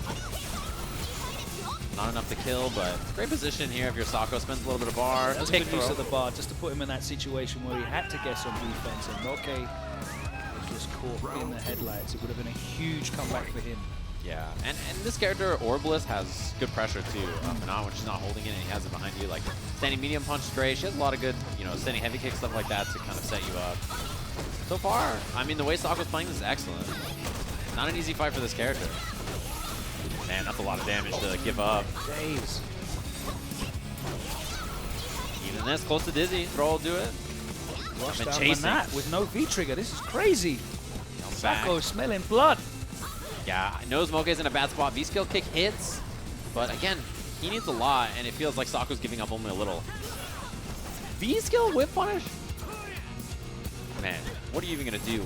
If you're Moke at this point, oh, finally, finally. But still, he has to go back to the neutral. Yeah, orb recall into the duck from Sako to try to bring it down. And again, like, all these little hits adding up. Oh, he went down swinging. You can tell. Like, it just eventually the grind was too much, right? It was just too much for Moke to deal with. He was struggling to make it in at all, and eventually, just the grind of that kind of a matchup, that kind of a style, that kind of a player, what are you going to do? I mean, Rashid's a character with so many mobility tools, right? And it's very difficult to cover all of them, but Sako was so comfortable in the neutral. He didn't really make any mistakes at all. There were no sort of random get-ins. He didn't get any of those heavies jumped in on. Yeah. Just keeping it really safe. It's like little things, too. Like, he just walks all the way up across the screen and then, like, jabs. Like, it's like he doesn't do anything big, anything risky, just, like, little walks and blocks and jabs and, like, very safe ways to, like, check you from moving. And it's all just undermining your sort of your focus as well. And you could see at the end, eventually it was a mental guard break. He let it. He just needed a Hail Mary, much like he needed a Hail Mary to get into Capcom Cup. He's still in top 24 though. He doesn't have to play a losers qualification match, but he will be in the losers side of top 24. So that is another winners match from the B pools. Now we only left, I believe, with Problem X and Luffy should be next up.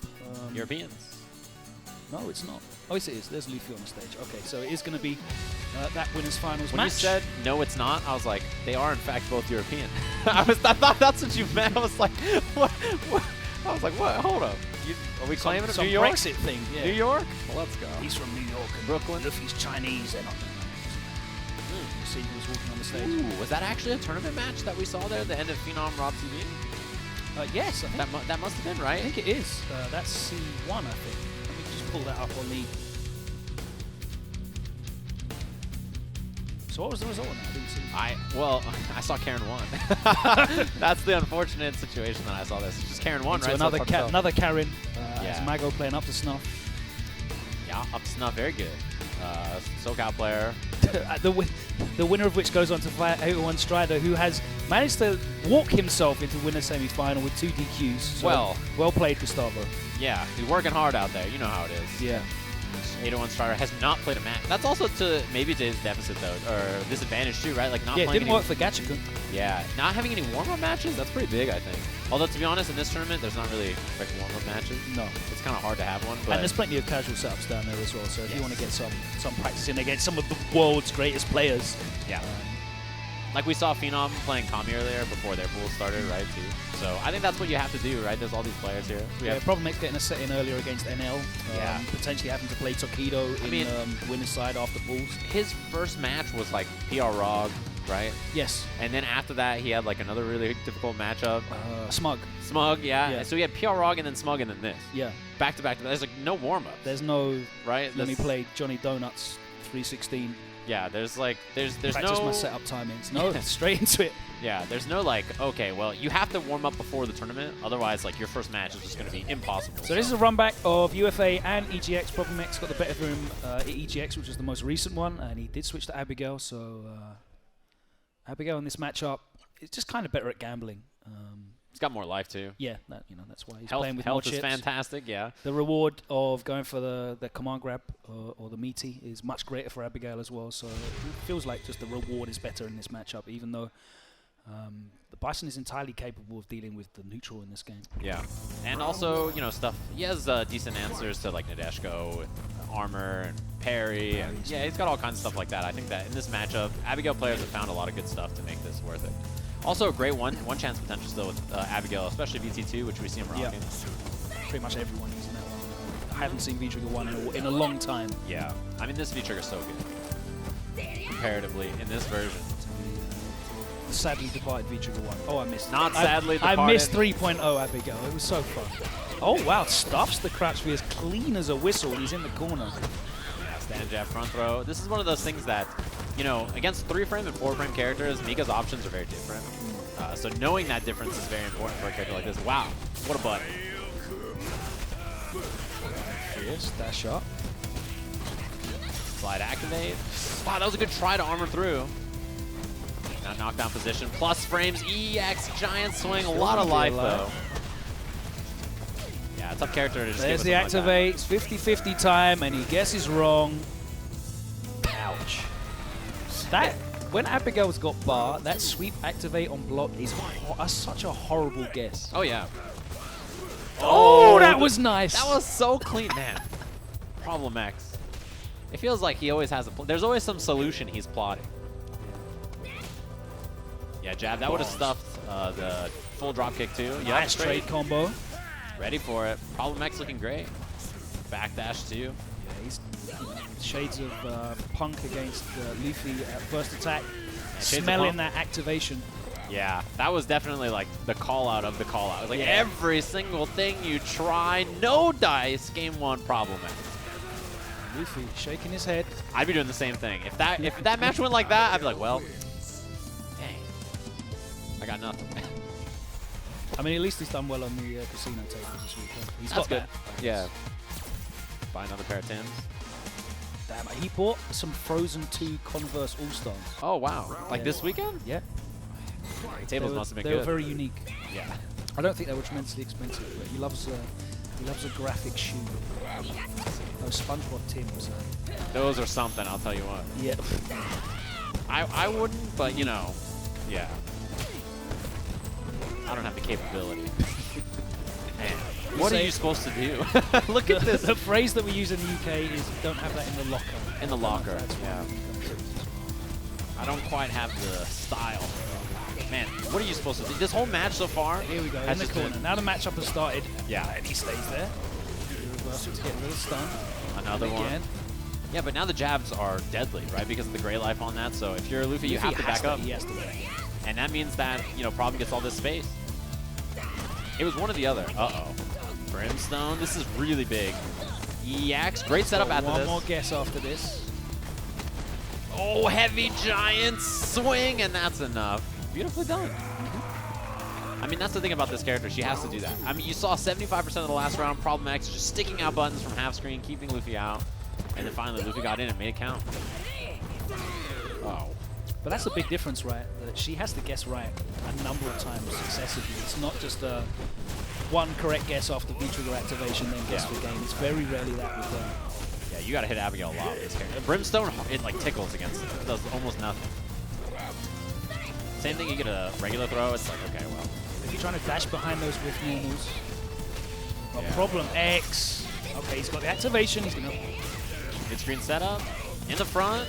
Clap again. Yes. Take him to the corner. Getting close to Dizzy. That's it. He's not going to be able to get the kill off this, but he's going to get a nice reset. Yeah, mix up here. Got to watch the EX Giant swing from Luffy. You know how much he loves it. Oh! Serves him up like a volleyball. Yeah, and it felt like in that moment, Luffy needed the hit, right? So Problem X approaching was the surprise. He just dashed up, crouching light kick. I like that choice from him. Feeling like, even though he had a little bit of a lead, it wasn't a safe one. Yeah, Luffy trying to whiff punish one of these big buttons, but it's so difficult. I think she's usually an okay counter puncher, but against a character like this, it's pretty tough. And at that range, she doesn't get the follow-up right. It's too far away. Wow, same exact thing as last round. He built the bar on the punch at the very end, and you'll want to spend this as soon as possible. to get the great setup that he used to do anymore, and it wasn't in the corner, so... But he's got an enormous life lead. It means Luffy needs to overextend and just pray for something. That's what he needed. One big jump to Now start. he needs to guess again, and he does, so he's got the corner, and he's got the Oki as well. The reversal. The dash Dashko comes out. One more guess. Yeah, the reversal again. The dash up. Got the counter hit. Oh, he missed the meaty. Throw. This is so big. Dash up. Oh, what the punish? Missed time the meaty again on the landing. That's two big mistakes from both sides. Oh, these big whiffs. Oh, yes, he's got critical art available too. That's why the backdash there from Problem X. Meter walks him down. Wants to confirm. He does. He gets it. He was poking away with that low forward. And the EX hands closes it out. Yeah, you could just feel it. Like, Luffy was so close, and any other character, I think, like, he's got it, right? But just this character has so much life. You have to hit him so many times. And those buttons are just such a big wall that you put up that if you're Mika, what are you going to do, right? You just And as gotta you swing said, away. even when she did manage to clip the recovery, it's too far away to significantly get anything. She can't link the EX shooting Peach afterwards. Yeah. And the damage is like, it's not like it's Rashid swinging with Fierce and an Eagle Strike. No. It's like, I got medium punch or crouching medium kick. It's like, okay. I'll just do it again. It's no problem to me. If I hit you with Fierce, you're dead. It's like, all right, well. And both those two openings that he got were, you know, they're not really replicable. Just getting a jump in Fierce, okay, you might try it again next time and get crush counter, crouch Fierce into the run punch. And the critical art. Yeah, which he did a couple of times. So yeah. This is loser semis, so effectively a losers finals, one of the other pools. We have a WNF match that we're going to see. Oh, is this going to be Jesse JB? Jesse JB, yeah, Jesse with that impressive W over Big Bird that I don't think we got to see that on stream. No, that was off screen. Yeah. Big Bird losing to Jewel, Kevin, and Jesse this weekend. Yep. So impressive stuff from the Americans. Yeah, not an easy opponent to defeat, right? Like, I mean, Big Bird is one of those people you beat him, you're like, man, I'm playing pretty well today. Doing all right. Yeah, I'm doing all right. It's not an easy person to beat. And if you're Big Bird, like, this is one of those tournaments you show up to pre-Capcom Cup, and you got to see how you're doing. Yeah. It's like a good test, I think. You show up, you play games, play a bunch of casuals, get as much practice as you can. It's a month before Capcom Cup. So you might as well show up here and try what you can, like get as many games as you can. Good gauge to see where you're at. Yeah. Know, test things out. I did see him tweeting that he wasn't able to really get much sleep. I'm sure you can relate to that. I can, yeah. But usually when Big Bird doesn't get any sleep, he goes on and does really well in the tournament. I noticed that. His streak has been broken. He should just not sleep. He should just like try to see, like do the Daigo strat last year at Capcom Cup where he slept 0 hours.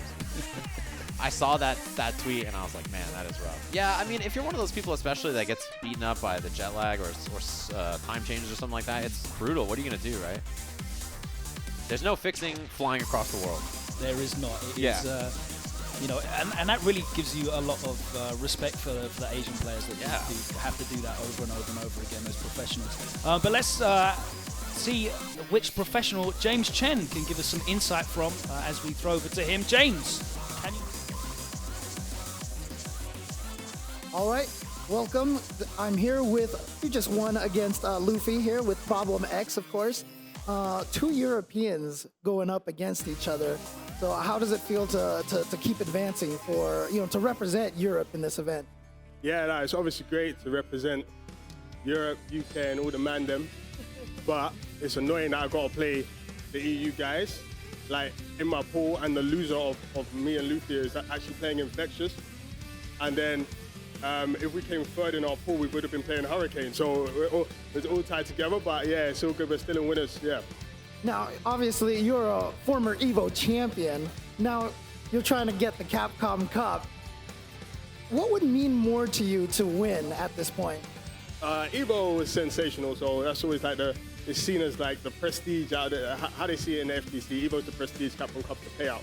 So I got the prestige, now I'm coming for the money, you know what I mean? So I like EVO because I've got it already, so it's always going to be sensational for me, but Capcom Cup is definitely going to be a very close second if I can get it. Now, one of the things I would like to talk about is it was on stream a while ago that Cien mentioned, he asked the stream chat, who do you think has the most games played on CFN out of all the pro players? And it turned out the answer was you. So is that true? Have you been playing as much as you can online? Yeah, well, from the game's start till now, I might have accrued the most. You have periods where you play more than other periods, but yeah, I play a lot. I mean, playing someone like Bison because you don't have the luxury of a wake up. You really have to learn everyone's situations, and so it takes a lot of grinding. So yeah. So the question is, for a lot of the people at home who are watching, what would you tell them about, using online to become a stronger player like that?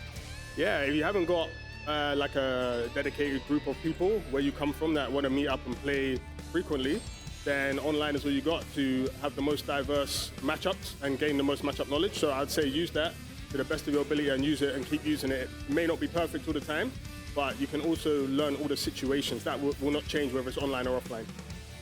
Awesome, awesome. Well, congratulations. So that you've just made it into the top 24, correct?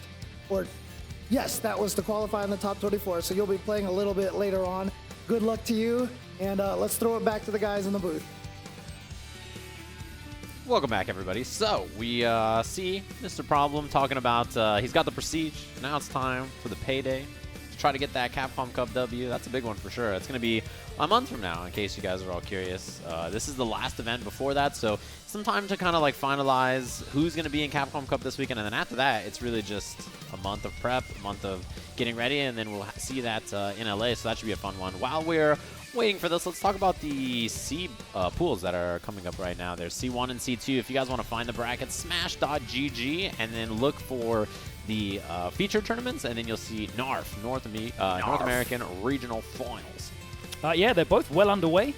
Both winners semi-finals. We can see Phenom versus Mena RD and Mago versus 801 Strider. Hopefully, we don't know if they're actually being played off stream, but certainly would be like to see what I can see.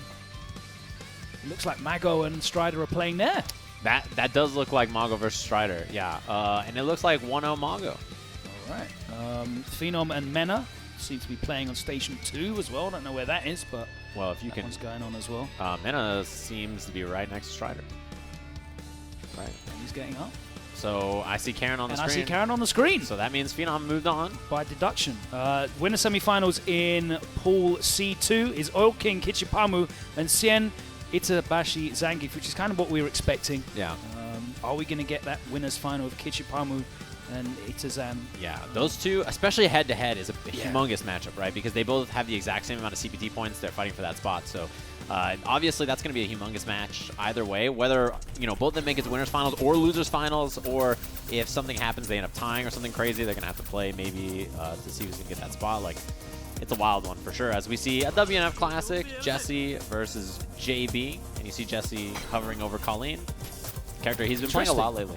I wonder if Jesse used Colleen against Big Bird. That's a good question, actually. I didn't see the match off screen or off stage or anything like that, so I'm curious. This is a character that he's been playing a little bit more for some of Dhalsim's bad matchups, and I like his Colleen. I think that this is a good fit for him.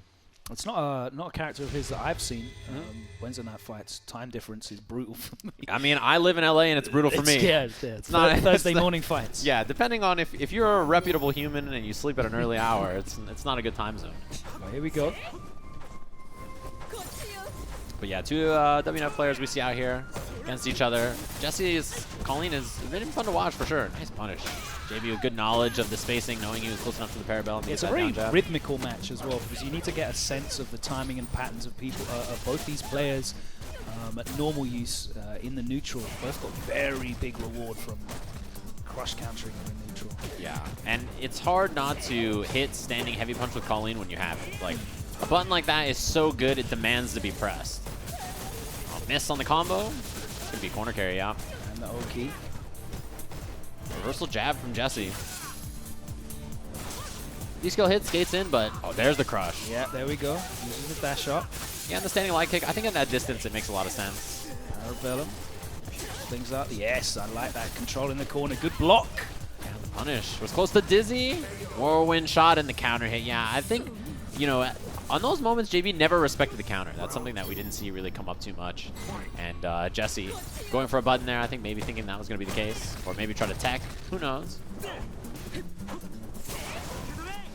It's very rare that you see Colleen players show the counter. Yeah. Momochi very rarely uses it. Man, walk-up throw again. It's one of those positions, yeah, I mean, that wasn't too bad of a throw bait, didn't lead to too much, but look at this, the dizzy in the corner. No meter yet, so JB's going to build it on this second button. Not enough to kill. Bad spot, though, for And Jesse. takes the throw, and that is a very convincing win from JB in the first game. Potentially a character switching win. It's like one of those ones that it's like... that didn't look good for him. Yeah, and I mean, you know, Dhalsim versus Rashid is hard, but it is his main character, right? So that's probably what we're going to see here, I'd guess. The one thing that Dhalsim does have is, you know, his standing light kick into Life Flame only combos on counter hit, and it's pretty good for an interruption for Warren shot. It has quite a lot of range on it.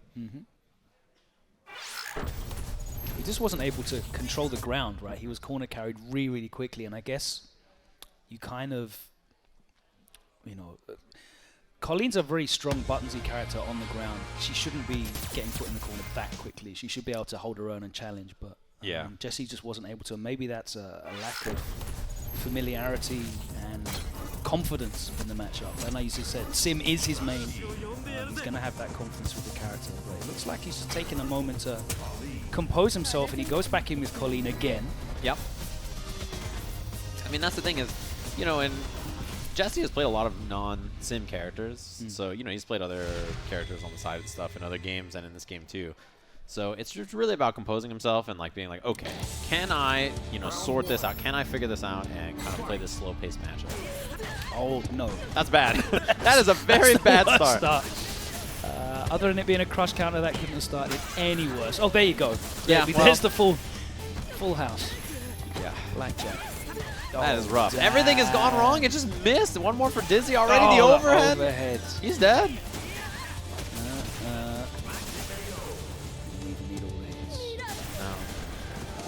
Man, that was horrible. That was over so quick. That was so bad. Everything about that could have gone wrong went wrong so fast for Jesse. And that's just going to, again, he's just going to be scared to try and beat him to the punch. Nice bait. That was very good. Dash up as well. To put JB in the corner now. JB can afford to show that EX reversal though. He's still so far in the lead. There's the throw bait. He gets the stun. This is a big, big opening here from Jesse. Needs one more significant touch to close it out. The throw wisp, but he's still got the pressure. Nice spacing on the Parabellum. Sweep activation. Yeah, out of there. Wow, tried to up back, and he got clipped for it. He gets the medium mixer follow-up as well, so.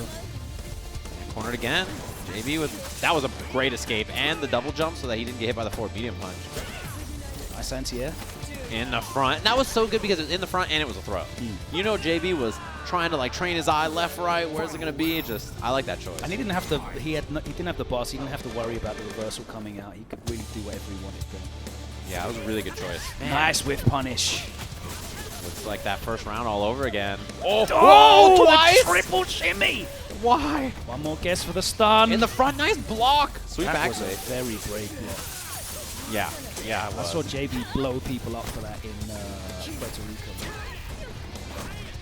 Yeah, looking for the crush now. JB was still very big lead despite gambling for the stun earlier. Nice, gets gets low. in. Yeah, this is scary though. Rock bottom. Still no threat of stun, so he's okay. Activates and then the neutral gets cancelled.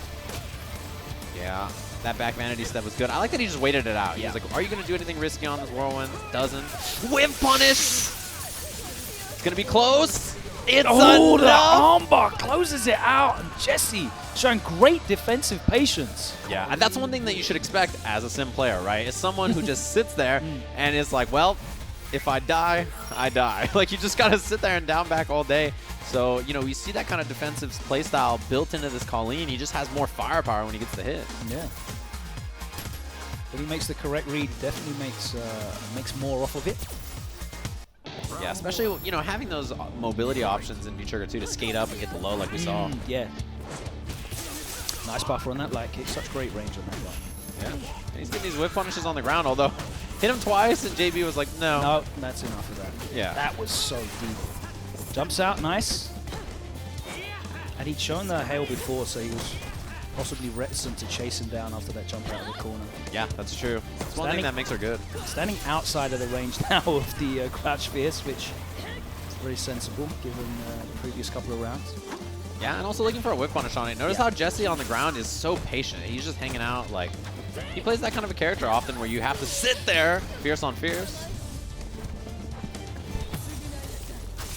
Yeah, I like that crouching heavy punch. Probably the safest choice. So there's the punish, though, on the V skill. Got the medium punish, too. He was ready. Nice. Ooh. A lot of damage, goes for the overhead, hits him out of the air. Respect the activation. 0 here. Dashes. Okay. Gotta watch the wall escape. B-skill No, punish. that's a good idea. Got critical Didn't R. pay off. Oh, the back throw. That was a guess right there, whether he was going to try to bait something, you know, jump, eagle spike, V-skill, heavy kick, a lot of different things. Scrambling crazy round, but JB gets the better of it. He could have definitely shown the EX parry there. It would have been the right read, it would have won in the round. He hasn't shown that parry yet at all. There's the whiff punish. Yeah, I think that's the spacing he's been trying to find. 2 bars on it. Brings the hail down. Not sure what happened there. I think that was a jump down, medium kick, the double jump. Just missed it. Wow, through the button. Patience here from Jesse, not trying to overextend. Gets kicked by that overhead, but nothing comes from it. Gets caught by the EX whirlwind shot. That hurts. That a heavy punch after is a lot of extra damage. Regular hit, but no combo. Hit, yeah. Looking for activation by any means necessary. That medium whiff, the forward heavy whiff, and he wasn't able to in the end. Yeah, and what that on earth are those pants? Yeah, those pants. that just completely broke my Yeah, train of you're thought. like, what are those pants? Kind of sick. Yeah, I mean, the jump eagle spike gamble even worked out there too, which is something we saw blocked earlier from Jesse, but you could just kind of feel that pressure overwhelm at the end, and it's like, what are you supposed to do, right? You know, it's just, this is a dangerous character, huge damage in corner carry, and now you're just stuck there like, uh-oh. Yeah, and you could see he just wanted to interrupt and activate by any, like, just take a turn and, you know, wrestle back momentum there. But great spacing from JB to stay outside of the range, so he wasn't able to activate either off the low forward or the towards roundhouse, and just walked up and got the throw, close it out. Yeah, and both of those two, you know, obviously fighting out of the pool, and for JB, he needs the points a bit more because for him, he's in a more sensible position to try to qualify, right? So Jesse, you know, had not been traveling as much this year as JB has, who's had a lot of great results on the CPT, and he is not quite there, but he's pretty close. Yeah, he's right on the cusp. He was in 26th, so it is an automatic qualification spot if the tournament tour had ended yesterday. Yes. But it does not. It there does are not. many points, and you know he's going to advance and do well. He's still in top 24, so he is going to get at least a minimum of, what is it, 60 points.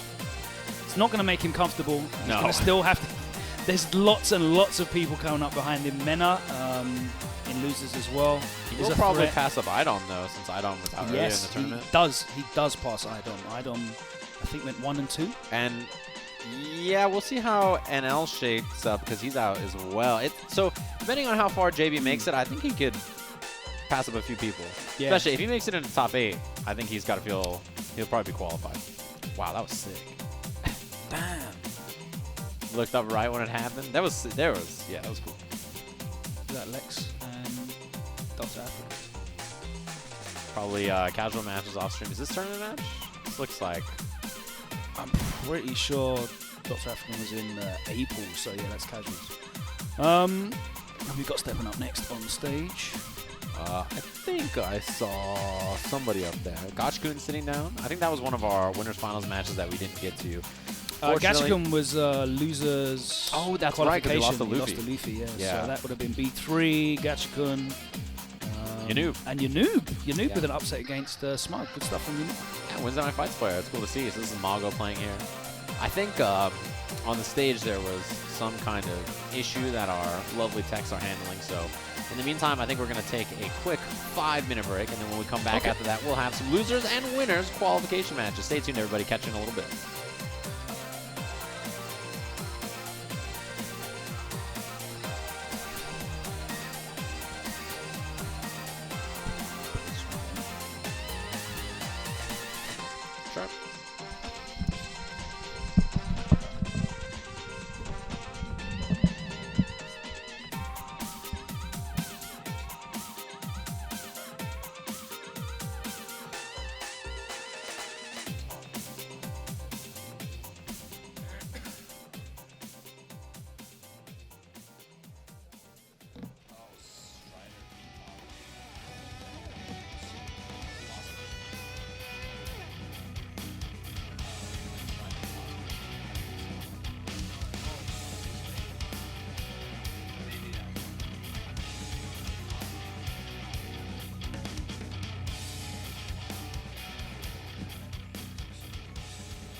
Yeah.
Hello, everyone. Welcome back to the North America Regional Finals. I'm here with Dual Kevin, captain of Team Frost at the Street Fighter League, and just recently qualifying to play against the Japan team at Capcom Cup.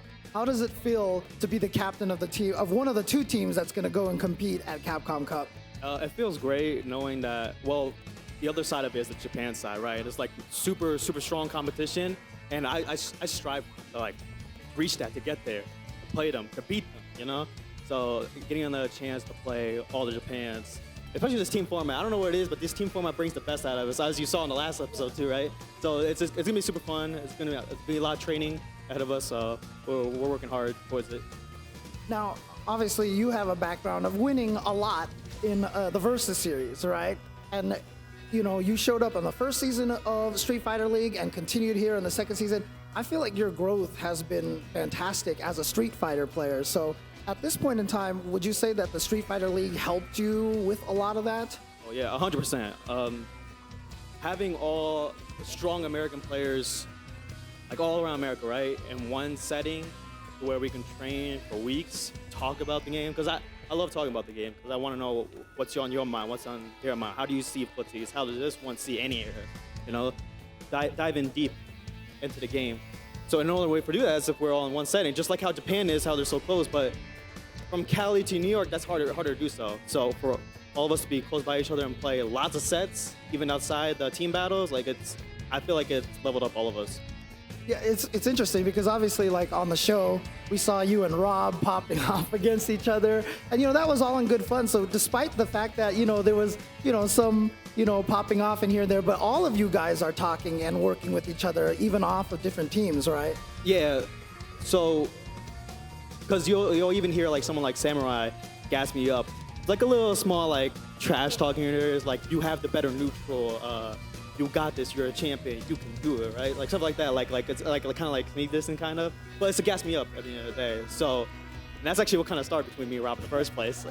if you can go watch that episode, like we actually got mixed. We thought we were talking smack to each other, even though that wasn't the case, but it turned out that way, which was better. It was better for the show. People loved it. But it was all good fun. Now, your teammates are Sherry, Genix, and Samurai, as you mentioned, but you know, I feel like in the past 2 seasons of Street Fighter League, Samurai has really been kind of the MVP, right? He's the one who's been shining the most. Like, what can you say about Samurai as a player and as a talent? I think it's like, I don't know how to describe it, because you have these known American players who are at the top already, right? Like Du, Punk, those kind of players, like you know already, like they're at the top. I feel like Samurai is always kind of under the radar, but it's only because he doesn't travel like that. If he were to travel, he would be much higher, or like a lot more talks between conversations of like best American player or one of the best, right? But that's the only thing. So like, I'm glad he had his time to shine even here. MVP season 1, MVP season 2. Yeah. Now, obviously, there's 2 teams representing Team Guile is going as well. That's NuckleDu, Rob TV, and Shine. What can you say about that team? Strong, solid team. There's a reason why they were first. Reason why they were running up in the first season. I'm not sure if we're going to be playing them first round or not at the finals. I mean, we'll see. They got us the last time they played. We got them the first time we played. We're trying to make it like the first time we played again, so we're training hard. Not much to say. It's a strong team overall, but I'm trying to beat their ass, as usual. Good stuff, good stuff. Now, obviously, you guys are all going to be playing at Capcom Cup, which is going to be taking place next month. You guys don't want to miss that, but thank you, Kevin, for joining me here. But let's throw it back to the guys in the booth. Take it away. Thanks very much, James. So we had our interview down there with Duel Kevin. Hopefully you guys have been enjoying watching SFL all the time. And speaking of which, we have one of the strongest out of Japan up here in loser's bracket. Yeah, sent there by Luffy with some very cheeky plays. But he is looking to qualify for top 24 in the loser's side. Going up against Yanoob, who has upset a couple of players. Yeah, very good from SoCal. The first time I really actually saw Yanoob play a lot was online. There was an online league last year held by Geico, and like watching him play on there, I was like, man, Yanoob is so good. He doesn't live up to his name, I'll tell you that. It's like one of those players where while you're watching him, you're like, man, he's good. And very smart and technical kind of Monop play. I think very like, I would describe like as by the book and very, you know, sort of creative with the setups and stuff like that. I think that's kind of the strength of a player like this. So cool to see Yanoob out here. Obviously, you know, we're in Vegas, so not too far of a trip up against Gotchkun, who flew across an ocean to make it over here. So a little it's different. nice to see players still representing with Monop. Obviously, you've got Sako out there we've seen earlier, but Zenith qualifying in Latin American region out of Brazil, still showing some stuff with the character as well. Yeah, she is, you know, definitely worse than she was last season. Yeah, you have to be ready, right? Knowing the difference between the different whirlwind shots and how many times it hits and whether you have time to challenge is very important in a matchup like this. And that's dagger pressure already. Oh! Spoke too soon. You know, he's 1 for 2 in trying to challenge, which is a bad ratio, unfortunately. Yeah, sweep, looking for the activation point. One ball, one strike. Yeah, well, clean jump in so far. Oh, mistimed. I think the orb release was a little early. Haven't seen the recall yet. Still has the orb behind Yanoob. Good anti-air and the side switch, but puts the orb behind him. Nice little stagger. Air orb, not a threat. And Gotchkun very patiently waits out the V trigger, so not a lot of pressure off of that. Now, like 2 crouching light kicks will do it. Yeah, V-skill out of there, out of the corner, not to deal with that situation.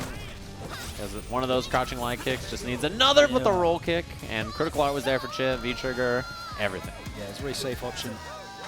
Yeah, if you're Gotchkun, that was a really methodically play around. There's something to be said about when really good players close out a round very safely. That's a skill that is hard to build, and it's not flashy, but it's one of the most important things you can do. Yeah, maintaining that composure, not letting the blood rush to your head, and maintaining a risk-averse strategy and game plan just to get those last couple of hits. And to be fair, Rashid can take huge risks, but he is also very good at shutting the door and playing very safe. Yeah, he's definitely one of those characters where you're just surprised at how well he can sit there and turtle up on you. You called that crouching light kick. That's one of the best round closers or stun getters in the game. Great range on that as well. Yeah. But here we go. Yanoob looking to open them up, blocks the overhead, but still have the orb. Yeah. The back throw. There's always one more. You're always like, all right, I got the overhead, but then there's another thing after. V-trigger for Gotchkun. He's chipping away at this life bar now, too. Nice jump out. Yeah, important. Wow, clashes. And that's a confirm early. double light confirmed, not huge damage. And all of his resources though, and Gachikun almost got another V-trigger back, and he has got those 3 bars, so. Clean anti-air working on some of this. Wow, I'm surprised that didn't work. Clipped. Yeah, and even if he did the late roll kick, so he might not have been able to combo after anything, you just do V-skill kick there and it'll kill. So really good awareness from Gachikun on that, and that far jump, I can't believe it didn't work, but ended up getting the button afterwards anyway. Yeah, more recovery on that Fierce now as well, so right. You would have expected it. It was a good read. I'm surprised to see your new jumping in though, to be fair. It's not something you often see Menats do. But. Yeah, we see that I feel like a little bit more in this version, right? She can kind of, she's a little less comfortable just sitting there waiting, I think. Roll kick. I mean, again, that roll kick is like, wow, Rashid did an unsafe move. But what's Menats the punish? That jab. There yeah, you go. jab. She's got no bar. She literally finds it very difficult to get significant punishes at range. Yeah, you get that punish like, neat, a jab. Low confirm, man. Light into Eagle Spike, so good. In the corner. Gets caught again, trying to interrupt. Double hit, and he's going to be able to close it out. No bar. Clean, man. Gachikun, you got to say something about how well he's played this matchup so far. Obviously, you know, even in last version, there's a lot of strong Menats, and even when that character was super, super strong in this very building, won over many Menat players and became the champion last year, so not surprising. Man, raw Eagle Spike, that was a really good match knowledge. You know, it's just going to fly over. Throw before the orb. Orb recall gets negated, and this corner pressure, he is making it incredibly difficult for Inu to break out. Mixing his timing up, mixing his options up. One more for the stun. The overhead is there, and he's going to close out the sets. Very impressive stuff from Gachikun, both on offense and defense as well. He did really well blocking out the V-trigger mix-ups. Oh, yeah. Didn't really get opened up at all. But his offense was really, really good. It takes advantage of the fact, of course, that Menat has to work really, really hard to try and get out of that corner. Yeah, and it was just a good understanding of like, all right, this character doesn't get big punishes on me if I take risks. Like, sometimes you have to throw a heavy kick or like sweep or, you know, V-skill or whatever, or Eagle Spike. It's like, okay, well, if she blocks it, who cares, right? Yeah, it's important to kind of break that mental barrier that you have on, I can't use this move because it's unsafe. Well, I can't do it's risk reward, right? You need to understand what the risk and what the punishment is, and, you know, if you get the V-skill kick and you get the knockdown, that's a great reward. Yeah. If it gets blocked and she flicks out a jab, oh, well, I'll try it again in a couple of seconds' time. I'll catch something. Yeah, you make her block one whirlwind shot. Oh, we're even. That jab punish is equal to the chip I got here. It's not a big deal. So we saw Kichipa-Mu come to the stage. He's going to be playing up against Oil King, although I haven't spied his legs walking up to the stage quite yet. Important for this is that we mentioned that Itabashi, Zangief, and Kichipa-Mu are tied in CPT points, actually. Yes. And Itabashi was sent to the loser's bracket by Sien. So this is a big one. If Kichipa-Mu gets sent to the loser's bracket here, him and Itabashi still tied. So it's important to see kind of how that breaks down in this bracket, where we are with, you know, whether Oil King beats Kichipa-Mu or not. I mean, this match could be the determining match of whether he makes it into Capcom Cup or not. Yeah, and it's a very important situation for them because they're vying for that Asian regional qualification spot. Of course, Fudo winning the regional finals in Asia at C Majors a couple of weeks ago. Itazan and Kichipa-Mu are both neck and neck looking for that qualification spot. So even if they don't make it into that 26, 28 positions, I think it will end up being, they still need to finish ahead of each other to get that regional qualification spot. And that's the case that it's been for Takamura, even though he didn't have a great tournament. Mr. Crimson wasn't able to push past him, and Luffy has got significant points. And there's the discussion to be had about Idom, JB, Strider, Smug, and potentially Justin Wong as well, depending on how he does. I'm not sure how he did this weekend, but out in pools, I don't know how many points he got. Probably not that many, I guess. Yeah. Making out in pools, he would have needed to have a home run of a performance this weekend. To be honest with you, I don't think Justin planned to qualify. I don't think that was part of the, you know, schedule for him this year. And we're back to the same casual matches. Interesting. They're playing the first to 50 over there. Yeah, first to 5,000 as Oil King's locked and loaded. No shorts. Too cold in the venue. But he has got the jeggings on, and the ankles are out as well. I saw a flash of pale skin. Can we show that on Twitch? TOS? The ankles? Those pants are tight, man. They are. We call them jeggings. Jean leggings. Yeah, those are. They are spray on. They are gripping. Do you think he needs to put talc on before he pulls them on? There's zero. Yeah, he needs assistance for sure. Whoever's rooming with Oil King is like, all right, man. He's like, all right, man. I need to slide these things onto my body. He's a high maintenance guy. He must put a lot of time in. I mean, you can appreciate the amount of time he puts into his hair. Yeah, the unfortunate thing is, like, I can tell that hair took a lot of work to piece together, right? For me, I just, like, wake up and I dry my hair after a shower. There's not even, like, any matte clay or... No. There's no product in there at all. No. It looks tussle. Tussle? Yeah. It's Yeah. textured. Yeah, it just sort of looks like that. Oil King, you can tell he put some time and effort into it. You need to blow dry that back. Oh, it's like that. Oh, that's crazy. Yeah. You're blessed. Hashtag. Is he going to run across the stage for a handshake? There we go. He won't be running. Oh, no. What's that? He's like, I'm going to turn down your speaker so you can't hear it. How loud are your headphones? Because they're not as loud as my headphones. Yeah. There is a flash of ankle up there. That's Twitch Yeah. TOS. We're sorry. Avoid your eyes. Don't look at the ankles. It's dangerous. I think looking at those jeans in general is quite dangerous. Yeah. I mean, I'm also, you know, I wear tight jeans, but it's on another level. Oil King is professional. I have to give him credit. The fact that he can slide around the stage in those bad boys. Nice work. I see Itabashi Zangief must have won a match since Zangief wins. I don't know if that was his casual. costume. Yeah, that's the outfit he wears. So I think that's a W. Is that a loser's bracket? Yeah. It must be. Yeah, which would put him waiting on the winner of Nephew and the loser of this match. Interesting. Yeah. So that's an interesting one for sure. I mean, especially if it ends up being the case where They have to play in losers for the qualification spot. Yeah. Or even if like Kichipa-Mu makes it out in winners and Itabashi keeps trucking, like that's still dangerous. It's still a landmine in the bracket. So that would have been against Jun 8. Yeah. In this bracket, I believe you're correct. More matches. We've seen more and more of these things these days. Old King mad comfortable, not only in his jeans but in the CPTs, 10th, 14-25. Yeah. Very comfortable going in. Had a heartbreaking grand finals performance at Canada Cup. He was very much dominated by Tokido. That was one of those ones where, like, I don't feel Oil King played bad. I just think Tokido was ridiculous. Yeah. Like, it was one of those weekends, right? What are you supposed to do? Like, it's like, all right, well, Tokido's, you know, playing at his best level ever, and it's like, well, I can't stop him. It'd be like that sometimes. Also, didn't need points at Canada Cup either. He was like 14th or 15th or something, and he was there. So he didn't need points there. Doesn't need points now, but he's here for some last-minute practice and, you know, getting some training before. Yeah, he really wants to win, though. It really bothers him that he's not getting these first places. Yeah. He's getting great placings. He's getting loads of points. But I was speaking to him at Canada Cup, and he was quite down about the fact that he's not getting the W's. Yeah. I mean, I talked to him at Capcom Cup, I think 2 years ago when he went 0-2 that year, and he was like, I qualified for Capcom Cup, but I'm so weak. All right, That's here we what he go. said.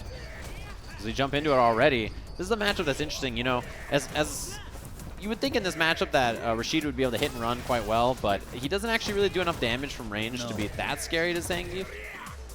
He does have to commit a little bit more than just, you know, whirlwind shots. Yeah, and that crouch fierce, the double hit, is not enough to dissuade him from flexing.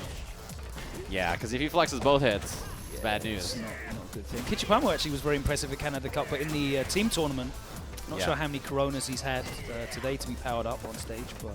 That's true, except for when he got smoked by Brutus. Oh, this is big.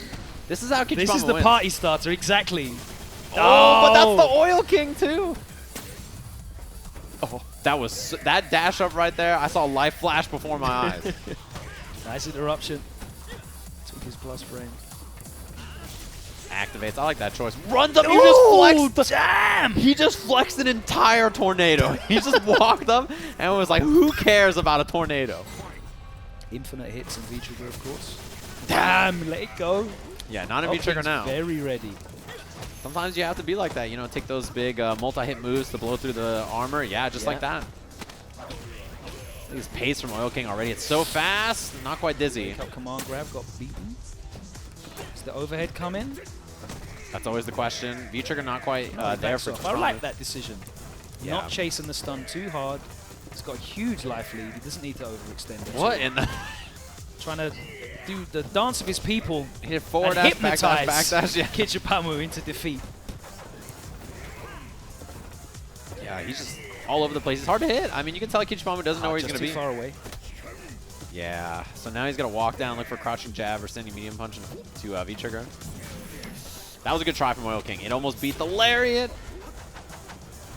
Wow. This is an unpredictable man, though. You can see that Kichipa-Mu doesn't quite know what to expect. He kind of threw out a raw V-trigger. Again, he did it again. That's what he wanted the first time, was to beat the lariat out with the Eagle Spike. And that's one of those matches where, like, it looks silly, but that's one of the most effective play styles against a grappler, I think. Yeah, hit and run. Don't let him pin you down. Don't let them feel comfortable in the range, especially good for the charge fears. You saw how unpredictable Oil King was, too. Like, forward dash, back dash, forward dash, with 4 jabs. Like, what are you going to do against it? You don't know where he's going to be. Imagine trying to command throw a guy that did that. You're like, well, how am I supposed to catch him? Yeah, first sniff of any kind of set play as well. He let that EX Mixer rip straight away. Yeah. He's a tough one, man. He's one of those play styles where you got to be ready. And even then, you might not be ready. You might think you're ready. I mean, it's especially all nice. He wasn't ready that time for the running bear grab. Into the corner, headbutts. 3 of them. Oh, damn. You know, after 3 headbutts, no one's jumping. You're just going to sit there and be like, all right, do it again. Yeah, I like that he took the damage and then walk up, crouching light kick. Really safe choice. That was really well played. Those headbutts, chop, chop, chop. And then finally, Oil King was like, all right, I'll block. And then that was when the XSPD came out. No, you won't. Backdash, and again, he's not ready for the running bear grab, and Kichipa-Mu showing him some of his own unpredictability. Nice cancel there. Oh, he was committed to it. Knew Oil King was going to go for the walk back. Yeah, a little walk up and nothing. Expecting a reversal that never came. Trying to swing with that fierce after, but the crouching light kick beat it. Weak to low buttons like that. Enhanced mixer, knockdown. Yeah, delayed rise to get rid of the V-trigger. Wow. Nice whiff punish. Yeah, he had critical R, doesn't spend it. He wants to save it to make sure he goes into the next round with the resources, and he's going to back off again now. Yes, he is. Has to be wary of that V-trigger. Can't throw any poorly spaced whirlwind shots. Activates on block. Yeah, gonna have to spend it to keep himself safe. Scary to throw those. Gets caught that time. There's the reset. Gotta guess. Yes, critical art available. Oh! What can you do? In that moment, as soon as you dash up, what are you gonna do as Zangief? You know, you have no life. You gotta watch out for the chip. Rough spot to be. Oil King, I think the correct gamble there. Yeah, he did want to hold on to that CA, but if it's a situation where it's going to give you the round, yeah, life or death. Throwing out those flexes in mid-range. Whip punish? No, he was. He'd already committed to the whirlwind shot. Yeah, it was too late. It was a tantalizing range, wasn't it? You could just feel it. Scary flex and no yeah, I like dash that up for you. And critical art's available for Kichipa-Mu as well. You got to be careful, I think, pressuring if you're Oil King because of that. Also, you can't eat like a headbutt into critical art. That is almost going to kill.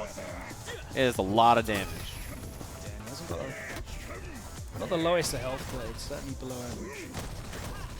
Chipping away. Now, just to start off on that fierce. Takes him to the corner as well. Wow, still pressures. Not afraid of the critical art. Back, yeah, you see Kichipa-Mu knows. He's 4 like, back dashes. Then the dash forward. You've seen that unpredictable playstyle from Oil King. Back out again. Yeah, and now if you're Oil King, yeah, you know, you're just going to run, not get critical art. Just 2 of those crouching light kicks. That's all I'm going to risk. Nothing more than that. Ooh, yeah, crouching light kick will kill now. So that's why he's just backing off. Look, he's building critical art. That's why he's throwing those whirlwind shots. Oh! Scary. He's got a guess now. He's got critical art again. No, the headbutt. That's bad. He got eaten up with it. He had a critical art available and everything, and oh my word, he dashed into the medium activate. Ooh. Look at Kichipa-Mu's face. That's a bad man. That's a man you do not want to be near. He's got a full gauge. Dangerous, dangerous guy. And Oil King, he had the meter and everything. It was looking like he was going to be in an okay spot, and Kichipa-Mu is too dangerous with meter and a dream. That's the risk you run playing against this man. Yeah, he's dangerous. This is a big one for him, as we mentioned. You know, 1-1 here. If he moves into winners finals, that's already probably a better position than you know, Itabashi's in. He's down in losers. Both of them need points badly to try to get this Asia regional final spot. So, Oil King playing more for pride than anything. He's definitely want to get past Kichipa-Mu. Yeah, and if you're playing, you know, if you show up to a tournament like this and you lose to Kichipa-Mu, you're like, man.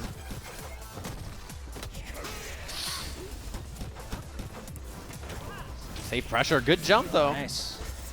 It's like the perfect angle, right over the whirlwind shot. No, not always easy to find as a big body. Just late enough as well that he realistically couldn't cancel into the score as well. Nice interruption. Yeah, and it really feels like Oil King is on the back foot now. He is not like kind of doing the same hit and run. Yo, but that's Oil King. Presses 2 buttons and gets the corner for free. Sure does. Wow. That was a read, I think, that he would run up. Oh, the gamble he thought again. It was going to be the 2 buttons into the scoop. It was not.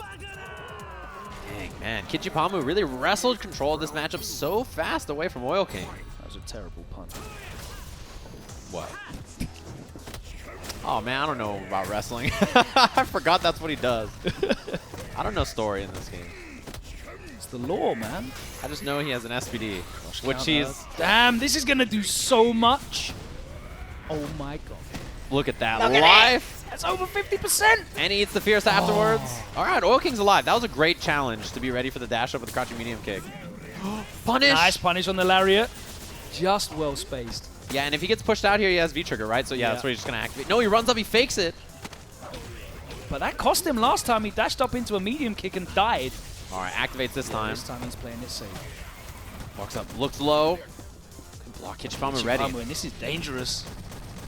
Makes it safe.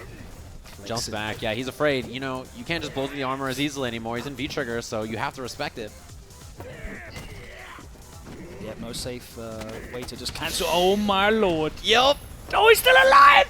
Oh, he walked up, nothing. Dash up. Oil King jumps. Any jab will do it now. Crouching jab from Zangief. It's such a massive risk to dash up and short. The jump. Oh! Beats him clean. But he's still alive. The flex. Dash up, the start of the SPD. whirlwind shot gets grabbed. And he gets planted. And Kichipa-Mu holding his chest.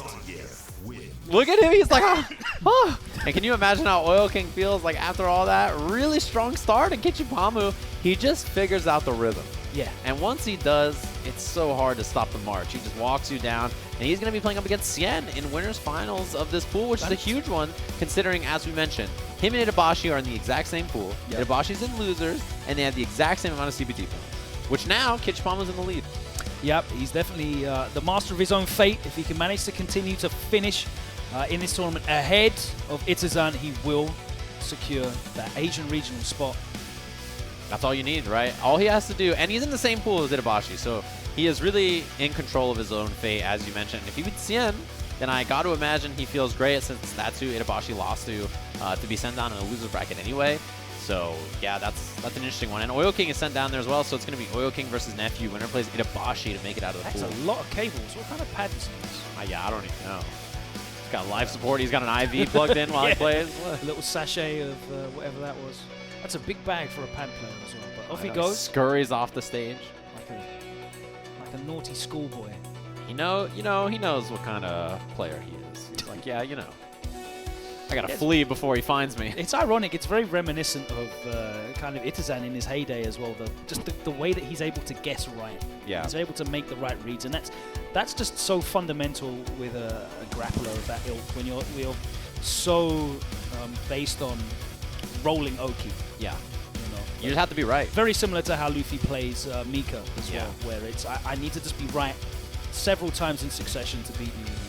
It's such a funny thing to think about, right? All I got to do is be right. It's like such a challenge, but for players, the grapplers and stuff, that's what they feed off of. Yeah. Fear and, being able to tell when their opponent just thinks, like, I need to do something to get out of here. And that's when you're ready for it. Really impressive. That's when you don't do the 4th headbutt in a row and do the EX SPD. That's messed up because nobody's jumping there. No one's jumping. You taught them a lesson, and then you're like, oh, you think you're so clever, I'll block. And then the SPDs, and you're like, all right, well, what am I going to do? So we're in losers bracket. Losers, yeah, this is a losers match. And where is this? This is in B? B pools, yeah. Okay. Fudo we saw lose earlier.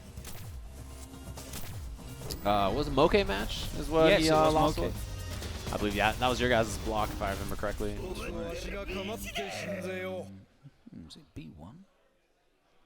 That sounds right. Yes. The B blocks. Angry Bird losing to Sako. That was off stream. So this is the first time I think we've seen Angry Bird on stream. He beat Narikun 2-0 to get here. Fudo beating Samurai 2-0 as well. So this is a qualification match for top 24 in losers side. Both of these guys are very comfortably in Capcom Cup. Fudo more so than Angry Bird. Angry Bird in 16th. So maybe just going into this tournament, might have had a few nerves, but should be fine now.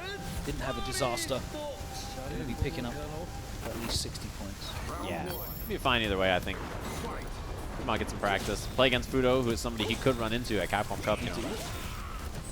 Definitely likely. So he's looking at old Zeku here. Yeah, switches immediately after getting a knockdown. Yeah, and the one thing about Angry Bird here is I expect lots of reversal buttons and V reversals and jet. Like, he does not like to sit still. He's definitely absolutely active. does not. He is swinging. He's like, minus what? Never heard of it. Ooh, the walk back. Beautiful. That's one thing that Fudo is so good at. He does it well with Mika. He does it well with Birdie, just walking out of people's buttons. Really, really important skill in this game. Raw activates. I like that idea. Especially against a character like Zeku, who doesn't really get much off of blows. He has to make a hard read on a slide unless he's actually in the trigger, of course. Yeah. Those are weak threats, right? As you mentioned, yeah, I mean... It's generally going to be the low strong, insane strong. Yeah. Because crouching medium kick, what? Who cares? Sweep, whatever, right? None of it's too bad to deal with. Like point blank crouching light kick, okay, it gets a little damage, but...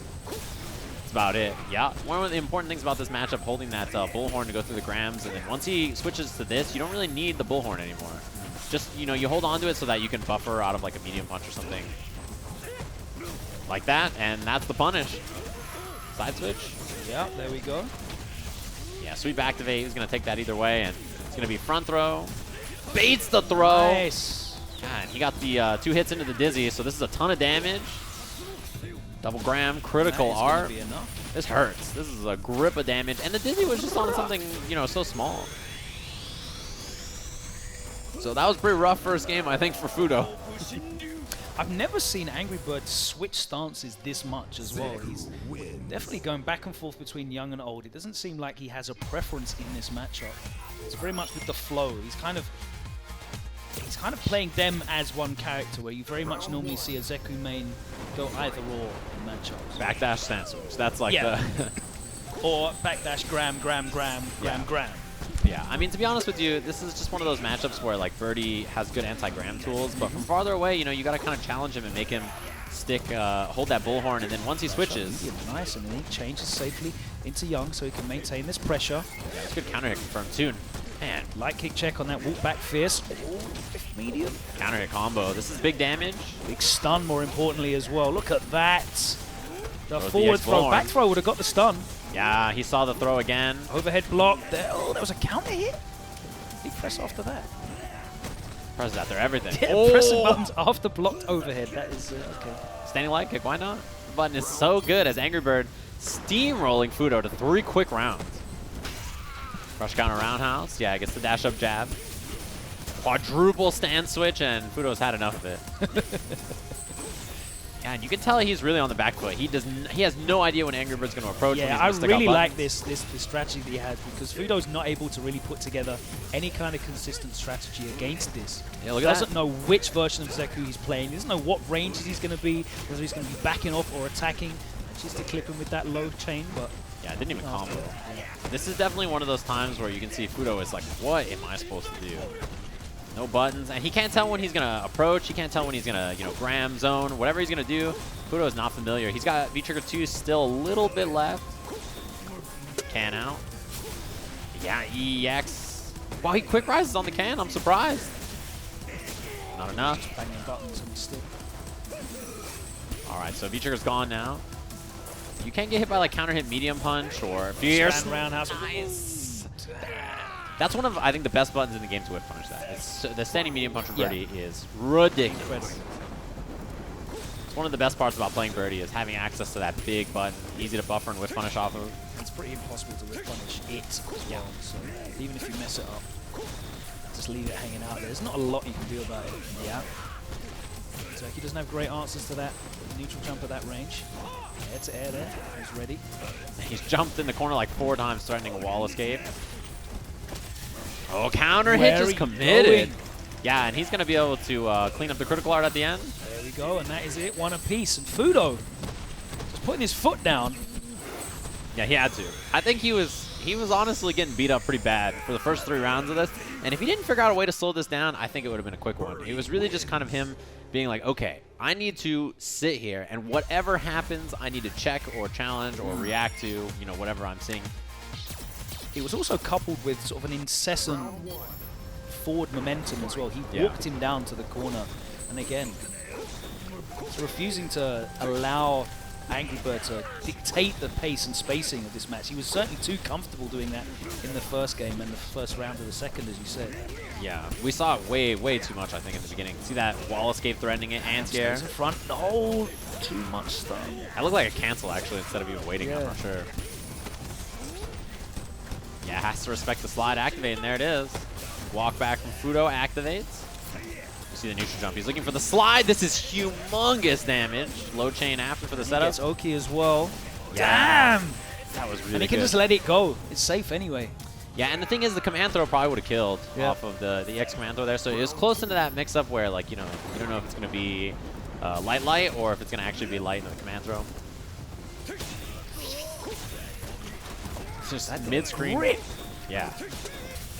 Mid-screen up grams, actually, looking to snipe something.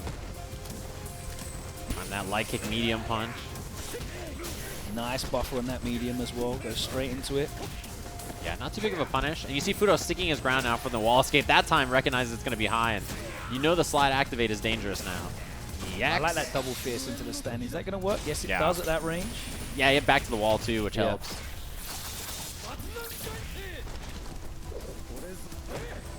Wow, doesn't go for the slide activate that you usually see there. I think that's probably a good idea. Punish. And Fudo, yeah, you cannot eat that far heavy punch from Birdie now. No anti-air. Wow, he jumped. Definitely wasn't expecting that. The walk back. Yeah, no throw, no button from Fudo. Yeah, Angry Bird with a switch. 1 gram will kill, so I think this is probably a good choice. You gotta watch like the raw low chain too. That's definitely a threat. Or yeah, the mid chain. Both are very scary options if you get hit by one. He's walked himself back into the corner, so switches into Young. Better normal options. No, and that's it. Yeah, just like that, you can feel the momentum of this match, like kind of the air sucked out of that all that pressure that Angry Bird had for 3 straight rounds until Fudo managed to clean it up. Nice and easy, and that's something that's not easy to do.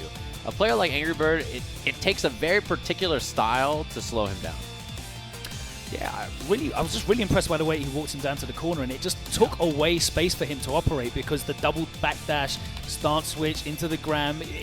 Once you have half the stage left, a third of the stage left, you don't have as many options, and he was kind of forced to go into Young and try and fight his way out of the corner, and Birdie just has incredible buttons for corner control. Yeah, it's very tough to escape the corner against him, even with a character like Zeku, and we even saw him start to make reads about whether he'd wall escape or not, and, you know, as good as Young Zeku's grounded buttons and walk speed arm against Birdie, that character's wall. Doesn't matter. He's just occupying space, and it's not like he needs to put out buttons that you can jump as well. Like, he can happily just put out medium buttons, maybe a fierce, but even that, it's kind of difficult to jump in on reactions. It's pretty tough, and even having a button that'll reach from far away to combo, like, if you try crouching medium punch and EX shoulder with Zeku from range, it sometimes doesn't even work on that button. Too far away. Yeah, which is unfortunate too.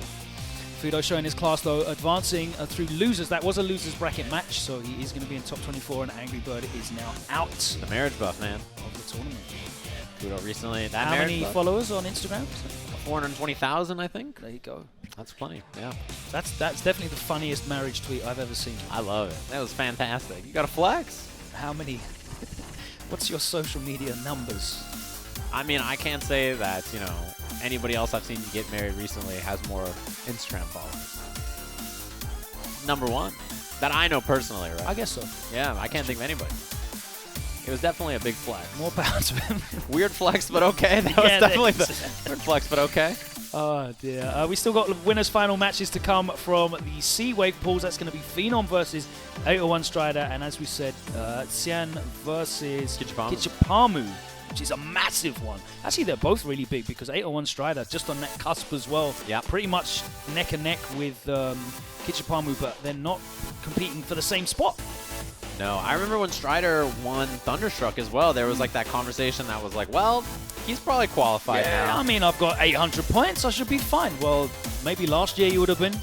This year we're looking at, I think, 910, 920 is going to be the cutoff. I feel like, there's realistically 3 players that could get cut out.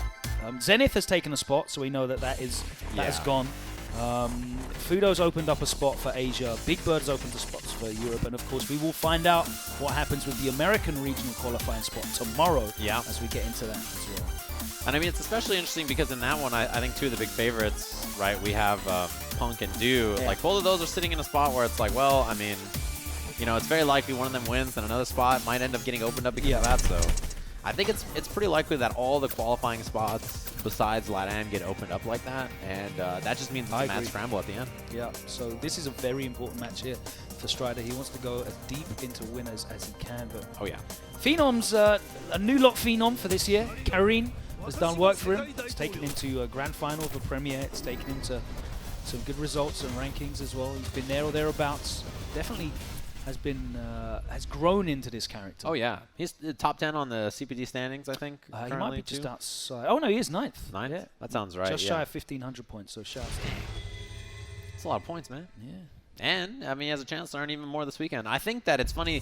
A lot of people thought about Phenom as the dash jump guy, and they were like, oh, I don't know about him. Well, he has only one event this year, and it was the online event for Europe East, which is effectively now his own event. Yeah, based on the seeding. But loads of second places and loads of top 8s have added up to the points here, and he is running amok on Strider. Took him to the corner, early doors. That's done. Let's see if he can activate. No. Oh yeah, it doesn't activate off the smash. I'm actually surprised about that. I think maybe he thought it was a counter hit combo. He had down jab, down strong. Didn't link it or anything because there was no counter hit. And then got thrown off. It didn't activate after the. Oh no. What? Oh, the buttons. That's why he didn't activate. Phenom's like, do I win? Is this a... Phenom will take that as well. I actually don't think he had a medium kick mapped. He's like, no, bro. He's like, what? Phenom gave him a wry smile. So we're going to go back into the match. They're playing. Yep, they are. You didn't even That's a lesson for you kids at home. Please make sure you map your buttons. It reminds me of that. Go on after playing against pad players. That Street Fighter 4 match where the Able player had 6 medium punches mapped as he went in and was like, what? Man. Well, he used to be an Able player as well. So that's fair, yeah.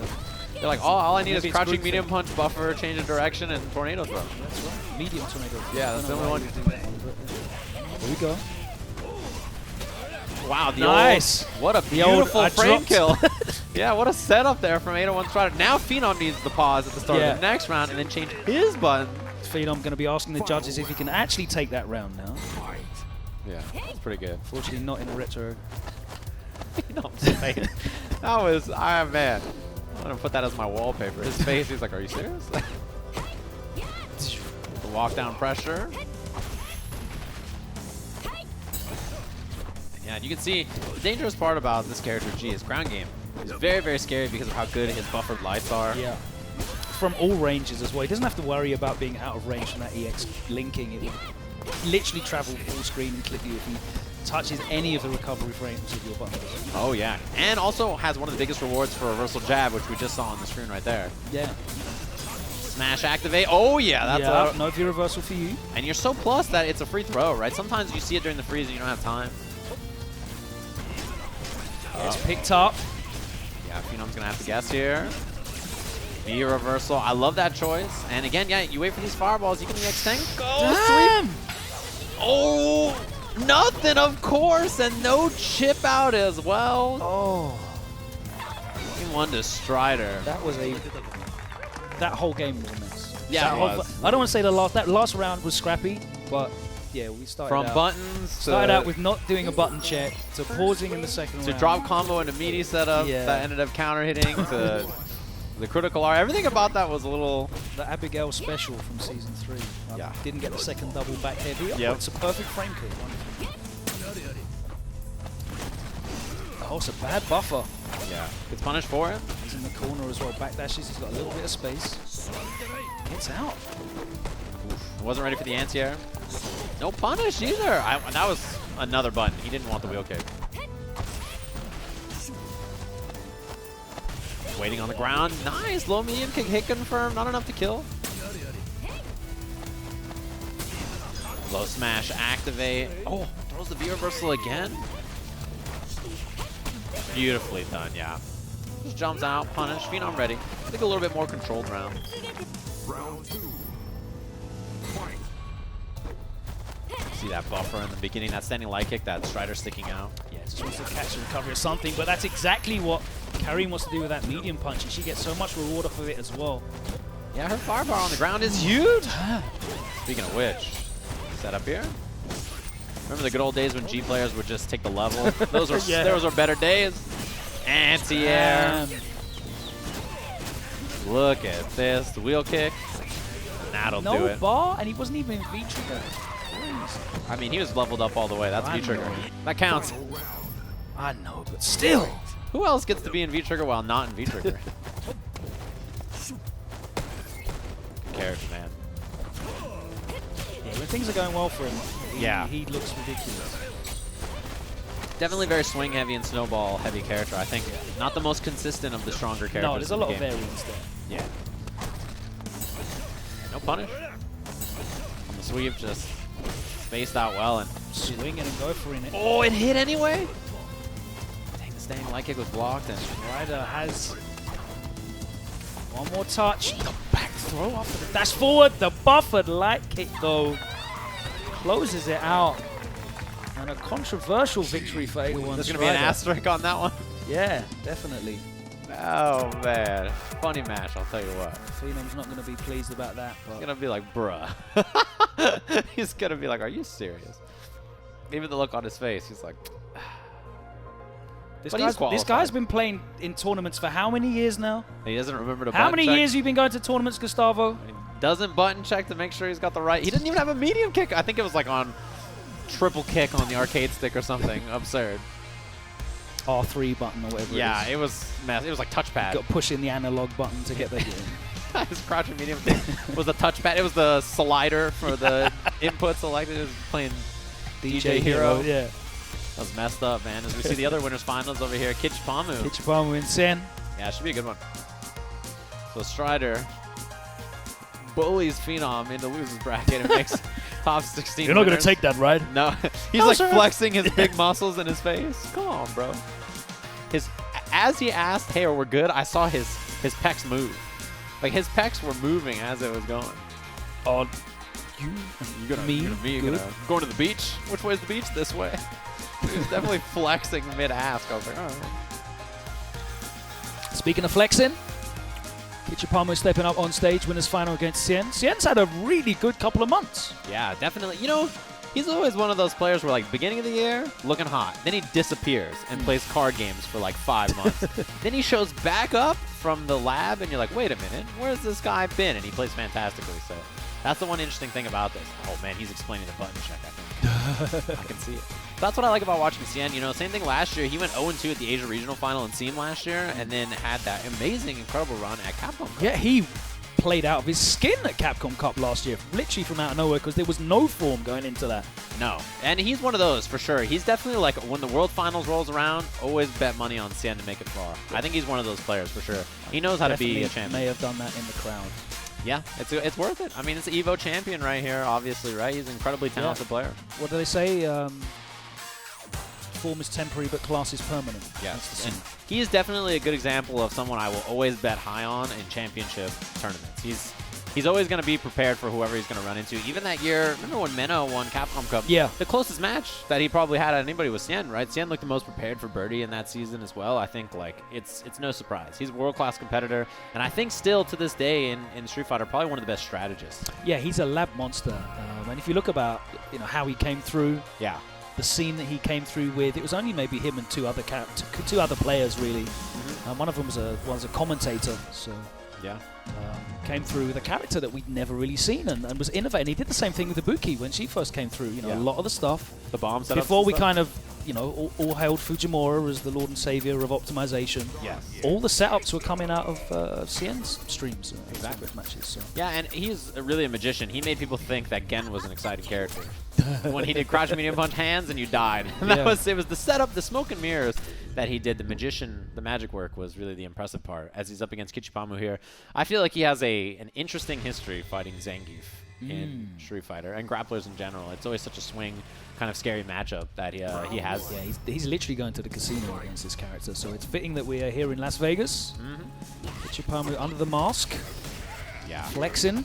Damn. Bad Early start. on scoops. Yeah, I mean, dash up, nothing after, obviously. Yeah, light SPD, but... And again, back lariat, so nothing after that. Walk up, medium. Chopping down already. Beautiful. Nice. That was a late lariat. I'm surprised they didn't catch the kunai didn't catch his ankle. I can't believe that reach. No stun? Nah, Cien, you don't have this. No! Ooh! Oh, boy. Yeah, just going to take the side switch. That's a combo. Put him in the corner. Oh, yeah, he knew? lariat. You didn't know if he knew, but he knew that you knew.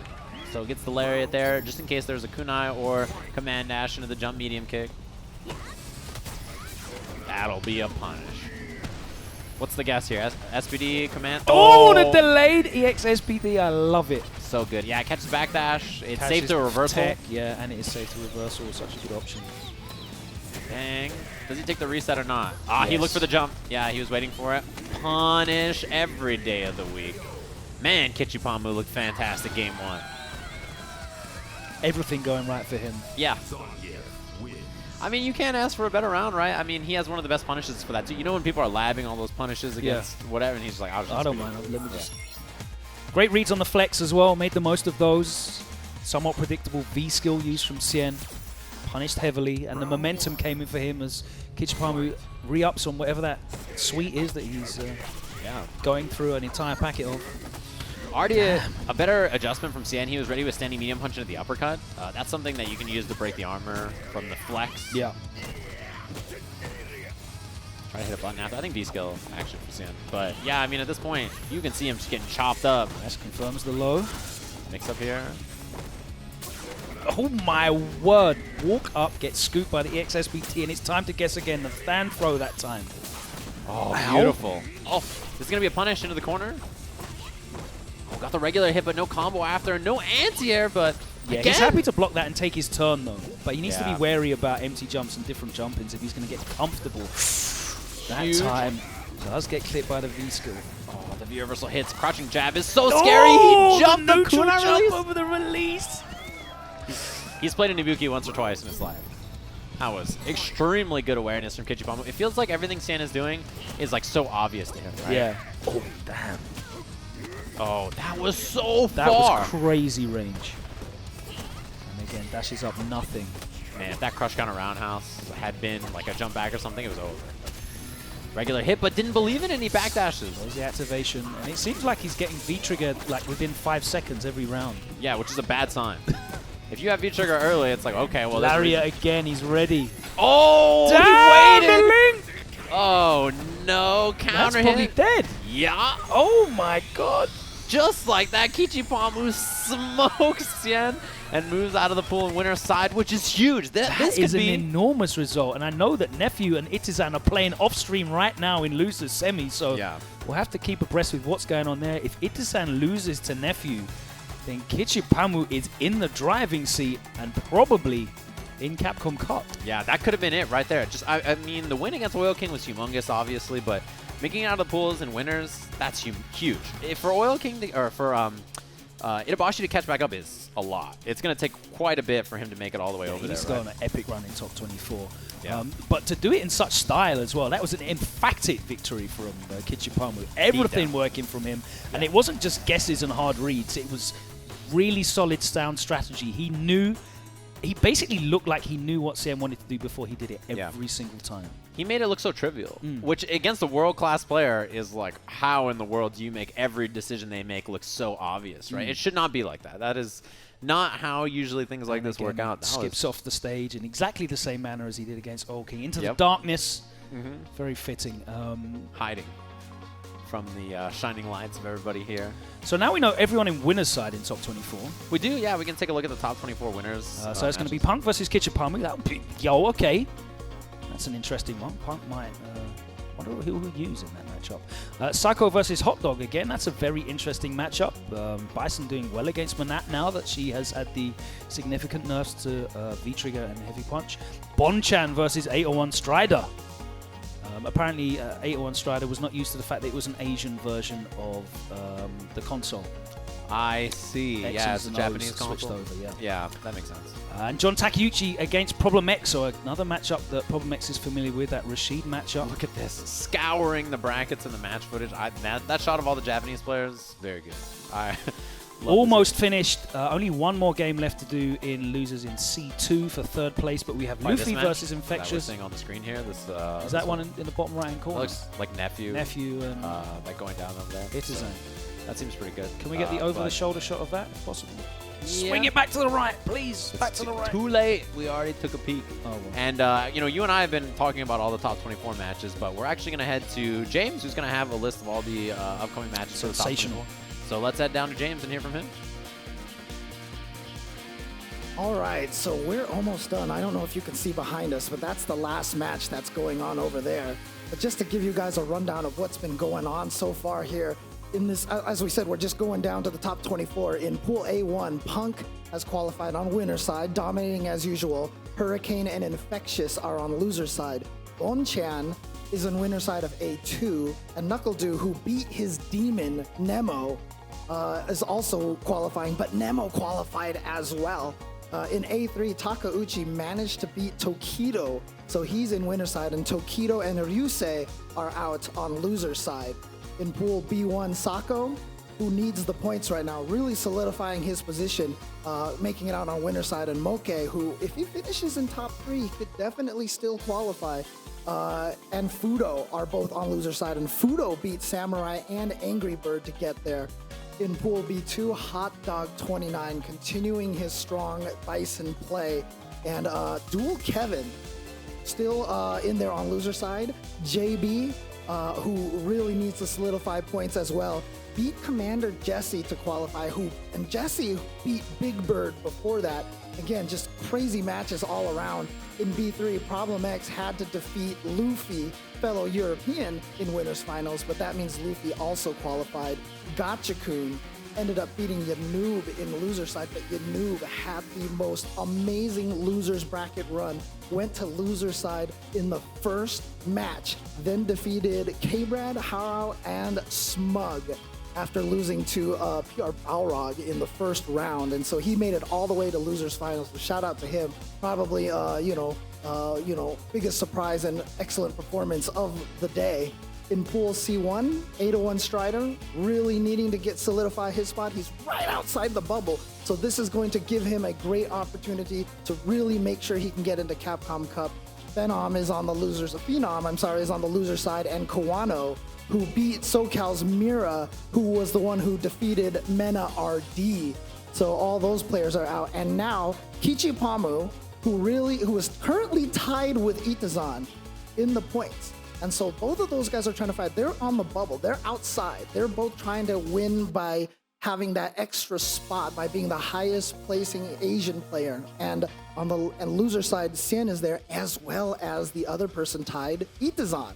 And he's playing against Nephew right now, and it looks like the match is still going. So we're gonna try to find out who else is gonna qualify. It's gonna be between Itazan and Nephew. And honestly, if Itazan does not win this match against Nephew, his chances of making Capcom Cup, and keep in mind, he was runner-up last year, second place at Capcom Cup last year. If he doesn't win this, chances are he's not gonna have enough points unless Sako and Kichipa-Mu can get enough points that they qualify through the global boards, and Itazan is the highest placing Asian player. So still a lot of stuff to figure out here, and we're not sure exactly where everyone's gonna place yet. And do we have a winner? Do we have a winner? Do we? Update, Nephew. This just in, Nephew has taken it over to Itabashi Zangief. I repeat, Nephew has taken it over Itabashi Zangief. So now Itabashi is out. The only way he can qualify is if Kichipa-Mu and if Sako are both still in there. So it's going to be rough for Itazan. He's going to be rooting for Kichipa-Mu at this point to get as far as possible. But there you go. The last qualifier for the top 24, which is coming up right after this break, is Nephew. Don't go anywhere. More amazing matches coming up. I am Rashid of the Turbulent Wind.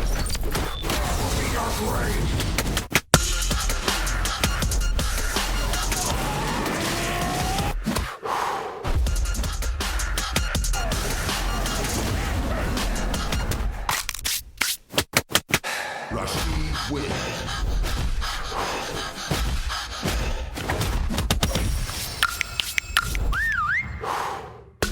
Remember the name well.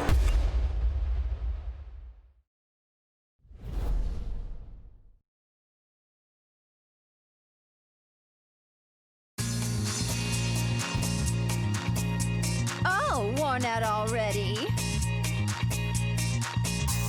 Beg for more! Can't start the show without the star.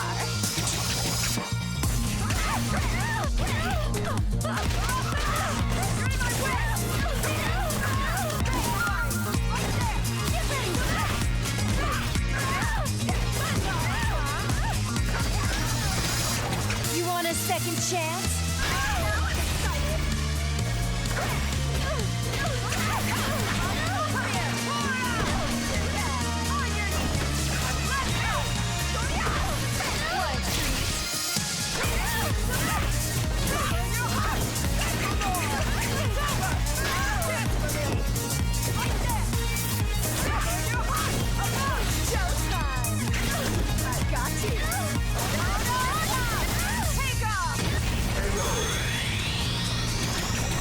Poison wins. Being gossiped about is proof of my popularity.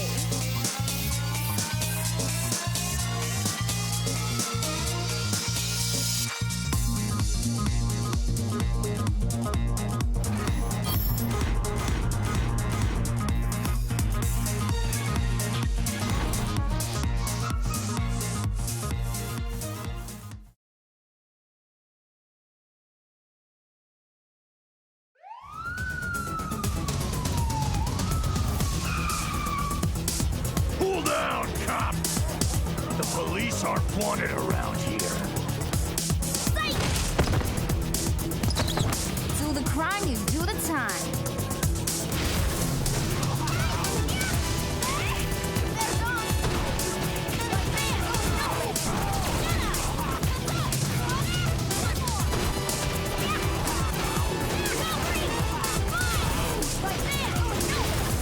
You need a cup of coffee? Come on.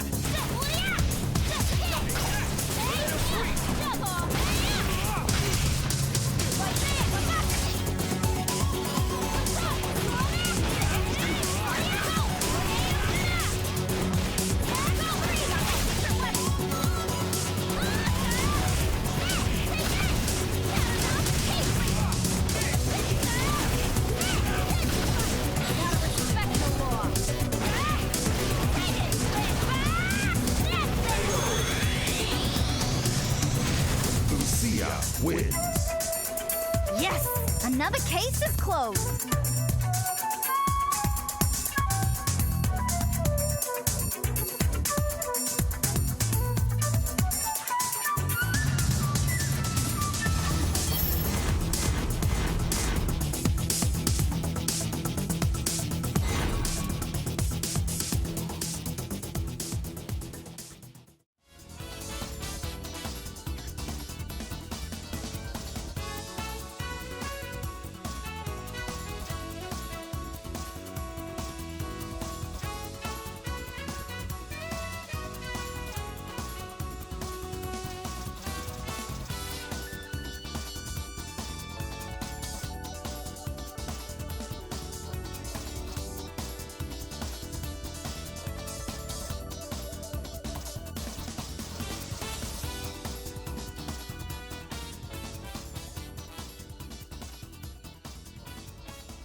Welcome back, everybody, to the NA Regional Final here. We're in the top 24. Finally made it through all the pools, and I'm really excited to check this out. I am joined by the very lovely Vicious. How's it going, man? Oh, I'm lovely, Steve. How are you doing? You and Logan were killing it. I'm so happy. Yeah, we had a lot of fun. It was really, really good because, I mean, just all the action was just nonstop, and it was really great to commentate. I was listening in, sort of, in the very, very loud here esports arena. Yeah, there was a lot of good matches. So when I was off, I'm sure you probably did something similar. I was down in the pit where a lot of the people were, so I was like watching some of the off-stream matches and got to catch a lot of those, which is really cool. I think some of them are also recorded as well. Yes, it is. Which is cool. Yeah, so I did hear that uproar between Nephew and Itabashi. Yeah. And it was really, really close. We were talking about Kichipa-Mu, the way he was performing against Xian, how now he's getting further up into these points, right, into the bracket. It's so important, but then it is on how they were in like similar brackets and similar situations. He's out of it now. It's I mean, that's just the way it crumbles, right? They both the tale of two geese. Yes, in the exact same pool, the exact same amount of points before this event, and now Kichipa-Mu, unless he has like a ridiculous performance of some, crazy nature, him and Sako, Itabashi's going to have to bet it all on the LCQ, which is, a place that you don't really want to be as a competitor, right? That is a rough spot. You just have to win it. That's just how it works. There's no ifs, ands, or buts. Second place at the LCQ, nothing. You're just out of there. That's all there is to it. So we'll see how that goes. A month from now when we're back in LA, checking that out as we jump into our first top 24 match that we're going to have here. This is, again, a top 8 qualifier. Yes, so sir. It's top 24, but the extra matches, instead of it, we normally have top 16, right? The extra matches are in loser side. So those are losers round 1 matches that are happening. So every winner's match we're going to watch here will be a top 8 qualifier. It's going to be Punk versus Kichipa-Mu, Sako, Hot Dog, Bonchan, Strider, and John Takeuchi versus Problem X. That's what we have coming up. Should be a good one. That's 4 Japanese players in each of these qualifiers playing up against US, UK, or Hong Kong players. So we see the selection here. Chun-Li. Which is the option he usually goes for when facing a grappler. He does play quite a bit of Chun. In matchups like this especially, for sure. This is something that he did against Abigail last season as well. Not surprising to see here. Punk, #1, currently on the standings, trying to fight for that. By a long shot, by the way. Oh, yeah, and he's trying to fight for the 5,000 points, which is completely absurd and unnecessary to even get, but it's Punk, why not? Now, you're right about those glasses. They look good. I was sure to compliment him on the way down. I like those glasses. On the stage. So Kichipa-Mu, very, very important performance here. Performance of a lifetime. Needs as many points as possible, but man, it's a pretty tall order before him. Yeah, I think this is surprisingly a tough, person to deal with. I think a lot of people struggle to beat Punk, but this is one of those players that oh my God! Yeah, Kichipa-Mu's chances, as you already see, are looking a little slim. Catches him, trying to get out of there after the -2x legs. Oh, but when it's Oki situation, it's okay. I take it back. Punk with the V-reversal. great answer. Yeah, V-reversal out of there. Yeah, didn't worry about that. And look at this punish as well. Man, he's super clean, double low. Man, that first round was complete dominance from Punk and really good awareness in those few defensive positions he got caught in. All the more information for Kichipa-Mu to make the right adjustments, as he's well known for. Man, look at that timing to punish the release of the flex from Punk as well. Punish. So mobile. Punk's doing a great job just backdashing both out of the SPD range as well as the Fierce range. Yeah, and then that charge of Fierce doesn't land this time. You can just feel it. It's so tough to get on a player like Punk whose ground game is this good. What are you going to do? As Kichipa-Mu already, we see all these angles shut down. Finds the Fierce. Oh, but it hit him. It was airborne. Yeah, he got the knockdown. At least he got the V-trigger active, which I think Kichipa-Mu will take. Roundhouse to stuff it. Man, look at this. And critical art's available. You can't let Punk get the confirm. Oh, that could have been it. Jump in. The spinning bird doesn't kill. And yeah, that's just a straight guess. Instant overhead or low. What are you going to do? First game, a beatdown for Punk. A little perplexed emotion there from Kichipa-Mu, trying to figure out what to do against the likes of Chun-Li. Not something he might have expected. No, actually, I take that back. There's plenty of information as to who Punk would pick against Zangief, right? I mean, sometimes the issue is just he's that good. That is the issue. The issue is just he's that good. Sometimes, it's all the time. Yeah, sometimes you fight somebody and it's like, dang. Wow, the crouching medium kick whiff, so SPD works out for Kichipa-Mu. And yeah, I like that backdash from Punk. Man, oh man. These buttons. Whiff punish, yeah. Hovering outside that fierce range. And just outside of the SPD range as well. Just walking in and out of these ranges against Kichipa-Mu, keeping him flustered. Ooh. Side switch, all right. I think Kichipa-Mu was looking for the jump and he wanted the air SPD. And look at this, the buttons all over the place. EX, spinning bird. You're a genius, Steve. Well, so is Kichipa-Mu. He blocked it correctly. Mix up here. Oh, and no, you saw the movement? Oh, that was a walk-up SPD missed. Finally, V-Trigger available for Punk, though we haven't really seen that come into play just yet. Empty jump. That was SPD. It had to be. Yeah, a couple of mistakes from Kichipa-Mu. Oh, boy. Oh, the trade is good. And yeah, you needed that as Kichipa-Mu after a few missed SPDs not going his way. Thankfully enough, does get to keep that round and the resources available. Does have full critical art. Whoop. Okay, his timing now on Punk's buttons a little better. Nice hit confirm. Baits it.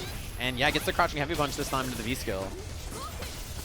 EX for the combo. Doesn't go for the auto meaty, but yeah, a little too far for that crouching medium kick. Stuck in this corner, flexing away. V-trigger activation. Yeah, you can take your turn. Yeah, he was looking for the late suction so that it would be plus. Reset. Big time punish on the EX spinning bird. Command grab, that's a stun. And that's the game cleaned up. Kichipa-Mu smokes them, and that was like one of those like one-for-one kind of situations where it's like, okay, you had this dominant first game, pretty dominant second game there, and now we sit there and think like, what's going to be the adjustment for Punk, right? Clearly, I think the big thing is the timing of the buttons he was sticking out there started to become like figured out by Kichipa-Mu. He's like, okay, I'm going to hold my fierce now, and he was just armoring through all these buttons on the ground. Yeah. Round one. Here we go, more adjustments being made between both players, right? Punk, Kichipa-Mu all tied up one apiece. Dash up, SPD to start things off. No Oki since it's a jab one. I like the response there. Okay, well, you know, either way, Punk is just backing away still out of these ranges, getting these whiff punishes. Yeah, and you can see Punk is kind of waiting now. He's kind of trying to let Kichipa-Mu whiff the fierce or whiff something else and then whiff punish. That just gives Kichipa-Mu a chance to, you know, dash up or go for the hop or something like that. Get off me. The reversal EX, yeah. Counter hit exclusive. And the meaty. Oh, didn't get the combo, but just a pixel left for Kichipa-Mu here. Man, he still threw the fireball out just at the right range to not get suction. Oh. He was starting to believe right there. He was entering the matrix, and I think now, yeah. What are you even going to do? You need something huge. He just found out that he knows Kung Fu. You can see the frames. It was right there. Just like a hall of normals at his disposal. Yeah, it was all green. Zeros and ones. Anti-air. Punk, you can see he's kind of trying to wait and then let Kichipa-Mu do something and then counter it instead of, you know, swinging first like he was last game. A lot more buttons now. It's like it's on and off, really. He's waiting for some sort of reaction from Kichipa-Mu. If he's not going to take that action, then he swings himself in such like what, 2 seconds on and off. Yeah, and that's the thing. I think if you're Kichipa-Mu, whoa, big SPD, but again, nothing crazy off of it, just the backdash from Punk. Big jump. Oh, yeah. Gets the link into the 720. That's a lot of damage. So if you're Kichipa-Mu, do you press the issue? You sure do. Yeah, when it's a hit for the round there, don't blame him. We haven't seen a V-trigger activation yet for Punk. Finally gets it. Yeah, V-reversal. Full resources, though, for Punk. Still opting to go for the jump-ins. Yeah, you got to be careful. You can't get hit by like a far button into V-trigger now if you're Kichipa-Mu. There it is. And that's enough. Punk moving into the top 8. Clean as ever, despite that second game not going his way. Really just kind of like slowed down, and you can tell that the more that turned into a grind, the better it was for Punk, right? And that was just really clean ground game. Tough for Zangief to do anything about those far normals when they're so expertly placed, you know? Off topic, I think it's kind of underrated how Punk immediately desyncs his controller, goes for the fadeaway handshake at the same time while holding the controller, and desyncs. That guy's a true pro. That's someone who's played 1 million tournament matches, right? That is definitely a true professional. Kichipa-Mu is still like unplugging, desyncing, yeah, wrapping up cables, you know, all kinds of stuff. So that's top 8 winners there for Punk. He's going to be playing the winner of Sako versus Hot Dog, which is going to be the next match I think we're going to have on stream here. Should be another good one. Hot Dog having a great run against pretty much all the Rashids in his pool. Yeah. Essentially. Right, he had JB and Dual Kevin pretty much back to back. Now he faces off the likes of Sako, who had a pretty close encounter with Samurai on the way over. Yeah, and then just looks, really solid in his bracket in general, right? He had a match against Moke as well, where you could just tell that like the kind of slow and steady pace of his character really fits him, and even with the nerfed V-Trigger, he can still make a lot happen with it. He's just a really kind of like, as he like lowers himself all the way down. He's just like a really fundamentally sound player. You can't go wrong with the way Sako plays his characters. So again, we do have Hot Dog 29, Talon's own versus Sako Noko. And what you can expect afterwards, Bonchan 801 Strata. You don't want to miss that. Bonchan doing very, very well. Mostly as expected. Second overall in placing. Yeah, he's got a ton of CPT points as well. Obviously, did very well at EVO. The other Super Premier won it, so it could be the 2-time Super Premier champion. That would be pretty wild. So we see the handshake. What is he, like 380 points behind Punk, I think? Let me see. As I ask and look up into the ceiling when I have the tab open right here. Yeah, you can take a look. Let's... He's further than that, right? Is it 800 points? Further than that. It is just about 810. Okay. Well, the points are getting higher and higher. Yeah, we're at the end of the year here. This is our last event before Capcom Cup. And, even Capcom Cup, no one's earning any points there. It's just the LCQ and then the top 32, which should be fantastic. So, again, top 8 winners qualifier match. Hot Dog, as far as points go, chilling. This is not a very important tournament to get a lot of points at. It's more about experience and playing before Capcom Cup. Sako needs the points. I think now where he's sitting is probably okay, given that he was in the top 26 before this tournament and is now already in the top, worst place he'll get here, 9th. Cool. Already starting things pretty aggressively for Hot Dog, as he's been doing for majority of the games we've seen him play, right? He's pushing... Whoa, that's what I'm talking about. That V-skill, the back fist. Yeah, and this is one of those matchups that Mono players didn't love so much last version, and I think in this version, Bison, he's a really solid character. And you could see in a matchup like this, once he gets going, it's very difficult to deal with it. And the V-skill we saw at the start is going to be a big factor too. You can't kind of just recklessly throw out orbs as Mono. Being able to store the fireball, pretty big deal. Just nullifying the orb is actually the bigger deal. Okay. Ooh. That was super active. Yeah, jumping gets the orb recall. I think he tried to make it hit as a cross-up, but couldn't get it. Stun, still a factor, but now going down for Hot Dog, who has V-Trigger available. And in range to slide, you saw the slide. He actually dashed up to confuse Sako, or at least throw him off, right? But Sako not biting, full critical art as well. Yeah, Chip, big problem here too. Walking, waiting. And now, yeah, you can see Hot Dog can move in, but her jump is so high, she didn't actually get to come down with a punish. Uh-oh. Command grab, dash up. Chip. Yeah, I mean, what else can you do? Once you're committed to the dash up there, options pretty limited. Nice call off from Sako. What an expensive way to get the first round. He had to do it. Round 2.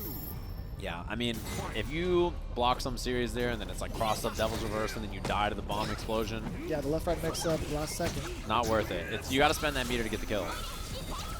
And I like that. Sako kind of baiting the V-skill to see if Hot Dog has those kind of reactions. All right. But the placement is what's really important, right? Can't advance past that line, essentially. I cannot believe Sako hit standing medium kick after blocking a heavy kick from Bison. Like, no fear. All right, gets the absorb. Yeah, this is one of those moments where, yeah, you can see it fishing for it. It's basic. It's exactly what he was looking for, throwing it right in front of Hot Dog to get the punish on the V-skill, the recovery of the V-skill, excuse me. Out of there. Back in, I lied. Yeah, the cross-up jump, but nothing after. Thought Sako was going to block it. The drill the whips mobility. on the slide. Oh, what's behind? It's coming back in. Look for the crush, didn't find it, activates. Yeah, and you see the backdash, afraid of the command throw. What a call out from Hot Dog. Yeah, Raw Cycle Crusher is pretty good in this matchup, actually. Uh-oh, back throw. Standing heavy punch. Gonna be cross-up. Oh! It was gonna be the cross-up on the bomb explosion, so Sako got out of there. He tried to absorb it just off the mark in terms of timing. Yeah, so now V-Trigger gone, uses the orb to get in. Doesn't get the kill, the trade. Sako has full meter. Overhead, the clutch block, needed it. Uh-oh, it's still one touch away from either. Oh, the dash up after made him flinch. The counter hit. Wait a minute. Full critical art on deck for Sako. A lot of resources here. That's what made that Not last too round bad. super scary, actually, for Hot Dog was, you know, that, the full resources from Sako meant that if that overhead or anything else landed, it was going to be a critical art for the kill. Or recall. Hot Dog trying to use the V-skill. Finds the opening after the crouch. Strong call for Sako ran into it. Yeah, bad spot to be. There's a lot of extra damage just added up. Walk up back throw, though. Oh. Out of there. Yeah, but no big repercussion there. Clean block, too. Hot Dog's defense on this has been really, really good so far. Activate. Dash up. That was so much damage from the Gray Life off that short. Uh-oh. The bomb. EX. Oh, it just hit Sako. I don't know if he tried to release or something like that. Wow, the defensive orb release gets the orb back in his hand. Missed the drill. Oh, no. Yeah, the Psycho Crusher caught him pressing. He thought he had the punish on the Psycho Crusher, or at least his turn. Yeah, I mean, you block the scissor kick and you're like, all right, cool. I blocked it, and then the Psycho Crusher comes out and you're like, are you kidding me? Sometimes you just, you know, it's not an option you think about. It's kind of similar to when how Punk earlier today did something like, what was it? EX Tenko into the parry. EX Tenko into parry, yeah. It's the same kind of scenario. That V-skill is so good. When you absorb projectile with it, it's just like you're giving Bison free V-gauge and a way in. Oh! A lot of stun. What was that, off of a short? Yeah, into the orb recall. Stun. Stunner. We'll see what the situation is. Oh, it was off screen? Well, it should have been orb recall, actually, I think. That's what I would imagine. Maybe into like some sort of reset as well. Into a throw. But either way, Sako Knuckle is chilling. Yeah, got hit by the orb toss. The X orb toss got the animation. Extra little damage on that.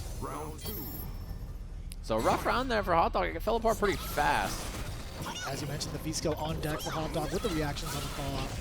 Or on the orb placement, excuse me. Recall.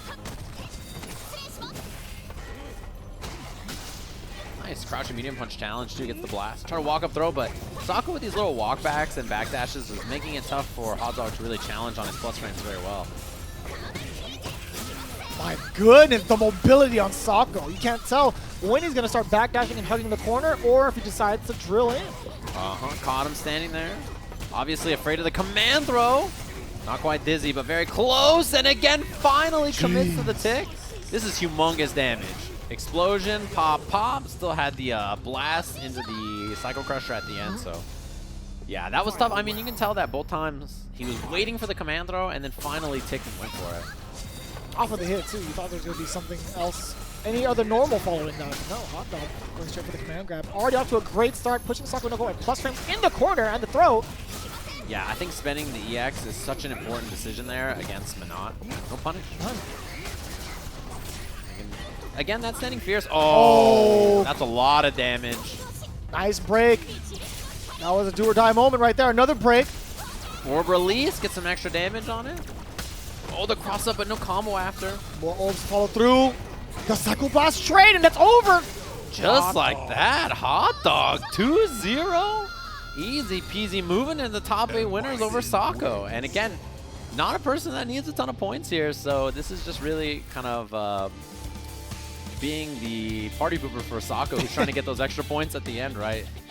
Man, that's really well played, honestly. Like, the way he handled the orb toss and, you know, using the V-skill and then forcing her away from the orb. I especially like in the last round where we saw the early EX scissor kick to the corner because, you know, you want to remove her from the orb as far as possible, and that it puts you in a plus frame situation into the corner early into the round. It's just really good knowledge of the character and what her strengths are. You would think on this stage, this itself would be like the last chance qualifier for Capcom Cup, right? Yeah. We're used to seeing it on this kind of stage, or at least this venue specifically, right? No. As we see Strider come up onto the stage.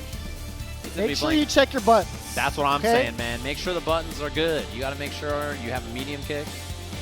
You have a V-trigger button. You got to get a nice little peek there. Yeah, so Kichipa-Mu with a hefty amount of points, sitting at like currently 15th. So he's definitely issuing into Capcom Cup, if I'm not mistaken. You said Kichipa-Mu. I'm sorry. Who do you mean? Hot Dog? Hot Dog. Okay. Why did I say Kichipa-Mu? Think Yeah, about other like, names, a bunch of other names today. I was like, excuse me? It's been a long day, ladies and gentlemen. Yeah. I called Steve Logan-sama earlier. I did. I don't remember. It wasn't on stream, though. Oh. Well, now you just told me it on stream. I did not hear that at all, Jeremy. No, I meant off stream. That's what I mean. Yeah, I don't remember this. No, I was having a discussion with someone else. You weren't in front of me, Oh, but I okay. called you Logan Sama by accident. How It'd could be you? like that. How could you? You know, it happens. What can I say? I'm only human. We got Bonchan coming up against 801 Strider. This is going to be a heavy hitter of sorts. We got Bonchan possibly going, I want to say, Sagat with the G, or against the G. We saw that earlier, and honestly, that was probably the most impressive bit of matchup knowledge I saw today in any of the matchups. The Sagat G matchup's an interesting one, and Bonchan had really good uses of V-skill, and also the slow low tiger and high tigers to deal with the jump V-skill approach from G. That was against NuckleDu earlier today, and we saw, you know, the really dominant performance there. As we see the button checks, important part of any player who is a competitive player's experience. I do appreciate the TO hovering right over 801 Strider. It's like, all right, I know what happened last time. Let's make sure you are well equipped for battle this time around. Yeah, and then Bonchan, he's nice and he's like, oh, I've been ready. It's fine. Strider is in a great spot too because obviously he's someone who comes in here and needs some points, right? And he's in top 16 winners, which is fantastic. This is a place you want to sit at a Super Premiere, especially if he makes top 8 winners. I think, you know, that nice chunk of points will really do him well into landing a spot in the top 26. In particular, when players like, you know, Idom and we saw, you know, JB trying to make it in on the loser side earlier. Ooh. Speaking of, JB actually got eliminated by NuckleDu. Big one. That's an important match, given that Strider is someone who's directly trying to compete in terms of points, right? So he's quite a bit behind, and so, you know, there's a lot of players here who he is trying to pass up and get more points than. I'm excited to watch this as well. Yeah, so before the event itself, JB was, I don't know if he wasn't in the, was he in the top 26? He was on the last spot, I think. Yeah, 26? the last spot. 26 spot. And as far as the NA Regional Finals tomorrow, I mean, both of them have a chance to play in through there, but you have to beat some really, really strong players to get there, so. It's going to be a very interesting turn of events as the loser side is currently being played out off stream. The round 1 is complete. By the way, we're just about to finish the losers round 2. In the meantime, you're going to enjoy yourself some winner's side action with Bonchan versus 801 Strider against Sagat. Is the choice against 801 Strider's G. Yeah, the most important things to notice about this matchup is watch how often Bonchan fishes for V-skill after knockdowns. And then the other thing is when he is in V-trigger, notice how Bonchan handles the air V-skill from G by throwing low or high tigers to trade with it when he does it off of a jump. Those two things are important in this matchup and give you extra screen space and just opportunities on knockdown to power up your V-skill. All right, here we go. Game number 1. We'll see if Strider paid attention to the NuckleDu matchup when he tried his hand against Bonchan. Power Twins. See that delay right there so that he couldn't just get the clean V-skill, and Bonchan knocked down early. See these high tiger shots there to beat G's projectile, and yeah, he was ready for the anti-air. The right anti-air. Yeah. Not the crouch fierce this time. Ugh. Jumping at level 2G is very, very dangerous. Command throw, long frames, and that's the dizzy. That's the round. And a good chunk of change to go with it. Strider striking first blood while carrying himself 2 big bars of EX down below, almost building his third. And snapping out that heavy kick as well. You see backdash. I like the V-skill from Bonchan to actually build it up so that the jumps are scary. Big crouching medium punch. Yeah, you see very safe from Strider. Doesn't go for the command throw. He likes pumping away just to kind of bluff at Bonchan to see if he's going to move or react to it, right? Yeah, 60 extra meter there as well. Front throw. Really strong pressure already from Strider. Nice break from Strider, maintaining this corner position. Unfortunate that Bonchan got nothing off that. You at least want to get the punish into the knockdown. Or heavy kick. A baseball bat. The knee to the other side. Got a little bit of V-trigger left. Raw activation. Yeah, then the jump backs from Bonchan to create that space. And I like that approach way more. And Strider with the confirm into critical art.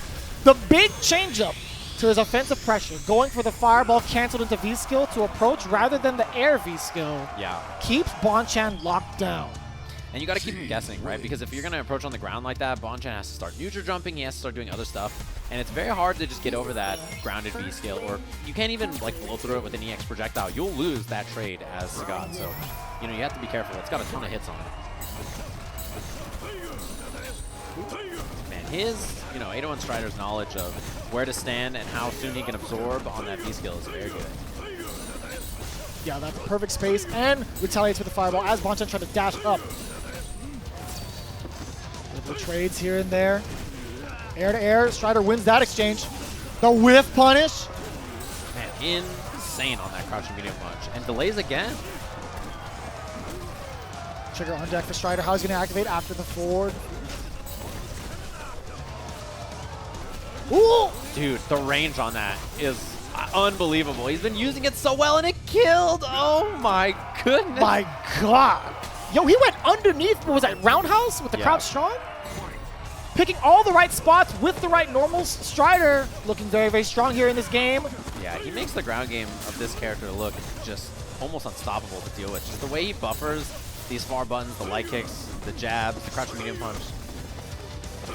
He's just like extremely competent with all those ranges where you need to buffer those things. Oh yeah, he puts the buff and buffer. He don't want Strider to put him to work.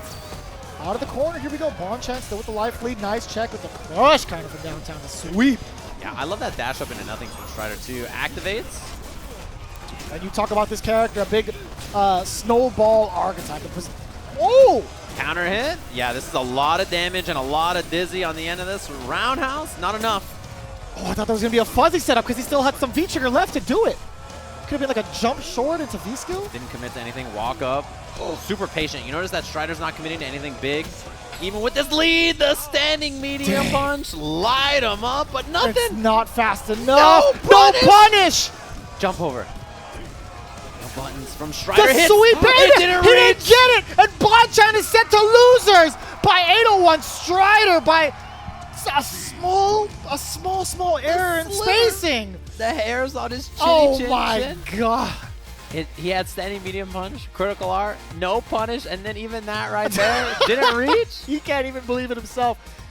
My man, 801 Strider moving on in top 8 winner side. That's huge, yeah. I mean, for someone who needs points to show up to the Super Premiere and make top 8 winners, that's fantastic, right? It's exactly what you needed in this kind of a moment. And I think if you're a Strider, that probably puts him pretty close, if not guarantees that he'll be playing in Capcom Cup. I mean, this performance is fantastic. My head's going to explode, Steve. I thought Bonchan was just in range to get the EX uppercut in that corner. Just a bit outside. It happened. He even card it, right? That's normally what you do after the EX Fireball. You do the car EX uppercut so that you can reach. Good try. All right, so up next, let's not stop here. Liquid Zone John Takeuchi. Problem X. Yeah, John made it here by beating Tokido in his pool, which is a nice W for him. He's another person who's doing just fine in terms of points, kind of the late teens, like I think early 20s in points, if I recall. And Problem again, another person who doesn't, another person who doesn't need points. Currently 7th on the leaderboard, yeah. Yeah, he's chilling. Yeah, Problem X took out a trail of bodies, undefeated so far. Went through SouthpawRock 2-0. Got past Smug 2-0. Problem X defeating Luffy 2-0 as well. That's how he made it here, yeah. Tough. That is like 3 tough matches back to back to back to have to play. Just to make it out of your pool, and then now in top 24. So this is another top 8 winners qualifier match.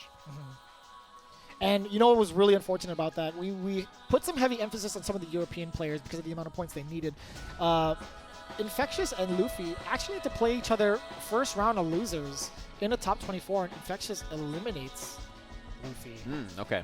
Yeah, that's definitely a big one. Immediately after that, Infexious had to play Tokido, and Tokido eliminates him. Oh, man. That's, yeah, man. I'm wondering how that played out towards the end. Yeah, we're going to have the arithmetic. I'm sure by the end of tonight, people will have done a breakdown on the points and the math, and one of us or all of us will probably retweet it or post on social media where everybody ends up in terms of points after all of this. What? Hurricane actually eliminated Gachiku 2-1. Big for Hurricane. Yeah, that is humongous. However, man, I hate giving you the plot twist. Ryusei eliminating Xian 2-1. Fought off against Hurricane.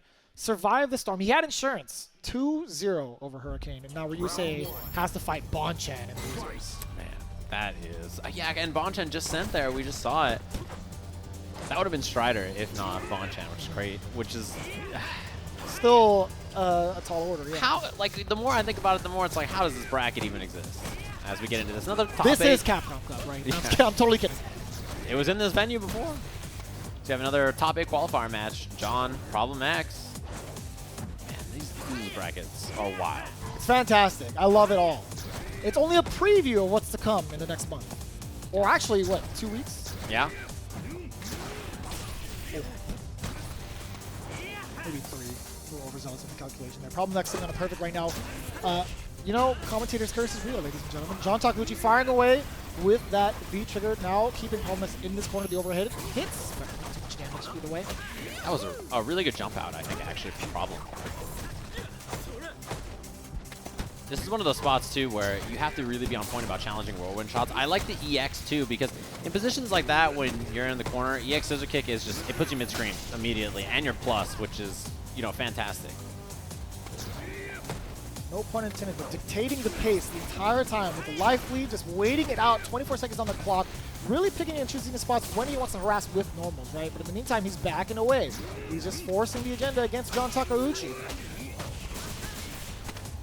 Front throw. This is what John needs. That was such a good choice from Problem. Because if it was raw whirlwind shot, if it was like many other things, then that EX head stomp was going to beat it. So it's a good wake-up option. Had it been blocked, he would have traversed the other side. Yeah, it seems a bit risky, but like it's actually quite good, I think, in that scenario. Counter hit combo into the target combo. That was the meatiest cycle. Waited he for was it. wait. Oh no! Input error. Well, not the error. It was autocorrect. Yeah, I don't think he expected him to go to the other side like that. It kind of looked like he was in that range where he might have end up in the front. Nice break from Problem X. Yeah, no anti-air because he was already committed to a button on the ground. The defense is immaculate right now from Problem. Nice work using the scissor kicks to traverse out of that corner as soon as John went airborne. I think he wanted it off the standing jab, actually, and it just came out anyway. So he was like, all right, I'll take it. Cornered already, though. I'll give him the benefit of the doubt. He waited it out. That was smart from John to wait to see what Problem was going to do. Full resources. Waited! And that neutral jump works out for John. Nice break on the throw. Oh, caught him airborne. Nice work from John. Yeah, the scramble in that scenario working out twice there. Kind of like just being a little wily on defense, you know, and I think the threat of the EX mixer was so big that Problem X went for that delayed throw. Oh, double dash. A lot more aggression coming out of Problem X. In terms of movement, right? Not necessarily normal. I like that standing medium kick. That blast was almost dangerous. You know, Bison is susceptible to being air flipped out against. Yeah, and when he commits to something like that in the string, he is highly punchable. Nice throw on the V reversal. Clean Even better anti-air, yes sir. And that early jump, heavy punch, very good. It's tough for Bison to anti-air, and you see the dash up, but the stuff from Problem X. Oh, sit him down. Great Delay. back dash. I like that he flew away to the far, heavy punch way out there. That button is so good. We saw Hot Dog really using that button so much in that set earlier, and I feel like every one of his sets today. That's so sick. What a shot. Nice work. Yeah, clean match there for Round 1. Problem X. Into game number 2, John Takeuchi. Find the adjustments. Let's see if Problem X is going to change it up himself. More scissor kicks coming out of Problem X. From like 3/4 the screen. He likes to close the gap with that from what we've seen so far. Ooh. Man, just the way, like, yeah, on the ground you can see the way that this mash swings is really dangerous one way or another very quickly. EX. Great conversion there from John. The stun, not yet. Oh, there it is. John Takeuchi should definitely have more than enough firepower. Yeah, had to spend the EX. That'll do it, though. Very well played. For one bar, he'll take that round for sure. Like, it's one of those things, right? If you're trying to get wild on the ground, I think both of these characters have huge reward for swinging with their big heavy buttons. So it is kind of a risky place to be. Wow, landed on the active frames of the orb. Speaking of swinging away to start things off, Crouch Fierce blocked, immediately went for the stand strong and gets the side switch off that full conversion. Now it's John Takeuchi's time to play in this corner, but Problem X doing a great job of fighting his way out. As he got stuffed, excuse me. Yeah. Ooh, good backdash. One of those things you have to do in the corner, I think, occasionally. I think it could have came down with the rest of that target combo. The jump strong.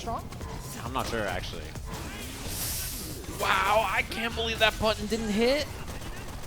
0 here. Yeah, but the problem is obviously the fear of the whirlwind. Oh my goodness, covered the air and the ground. Command throw, this is huge. Uh-oh, back throw. Will we see the cross-up orb setup again? The challenge on the dash-up. John was ready.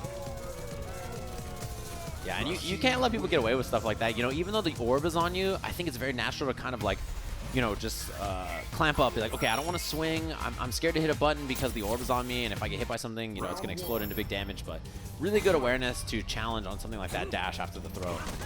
It's important to know the timing as to when it's going to detonate as well. So you have to play the game normally as you would with that in mind, right? Yeah, it takes quite a while. So, you know, until then, you sort of just play normally around it.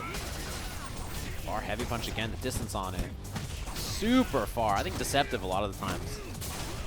Oh my goodness. One more for Dizzy, and that's a big block. And the throw for the stun. Perfect. And a ton of meter to back it too, because you got to throw, initiating that stun, or nailing that stun down. Yeah, and then throw again. And you use the front throw because it just hits once. That's all you need. Back throw kind of has the little extra hit at the end when you land. So sometimes that can kill before you get all the meter. Need it again. Ooh. This is a rough spot to be for Problem. Wow, backdash in the corner. John, he wasn't looking for it, but it worked out anyway. All day. This is just, a rough spot to be. Crouching light kick will do it, and that'll do it too. Set point for both players, one apiece. Top 8 qualifier for 2 players who are already pretty solidly set in Capcom Cup. Both locked and loaded as well. And I like that both players spending their bar to reverse past each other's maneuvers. Dash into the second hit of that crouching heavy punch. John was ready for it. Really impressive to be prepared for the confirm, but a front throw, that's not so bad. Punish. Yeah, he'll take that. John is just fine with that. Oof. Scary range right there. That crouching heavy punch from Rashid is so good. And yeah, I think I like Problem keeping it pretty safe after the down forward heavy punch. Ooh. Whiff into the crouching medium punch. Jump over. So ambiguous, great block. Next reversals out. But again, stuck in a bad spot, and this V-trigger is so good. It just forces you to deal with Rashid. The cross-up, we're about even here. You see the tornado, you're forced to block. Ooh, yeah, anti-air, great preparation. Great. That's unsafe, and he didn't cancel in anything. No. V-trigger. Yeah, not enough to kill the cross-up. Psycho Crusher and Problem X finds his way into top 8 after all of that. That was so close. Even at the very end, you could tell like it was one guess for the game, and just that guess was perfectly placed by Problem. It was, you knew the combo wasn't going to kill. It was just what the look is after. Oh no! What's the matter? John Takeuchi has to fight Nemo to make it into top 8. Yeah. Oh, well. When you're both that good, sometimes this happens, Jimmy. but how, Steve? There's so many other spots. Yeah, no, you're right though. It works that way. I think it's better that way than what Kichipa-Mu and Itazan had to deal with. Yeah. So that is rough too. Both of them feel bad, you know, having to play somebody else for that spot. I mean, Kichipa-Mu and Itabashi, I'm sure they both, you know, are sitting there thinking like, man, I don't want to have to fight another Zangief or grappler player to deal with this. Speaking of Kichipa-Mu, we do have him queuing up against NuckleDu. You know what that means? That is the loser's side here. Round 3 for those of you following along at smash.gg. And again, if you guys also want to join the rest of these players at the big dance, be sure to take advantage of the 50% off code NARF50 over at capcom.us/tickets. And again, that sale is going on this weekend. Yeah. As well as the game being free to play up to Season 2 characters all weekend long. That's cool. If you guys want to give Street Fighter V a shot, haven't played it yet. Losers top 8 qualifier match. Man, we ran a bunch of losers matches off stream, huh? Yeah, just about 2 rounds. Dang, 2 rounds of matches were off stream during that? Yeah, Fudo actually got eliminated by NuckleDu 2-0. Tokido, as I mentioned prior, before that last match, it was Infexious versus Tokido. Tokido took it 2-0. Right. Nemo versus Moke. Nemo won 2-0. Ryusei over Hurricane 2-0 as well. And that leads us to here, losers round 3. We have Sakunoko versus Tokido. Yeah. Kichipa-Mu versus NuckleDu, as you see before you. John Takeuchi versus Nemo. and then Bonchan versus Ryusei. Yeah, I hope those off-stream matches were recorded. I know that there's some recording stations set up, I think by CrossCounter actually, to catch a lot of those. So I hope that we get to see some of those matches off-stream later. That would be great. It's always, you know, one of those things you have to pick what matches are going to end up on the stream, but you want to watch them all. You want to see as much Street Fighter as you can, for sure. And I'm glad that CrossCounter is here to deliver that content, to actually be here to record each and every one of these matches, because you can't sleep on any of them. No. This is essentially the preview, the biggest preview into Capcom Cup, right here, the way it's being played out. So yeah. Every single match is top 8 caliber. It's a month away. You know, this is the last stop on the tour before then. Everybody here to try to get some last-minute points or just to get some extra practice in on international waters or overseas before going into the big show next month. So we see G for NuckleDu, which is funny because we always used to see, you know, do play Guile in this matchup and stuff, but lately a lot more G in general from him in most matchups. Now talk to me a little bit about the G pick against Zangief rather than Guile. The big advantage is the leveled up G Fireball and anti-air damage that he has, and also the multi-hitting Fireball dealing with armor really well. Because I think this is one of those matchups where you can sort of just play this mid-range game and take the free levels as G, and, you know, as Guile, you can throw booms all day, but one jump medium kick and all of a sudden it's like, okay. And this is it. Look at the level. The one takeaway I would say as Guile versus G is this situation right here, where G is forced to guess on wake-up. Doesn't have any significant wake-up options, right? Yeah, no flash kick. That's for sure. The dash up. Man, NuckleDu tried to challenge it with the standing light kick. It just didn't reach. Takes I the love damage. the dragon screw pose, just in case. Or not just in case, but Perfect. That was so well played from Kichipa-Mu. All of his offense was just really clean after that. I love that he took the combo damage into the reset. And instead of the reset, it was just really well played. And, you know, even though we saw the levels, NuckleDu just kept throwing fireballs with the level. And that's one of the scariest things is getting a level and then not throwing a fireball is really, like, you have to condition yourself not to do it. I will say it was pretty impressive the amount of life he took while doing that entire strategy. It was just about what we see here, and that's when Kichipa-Mu made his comeback, right? In this very similar situation. That was a mistake. Not what NuckleDu wanted. Beautiful whiff punish. And the stun. Scaling. The pretty big. Oh, missed it! That's so huge. Oh, man. Still fully leveled up. And yeah, the splash on that. Oh, goes in for pressure and loses the level because of it. Oh, boy. That's going to be a second level. Reset? Oh, okay. Still gets the OK after this. NuckleDu's got to guess. Another one. If he gets hit or scooped, he's done. Oh, instant overhead. No, he missed the instant overhead. Oh, he tried it. Tried for instant overhead, and man, look at how huge the lead was for NuckleDu, and it almost went wrong so fast. Whew. Lives to fight another round with a good amount of resources down below. I love the dash up throw. We've seen a lot of flex from Kichipa-Mu so far. NuckleDu is definitely more mindful of the jump. You can tell that he's faking it by whipping those crouching jabs too. Ooh. Checking at the fireballs once more.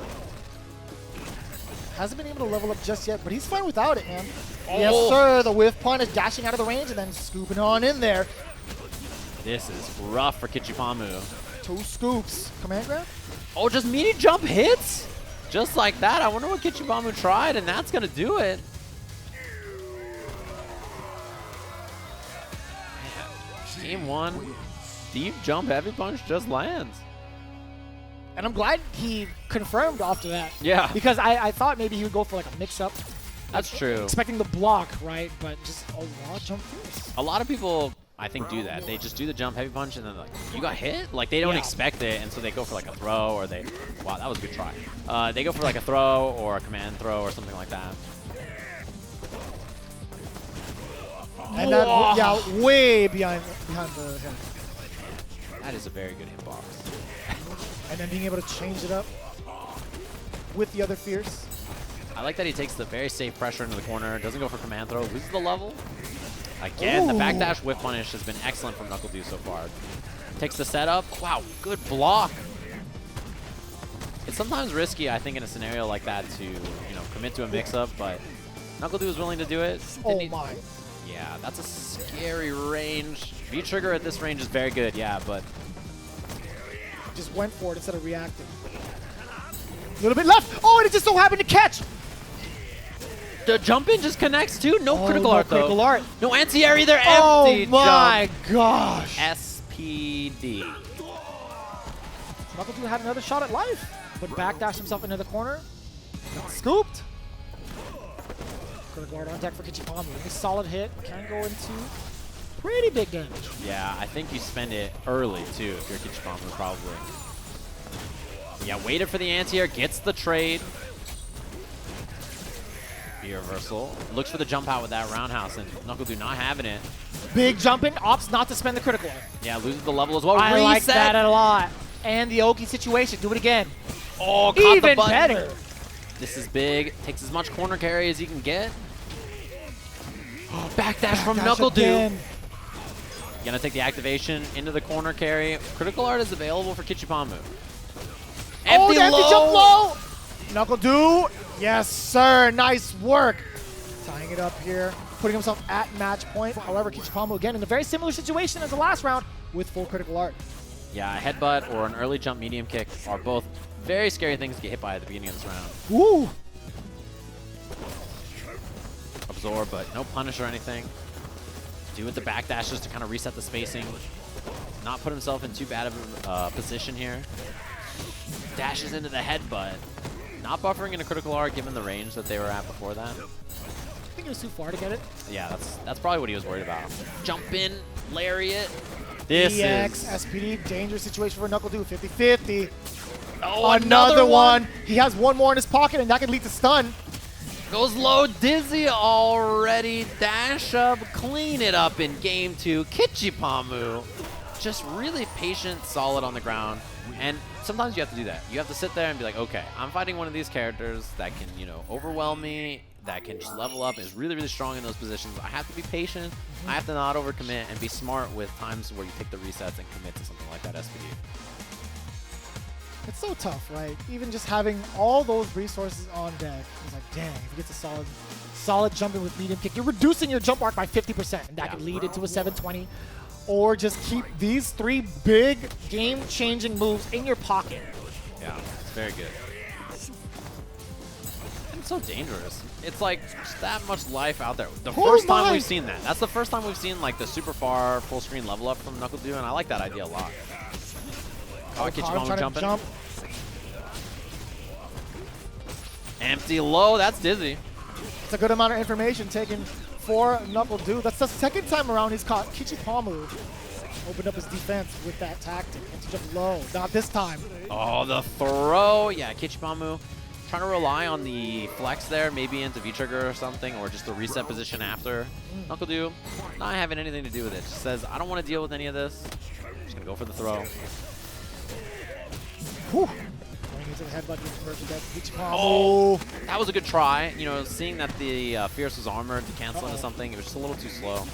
I like jumping out of the way for 300. NuckleDu. Trade combo. And we might see more pressure.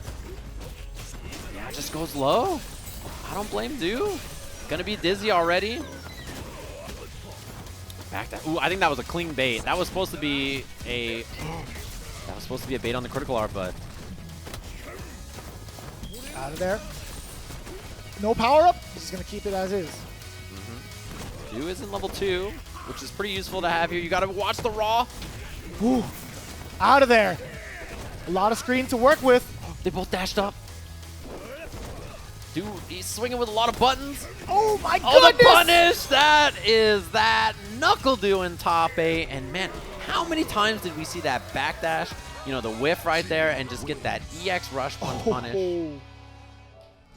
Gotta pay for the diver money, man. He's gotta make it somehow. Nice work, NuckleDu, and big ups to Kichipa-Mu as well. Really curious to see how this turns out after today's calculations, right? Yeah. I did have my notes up, but you know, switch tabs, don't worry about it. NuckleDu moving on in top 8. Loser side, but it's not over yet. We got plenty more games. Well, actually, we got 3 solid games to play. We got three more Sagat versus Tokido, John Takeuchi versus Nemo, Bonchan versus Ryusei. It's gonna be pretty cool. There should be good ones.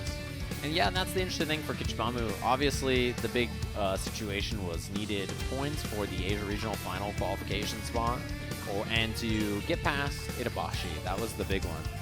So we'll see where everybody ends up in the losers bracket. I think it's pretty likely he has still clinched it, but you know, we won't know for sure. Yeah, because we still have. Or maybe we do. Is Moke still in? He is gone. So. And I think that means he's going to have more points, right? So. Yeah, so the Asian regional final spot was already taken up by somebody who already qualified into Capcom Cup via points. So by default, in the global standings, whoever the next one up is, will take the spot. That's correct. Kichipa-Mu with 780 currently. We're tied with Itobashi's English, so look at that, dude. Wow. 780 apiece. Yeah, that was the big deal with their pool being so, you know, them being in the exact same pool. There was so much that was really reliant on who placed higher in that pool, and Kichipa-Mu just cleaning away. 9th place, you'll take it. Pretty good weekend for Kichipa-Mu, despite that unfortunate loss against NuckleDu. You have Sako up against Tokido. Yeah, Tokido. Oh, go ahead. I was going to say, yeah, sent down here by John earlier, and a really impressive performance from him. So, you know, Tokido had that extremely dominant performance at Canada Cup, and I'm excited to see how this match plays out here. Two legends of fighting games. We got Papa Noko with the power-up this year. Oh, no, not this year, but he had a pretty decent performance in the CBT so far.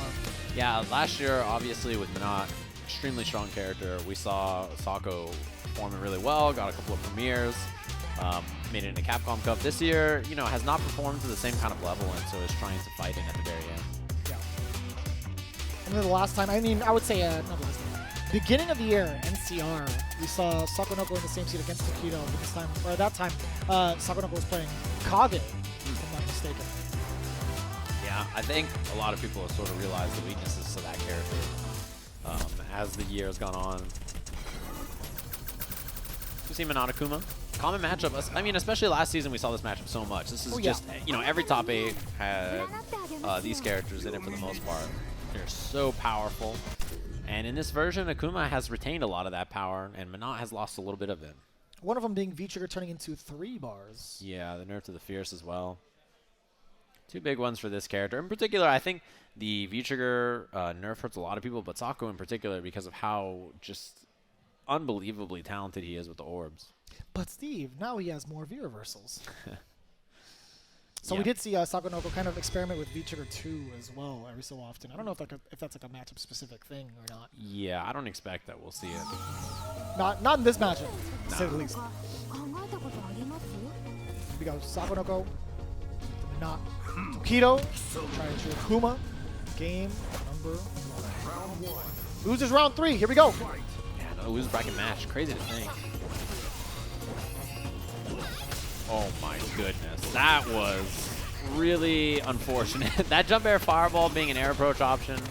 Oh. 3 in a row. Go for a 4th one. Help. That was really good from Sako. Just great awareness to have the orb release, and good try from Tokido, but perfectly scouted and punished from Sako, who gets huge damage off this and saves an orb for the mix-up. Oh. Not quite dizzy. Might have been a back throw. It might have been stunned. Wow, what a snipe on that. Going to be the orbs? That was sick, too. The double air orb to get the combo off the walk-up. Insane. Insane from both ends, right? Tokido with an explosive start. Sako walking out the corner as well, getting a full round, a full health bar. Yeah. A couple of sequences. The kind of, like, awareness you have to control orbs like that is very impressive. It's not, like, one of those things that everybody can do. And it still hit. Did you see him extend the hitbox? Mm-hmm. Or the hurt box, excuse me. Until the orb hits Minot's hand, it still counts as a hitbox. So in a lot of cases like that, you'll try to walk up and challenge and then just get clipped for it. Definitely an interesting part about this character. Oh, setup time. Yeah, delayed a little bit in case Tokido woke up with the uppercut. Instant overhead. Fuzzy, but he gets to convert too much off of that. Yeah, not too much. Although Tokido still in striking distance to take this round, although that'll do it. It was looking like, you know, it was a possibility, but yeah, that was clean as ever. Yeah. Sako opting to press the button right at the time Tokido thought he smelled blood. He's like, all right, this is my time to strike. Yeah. Sako with the lights, the easy conversion. Nice and easy. I mean, you know, Akuma with V-Trigger and full meter is only a couple hits away from killing you, almost no matter what your health is at. You know, it's extremely dangerous character. A lot of firepower on anything. So that was a dangerous place to be, but Sako survived. If it went down to a ton of Grey Life adding up, Tokido throwing him over and over again into Critical Art Demon, yeah, that would have been insane. I mean, it happens off anything, really. It's not just like, yeah, it's such a scary spot to be.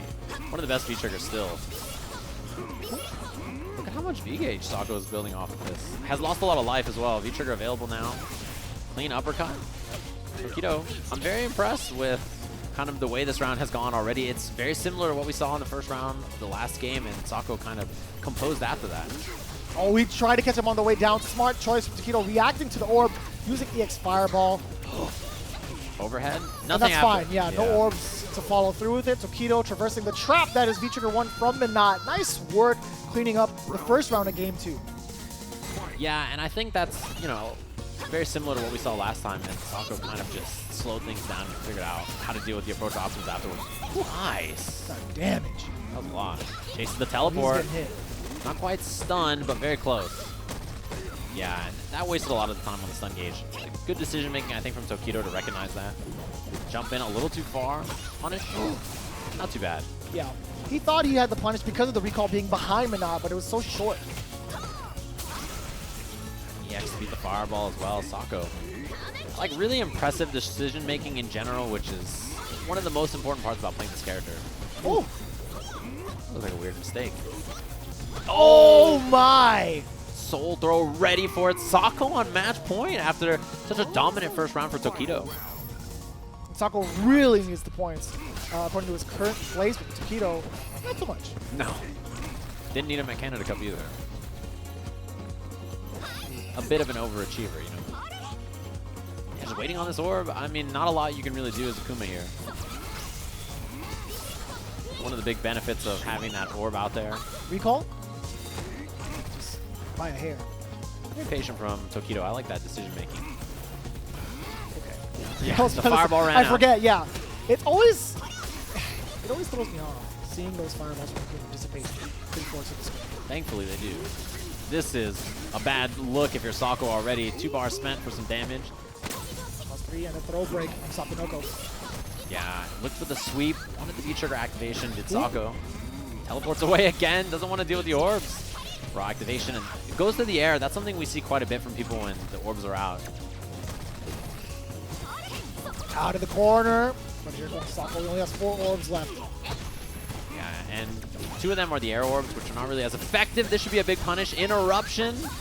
Stun. Dizzy. On that last little bit, gonna try to squeeze as much damage from this as possible. He dropped it! Oh no! V-Trigger activate. EX Soul Throw! Yeah, that was the one thing Sako had to be looking for. Demon Flip or jump into the air fireball. Had it scouted and ready. One of the best answers for that move, and Sako had it. Nice work to him. Top A loser side. Not bad. Sakonoko still there, potentially getting more and more points as we move on to secure that spot in the Capcom Cup. Don't do it. Okay, cool. I'm glad he landed safely. I swear. That's quite the drop. You would have heard it just, my leg. My leg. That was pretty good, my leg. I won't lie. Up on deck, we do have Ryusei versus Bonchan. Yeah. You know, it's heartbreaking to know that it's going to be John Takeuchi and Nemo rounding up as the last match. Yeah, Liquid. That is a rough one for TL. Although, you know, John needs the points less than Nemo, and I think traditionally Nemo's favored in the matchup. So if that goes that way, we'll see. Imagine John winning, and then somehow, some way, that means that Nemo doesn't qualify for some reason. I think he has enough points actually to be okay with how far he's made it. But that would be unfortunate. Yeah, he's looking nice and pretty, actually. He had he was 23rd coming into the tournament, 925 points. John Takeuchi sitting at 1010 at 18th place. So they're both very comfortable here. This is despite whatever outcome happens in the upcoming match. I think a very good year for John in general. Last year, you know, he had very close to qualifying and then had that really, really heartbreaking loss over in the LCQ. I think got third in the LCQ last year, so didn't quite make it. This year will be in Capcom Cup, so you know already have to feel that improvement year over year. You say Bonchan looks like walking over for the handshake. Thinking about it. Taking a sip first. Or maybe just stretching, I don't know. No, he's waiting for the desync of the controllers, making sure everything's... Then walk over handshake, yeah. Yep. Gentlemen. Top 8 qualifier. You see the demeanor on both, right? The subtle things. Bonchan walking over, the single handshake, the body movement, and then you see Ryusei with the double hand clasp and the handshake. The most respect to the man in second in the standings. Yeah, the EVO champion. Trying to do both, the EVO and Capcom Cup, which is a tall order to say the very least. If anybody can do it going into the big dance, it's definitely Bonchan. Yeah, I think definitely has the opportunity and the kind of like year to do it, you know, just the way with how he's playing this year. But again, locks into Sagat. I love Sagat in this matchup against Urien. I think it's a fantastic choice. If you can put a lot of projectiles on the screen against a character like Urien, it can be a little tough for him to navigate through it as cleanly. We've seen these two play, and Bonchan have success with Sagat in this season, so not surprising to see that this is going to be the character select. Not to say Karin is bad against Urien or anything either, but... There's a lot less to worry about on the screen, I feel like. Yeah, you have to walk up to Urien, which is a scary thing to think about. You don't want to approach a character like this who has such explosive damage output and the comeback factor on V-Trigger being there. We'll see how it goes down. Sagat versus Urien, Bonchan versus Ryusei. I did have the luxury to play Ryusei over at Canada Cup. Karin versus Urien, and my man can navigate past all of her normals. Yeah, I believe it. Pretty easily. You're going to see how effective the Tiger Shot game is here, I think, as long as things don't go horribly for Bonchan. Like, it's one of those characters that has a really good ability to force Urien on the back foot to try to V-skill early to get armor and stuff like that, and then use that to go through projectiles and E-drop. Sure. Scott has good answers to that. It's just, as long as you don't get smothered quickly, which can definitely happen against a character like Urien. We go game number 1. Bonchan versus Ryusei. High Tiger. Yeah, notice as soon as the High Tiger comes out, Bonchan V-skill. And that's what you want, I think, if you're Bonchan in this matchup. V-skill fires right back for Ryusei. Now Bonchan cannot opt to jump forward, which he's not going to. He's really settling on this fireball war just fine. He actually might do early jump heavy kick, but yeah, in general, he can kind of just hang out on the ground. And also, from range, like up close. There. Oh, okay. Yeah, you can actually uppercut through the projectiles as well. Too far. And look at that. After the angry scar, yo, he knocks him back so far afterwards, just in time to set up that low Tiger Shot, right? Yeah, and then try to dash up. Bonchan ready for the check after Tiger Knee. Yeah, just very safe pressure from Bonchan as well. EX, and that's a free V-skill. Saw that the Fireball was going to lose already on Urien's side, so it's really good matchup knowledge from Bonchan so far, and this is just going to be it. It's going to be Tiger Shots. That's all he needs to do. Until there's a knee drop or until there's some kind of mirror out, this is just going to be the minefield you have to navigate. There's the knees. Throw or not? Yeah, V-reversal. Into the mirror. That was a great setup. How's he going to get the other one out? Does he need to? Yes, he sure does. Threw it way too far, though. But it doesn't matter anyway because of the stun. Wow. Ryusei. It looked like he was in a desperate position in the corner with all these Tiger Shots and the placement of where Bonchan was just in case Ryusei wanted to jump, but still managed to make the comeback. Yeah. I mean, that's the thing about this matchup is you definitely are in a bad spot until the mirror comes out or something like that, right? That's just the way it goes. I thought he was out of the woods as soon as he V-reversal, then it was blocked by Ryusei. But when Ryusei used that heavy tackle to push him into the corner, whole different story. Yeah, and I mean, this is one of those matchups. We saw it where Sagat just controlling the screen 85, 90% of the matchup, and then that one time. Opting to use V-reversal on the double knee drop. Uh-oh. Caught him mid-air, the Tiger Knee. And I like that choice, too, just to take the side switch as well from Bonchan. Very safe. Knee drop as well to throw off the timing on the fireball game. It kind of resets it, which, you know, if you're worried about it, I think is a good choice. Bonchan Angry Scar. one of these matchups where you can really get it locked and loaded pretty often. And I like that use of the knee drops again. Ryusei just trying to reset the timing. Maybe he might find a way to get his own V skill or just build himself some meter and then initiate. He has critical art now. Walk up block. And there's the activation. Overhead incoming. Critical art, you know it. It's exactly what he wanted. And it's exactly enough to kill Ryusei. Game 1 on the dot. The last hit. You know, you talked about the advantages of what Sagat can do in this matchup. Ryusei played it like a fiddle. Perfectly orchestrated. He's like, you know what? I'm going to let this fireball war happen because I'm going to take advantage of this. And I can reset the timing with the knee drops. So clean. Nice patience from Ryusei, picking it up. Game 1 over Bonchan. Yeah, I like it a lot. This is one of those matchups where you can see he's controlling the pace, but I love the knee drops to reset on the spacing and stuff like that. And then just the way, you know, he really capitalizes off the mirrors. That's always a threat against Urien. Never in my wildest dreams would I have seen Urien versus Sagat. I guess that's true. Oh, I like that. Far knee drop. Oh, no. Oh, it didn't reach. Ryusei knew. Busted through the walls. Oh, no. Back in it. No side switch because of the back roll. Take the front throw. Take that throw. The way he looks at you with his one eye and slams you down on the ground. You see buffering from Bonchan. Doesn't want to throw a bad Tiger Shot and get eaten up by a mirror or something like that. Ooh. Oh, clipped him with the EX tackle. Yeah, that'll do it. Ryusei again. His timing in this matchup has been impeccable. Looking like a bad man at match point here against Bonchan. Yeah, and it's just so impressive because this is a matchup we've seen. Yeah, good punish. Beautiful. Beautiful punish. A matchup we've seen Ryusei lose pretty badly before, and you can already tell that he's done some adjustments. Neutral jump. Nope, not in time. Yeah, I'm really a big fan of these neutral jumps to reset and not let, you know, him just control the fireball game. Ryusei playing fantastically in this matchup. Yeah, not too much damage after the knee, all the way up there. Bait it. Big time punish, big time bait. Bonchan, nice and easy, tying it up, staying alive. That was so slick for him to choose the EX Tiger knee and catch the knee drop from Ryusei. I can't believe that hit so high. So far. Ooh, okay. Sustaining medium kick. Trade on the jabs after.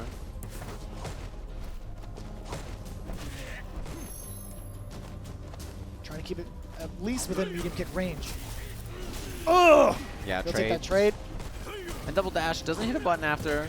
Not sure if That's Bonchan can challenge. Yeah. You can tell Bonchan waiting for Ryusei to act first, and Ryusei not taking any bad risks. Save pressure as well. Almost on V-Trigger. Now has Aegis. Uh-oh. In the corner as well. Barely missing that roundhouse. Aegis off the confirm. Oh! Yeah, but it's close. Aegis EX out. Gonna land on it. Activates. Have to watch the second. Mirror just throws the rock. Oh, the trade again. Mirror's still there. Tries to challenge with the jab. EX trade again. The mirror again. The knee drop. Oh my! He was Bonchan pumping away at it too. You saw him crouch down. He was 100% ready. He was like, oh, not bad. I still got it. Yeah, that was one of those moments where it was like do or die. You know, if you don't get the uppercut on that and you're blocking a knee drop, it might be the end of the round. So just really, really clutch, like nerves from Bonchan not to sit there and just block it. Should have been a worst case scenario. V-skill out. We haven't seen Ryusei like V-skill and get too much off of it so far. But he did this time around. Actually got Bonchan on the jump and not going for the headbutt because he knew the range. He got the tackle with that corner push. Dashing up to take the space from Bonchan and getting picked apart. Light knee. Oh. And that crouching medium punch buffer into the Tiger Shot is very good. Bonchan just building up meter here. Already has V-Trigger as well. Oh, just outside of range. Great punish there from Bonchan. You can get an activation off this as well. Plays it very slow, but the mirror comes out. No. Overhead. Oh, overhead. That's going to be the kill for Bonchan. Yeah, that was one of those moments where like the backdash and the reset position on the mirror was a little weird for Ryusei to get a combo. Bonchan from what looked like an awful position now on match point. He took one too many hits to the mirror by the time Ryusei committed to the overhead, right? Oh, huge jump in as well. Takes the EX knee for the corner carry. 50. Yeah, that hurts. 50% off that entire sequence, and Ryusei got the knee drop. Yeah, no uppercut that time from Bonchan, or it was a little late on it. High jump, heavy kick, very useful in this matchup. Overhead, and Bonchan just grinding away at this life bar. Has Angry Scar again. Means you can't go for a, you know, kind of lazy knee drop up close. You know what Ryusei is going for. All right, wants to spend the meter to close it on in. Humongous challenge does not allow Ryusei to get the mirror out. No mistakes left for Ryusei. The jump and the uppercut. Bonchan top 8 losers bracket just like that. And what looked like a horrible start to that set for him. Right when we say it here at the desk, and that's unfortunate. You see the amount of emotion coming from Ryusei. You know what that means. I mean, he was so close. He was so close. He was up again, a humongous lead against Bonchan. You could feel the set just like sliding away from Bonchan's grasp, and that's when he kind of really dug in his heels and had those clutch uppercuts. Really, really clean timing on the V-skill as well. I mean, that was just really solid, like, player ability to say, okay, in this matchup, I may be like, you know, in trouble here, here, and here, but I'm going to tie it up and just come back together. Extremely well played. That was impressive from John Takeuchi to walk his way up the stage from the front. I know he had that. That's a pretty high up vertical? stage. I feel like it's like up to his chest. That's Or like, no, I'm lying. Up to his gun, at least. the vertical? Yeah. My man just walked on up there. Zero effort. You shake that man's hand. Liquid players, of course. Teammates here. Both of them, as we said, pretty likely to be safe and sound in Capcom Cup now. With their current placement, yes. Yeah, John, super safe. Nemo, before this, he wanted some points here, and I think now probably feels pretty comfortable about where he sits. Yeah, with the amount of players that could have potentially taken him over below the 26th spot, no longer in the tournament. So I think, yeah, more than likely Nemo is a secure spot, excuse me. Yeah, and I'm sure later tonight, if you check social media and stuff, you'll see people will do the math and figure out exactly where the point situation ends up ahead of the CBT top 8 tomorrow. Tomorrow will be both top 8s in case you guys are curious. That's right. So we're going to start the day with the international open bracket top 8 that you're watching right now. So it'll be the conclusion of this, and then after that we'll have the North America regional final. Should be a good one. And if you guys also want to be a part of Capcom Cup coming up in a month at the Novo, take advantage of using the promo code NARF50 over at capcom.us/tickets right now. Yeah, should be Secure a fun that one. spot without the stress of having to fight your way to becoming the champion. Well, they can still play in the LCQ. That's true. As we jump into it here. Another Urien player trying to make their way into top 8. And Nemo, known for being a little wild, a little wily as a player, but the early jump from John. It's calculated madness is what it is. Honestly, he picks and chooses the sort of risks associated with certain moves, and he that just like that, you saw the wake up jab headbutt on that.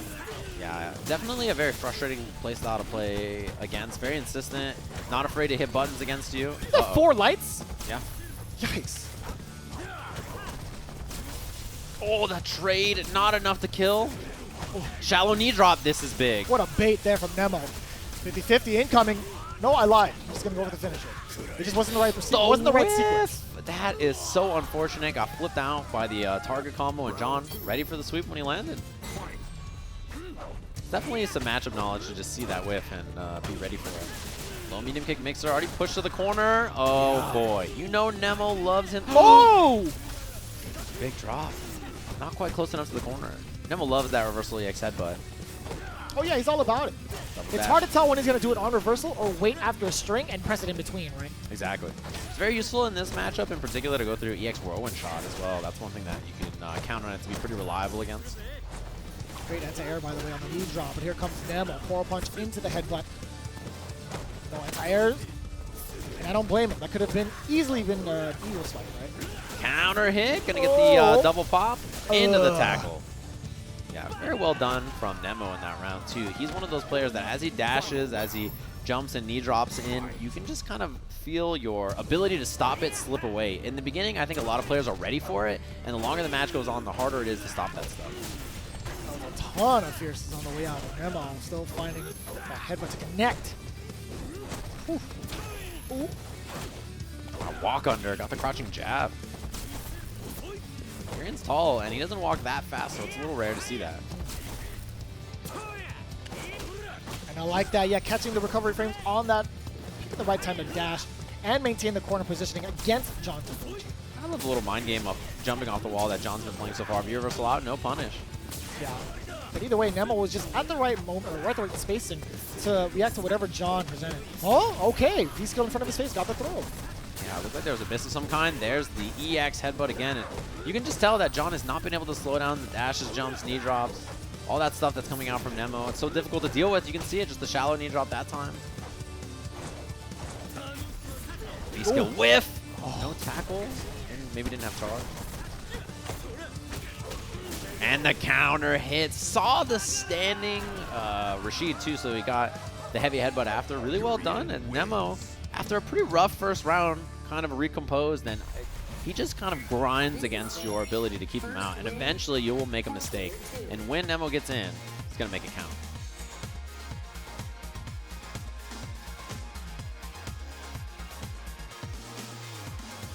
So we are queuing up one more time. Nemo taking the first one, or first game, excuse me.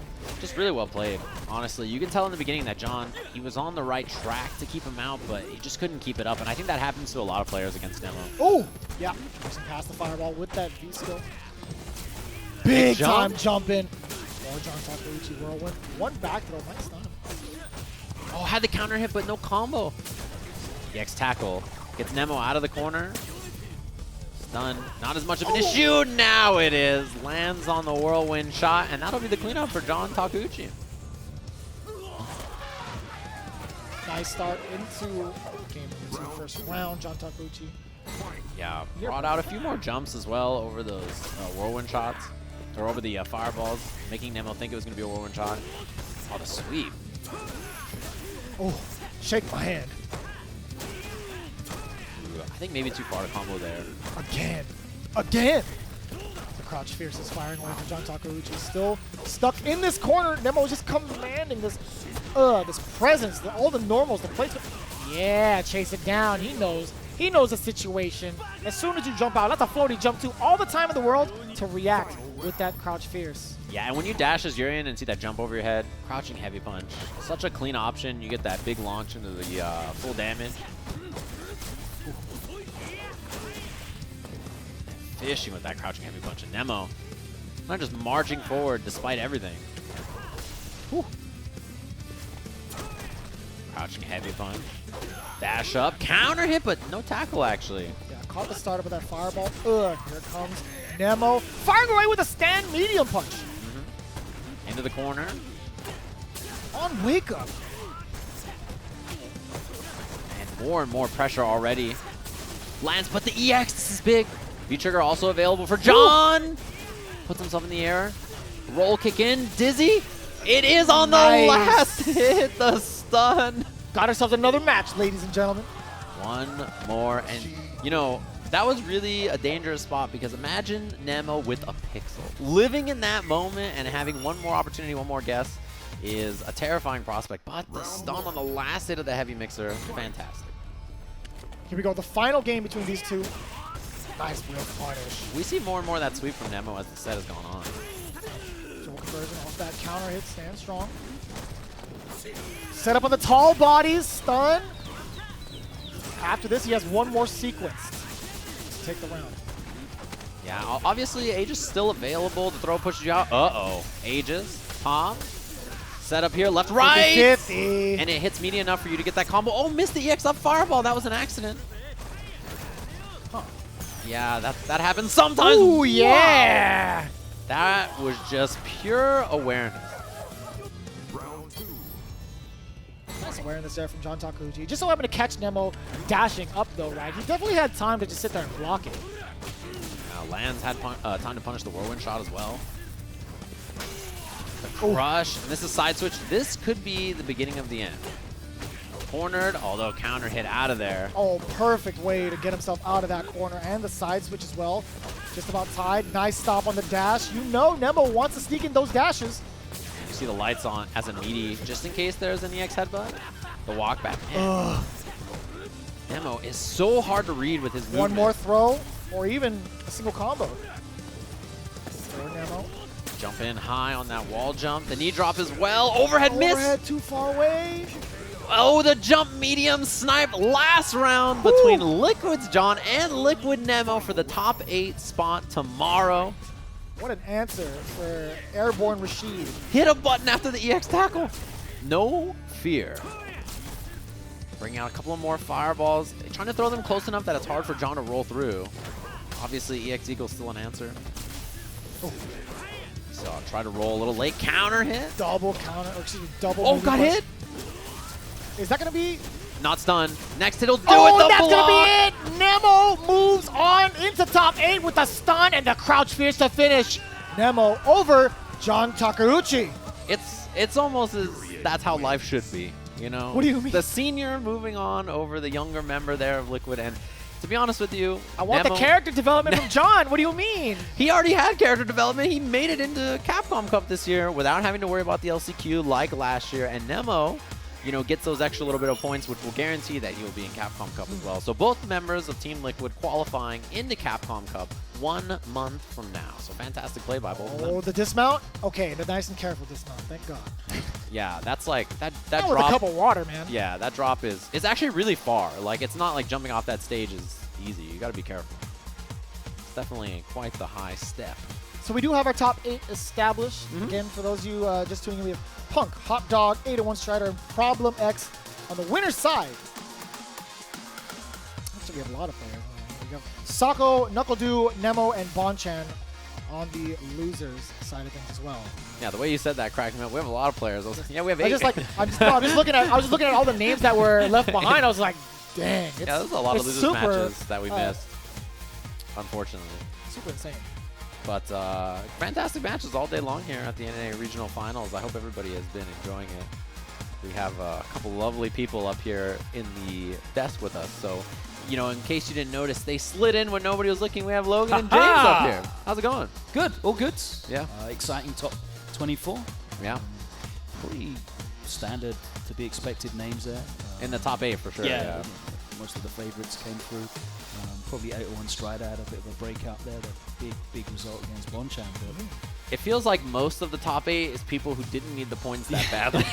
It was like everybody's like, this is our chance to get our last bit of points. And then they were like, no.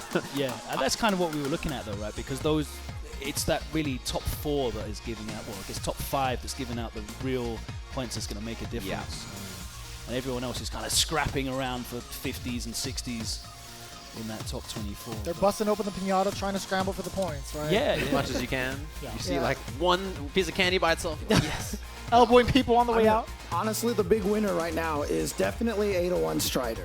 So he's pretty much secured his spot in there. So I have this calculation here. We've calculated the minimum points that everybody can gain who's in the top 28. The possibilities. In the top 8, recalculated everything. We've got a really, really interesting situation. So from the Asia side of things, I think we're pretty much set. Kichipa-Mu is going to take the spot that was opened up by Fujimura, and that means Itazan, last year's second place finisher, is out. Yes. So Kichipa-Mu's taking that. Now, for NA and for EU, we're in an interesting situation because tied in 27th place is Idom and Luffy. I don't know. Tied. They both have 905 points, according to my calculation. Again, this could be wrong, so don't quote me on this. Pushing up the glasses yeah, on this. Exactly. Yeah. So don't quote me. But if they're tied, if they said Idom wins the tiebreaker, that means Smug makes it in because all of the US players, JB Strider and Idom, are all in the top 27, and Smug is actually at the bottom down there, and he's gonna make it in.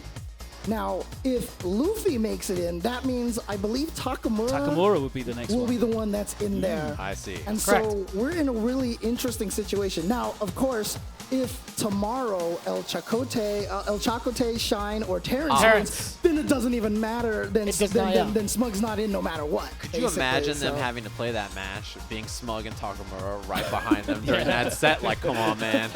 You better not mess this up. This is your chance to get me into Capcom Cup. Yeah, but it's crazy. And so, like I said, the biggest question right now is Idom and Luffy are tied in the 27th spot, which is the bubble spot. So depending on who's up there, opens up and takes out slots drastically differently. What are the odds? Of course it was going to turn out. So yeah, we went into today's thing talking about Kichipa-Mu and Itazan being level on points. Yeah, it turned out they just so happen to be in the same bracket. And that's so unfortunate. And it now leads to 2 different regions having. It's not just those 2 players. You know, it's 2 different regions. It's actually now affecting 4 players, which is crazy. And again, I will cap with the caveat that these are the tentative calculations. Hopefully I did this right. Don't attack him yet on Twitter, okay? We'll need like an Ace King offsuit, you know, like to verify that information. Yeah. Somebody's got to do the math. Pull the phone out, call him, actually tweet him as you speak right now. Be like, hey man, was my math correct? Can we see this? That's actually something I would really love to see next year for the Pro Tour in general. Just bringing on someone like the Game 2K Glenn or Ace King offsuit, or someone that's, you know, there and keeping track of all these kind of stats. I'm sure they are. Even the guys. I'm sure they are, but let's bring them in and make it official. We need like someone a live to do graphic it. as it moves. Oh, that would be cool if there was a scoreboard thing that you can roll out. Yeah. And then like they'd be like, and the new calculation is, and you hear the drum roll. That's so dramatic Oh too. my. If you were to actually put that on one of the Like screens, the live, it had the live 28 or whatever. Yeah, it is, that would be dropping in slick. and out. Yeah. We're just like staring at it as it goes. Oh, must have been like a match off screen. Let's do that physically. Let's get a board for James Chen to be on stage to like remove name slots Yeah, and then move it put up and names down. on the floor instead. The old way to do it. That'd be awesome. So It just like takes the name and throws it into the crowd. Hey. Not qualified anymore. New spot. That'd be awesome. So, I mean, interesting enough, so obviously we have 2 top 8s tomorrow. So there's the Open Tournament. I don't know if the Open Tournament can shake much things up anymore at this point. As we see the bracket up there behind our yeah, floating there heads. you go. And so I believe almost everybody in there has already qualified. They're doing fine. Sako's getting more points, so he'll be fine. Everybody else is qualified. Yeah, I think the only person that's really, well, there's 2 people that have really properly benefited and solidified their places, and that's Strider and Sako. Right? I think so. Yeah. Those are, off the top of my head, the only 2 I can imagine that really had any impact with this tournament, for sure. So that will start the day tomorrow at 10 a.m. Pacific time.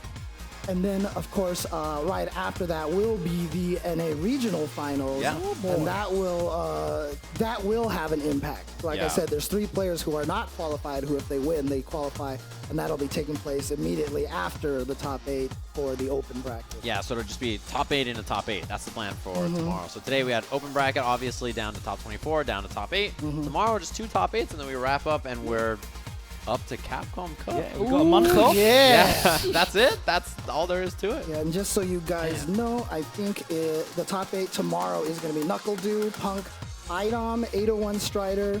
Actually, Idom, if he wins there, then he secures himself, and we don't even have to worry about the Idom-Luffy tie. Also in the top 8. But they technically do, though, because if they do tie, they still have to play off of that spot.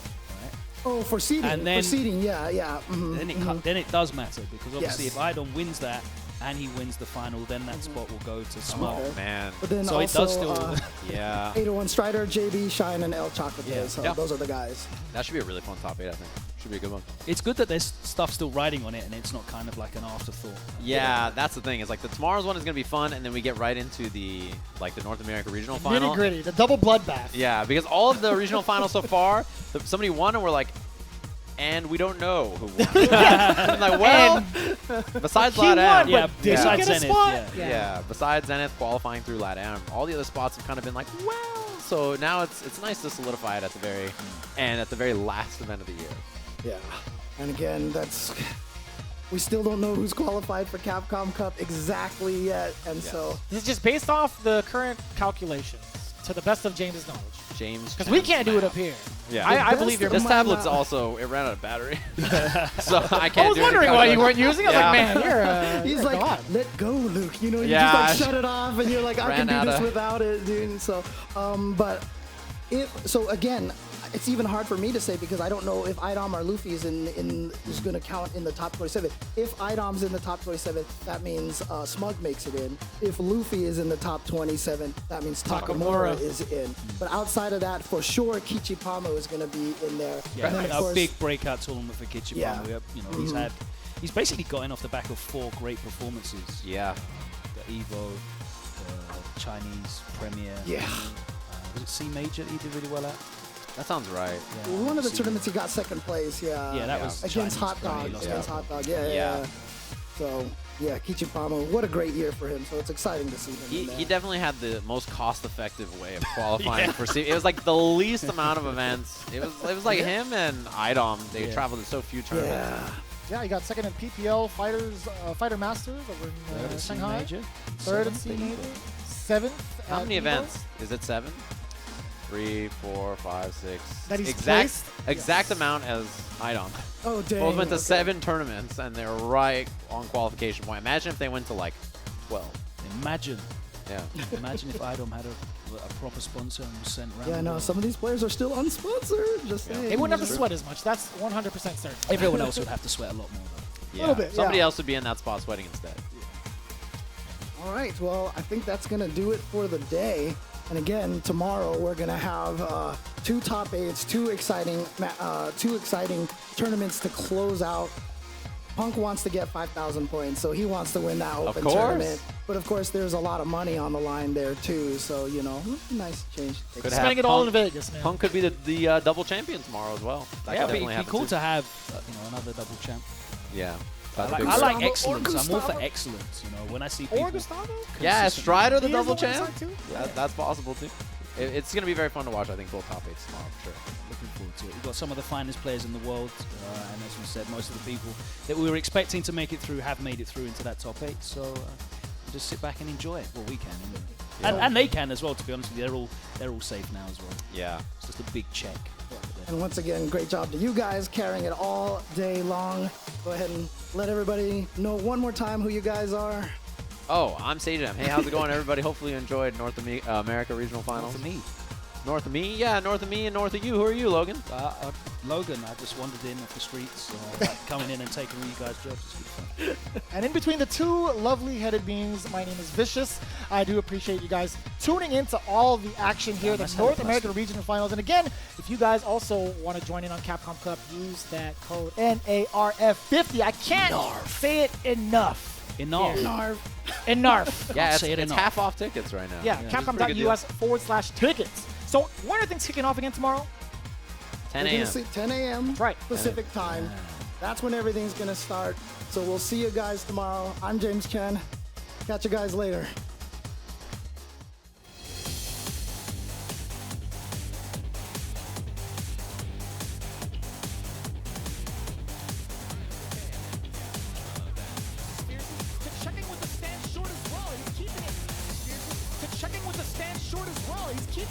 Needs a couple of hits. Needs something like one kind of far range button, but that'll do it. More than enough from Bonchan. On all the resources for GamerBee. Activation first for Bonchan. Got the stand jab from GamerBee with nothing. Oh, Rekka. Man, that felt like his crouching medium kick. The flex. That's the best flowing shot gets grabbed. And he gets planted, and Kichipa-Mu holding his chest. Look at him, he's like, oh. And can you imagine? I like it, it caught him. Yeah, he was going to do it anyway. Flying hitbox, right? Side switch? He gets the side switch. They love it. And that's so tough to even try to anti-air. He did. You can just see the REM scanning the screen. Okay. Tons of damage on the board. VICTRIX, he's done. He's actually dead. Over. Yeah, that's the outfit he wears. So I think that's a...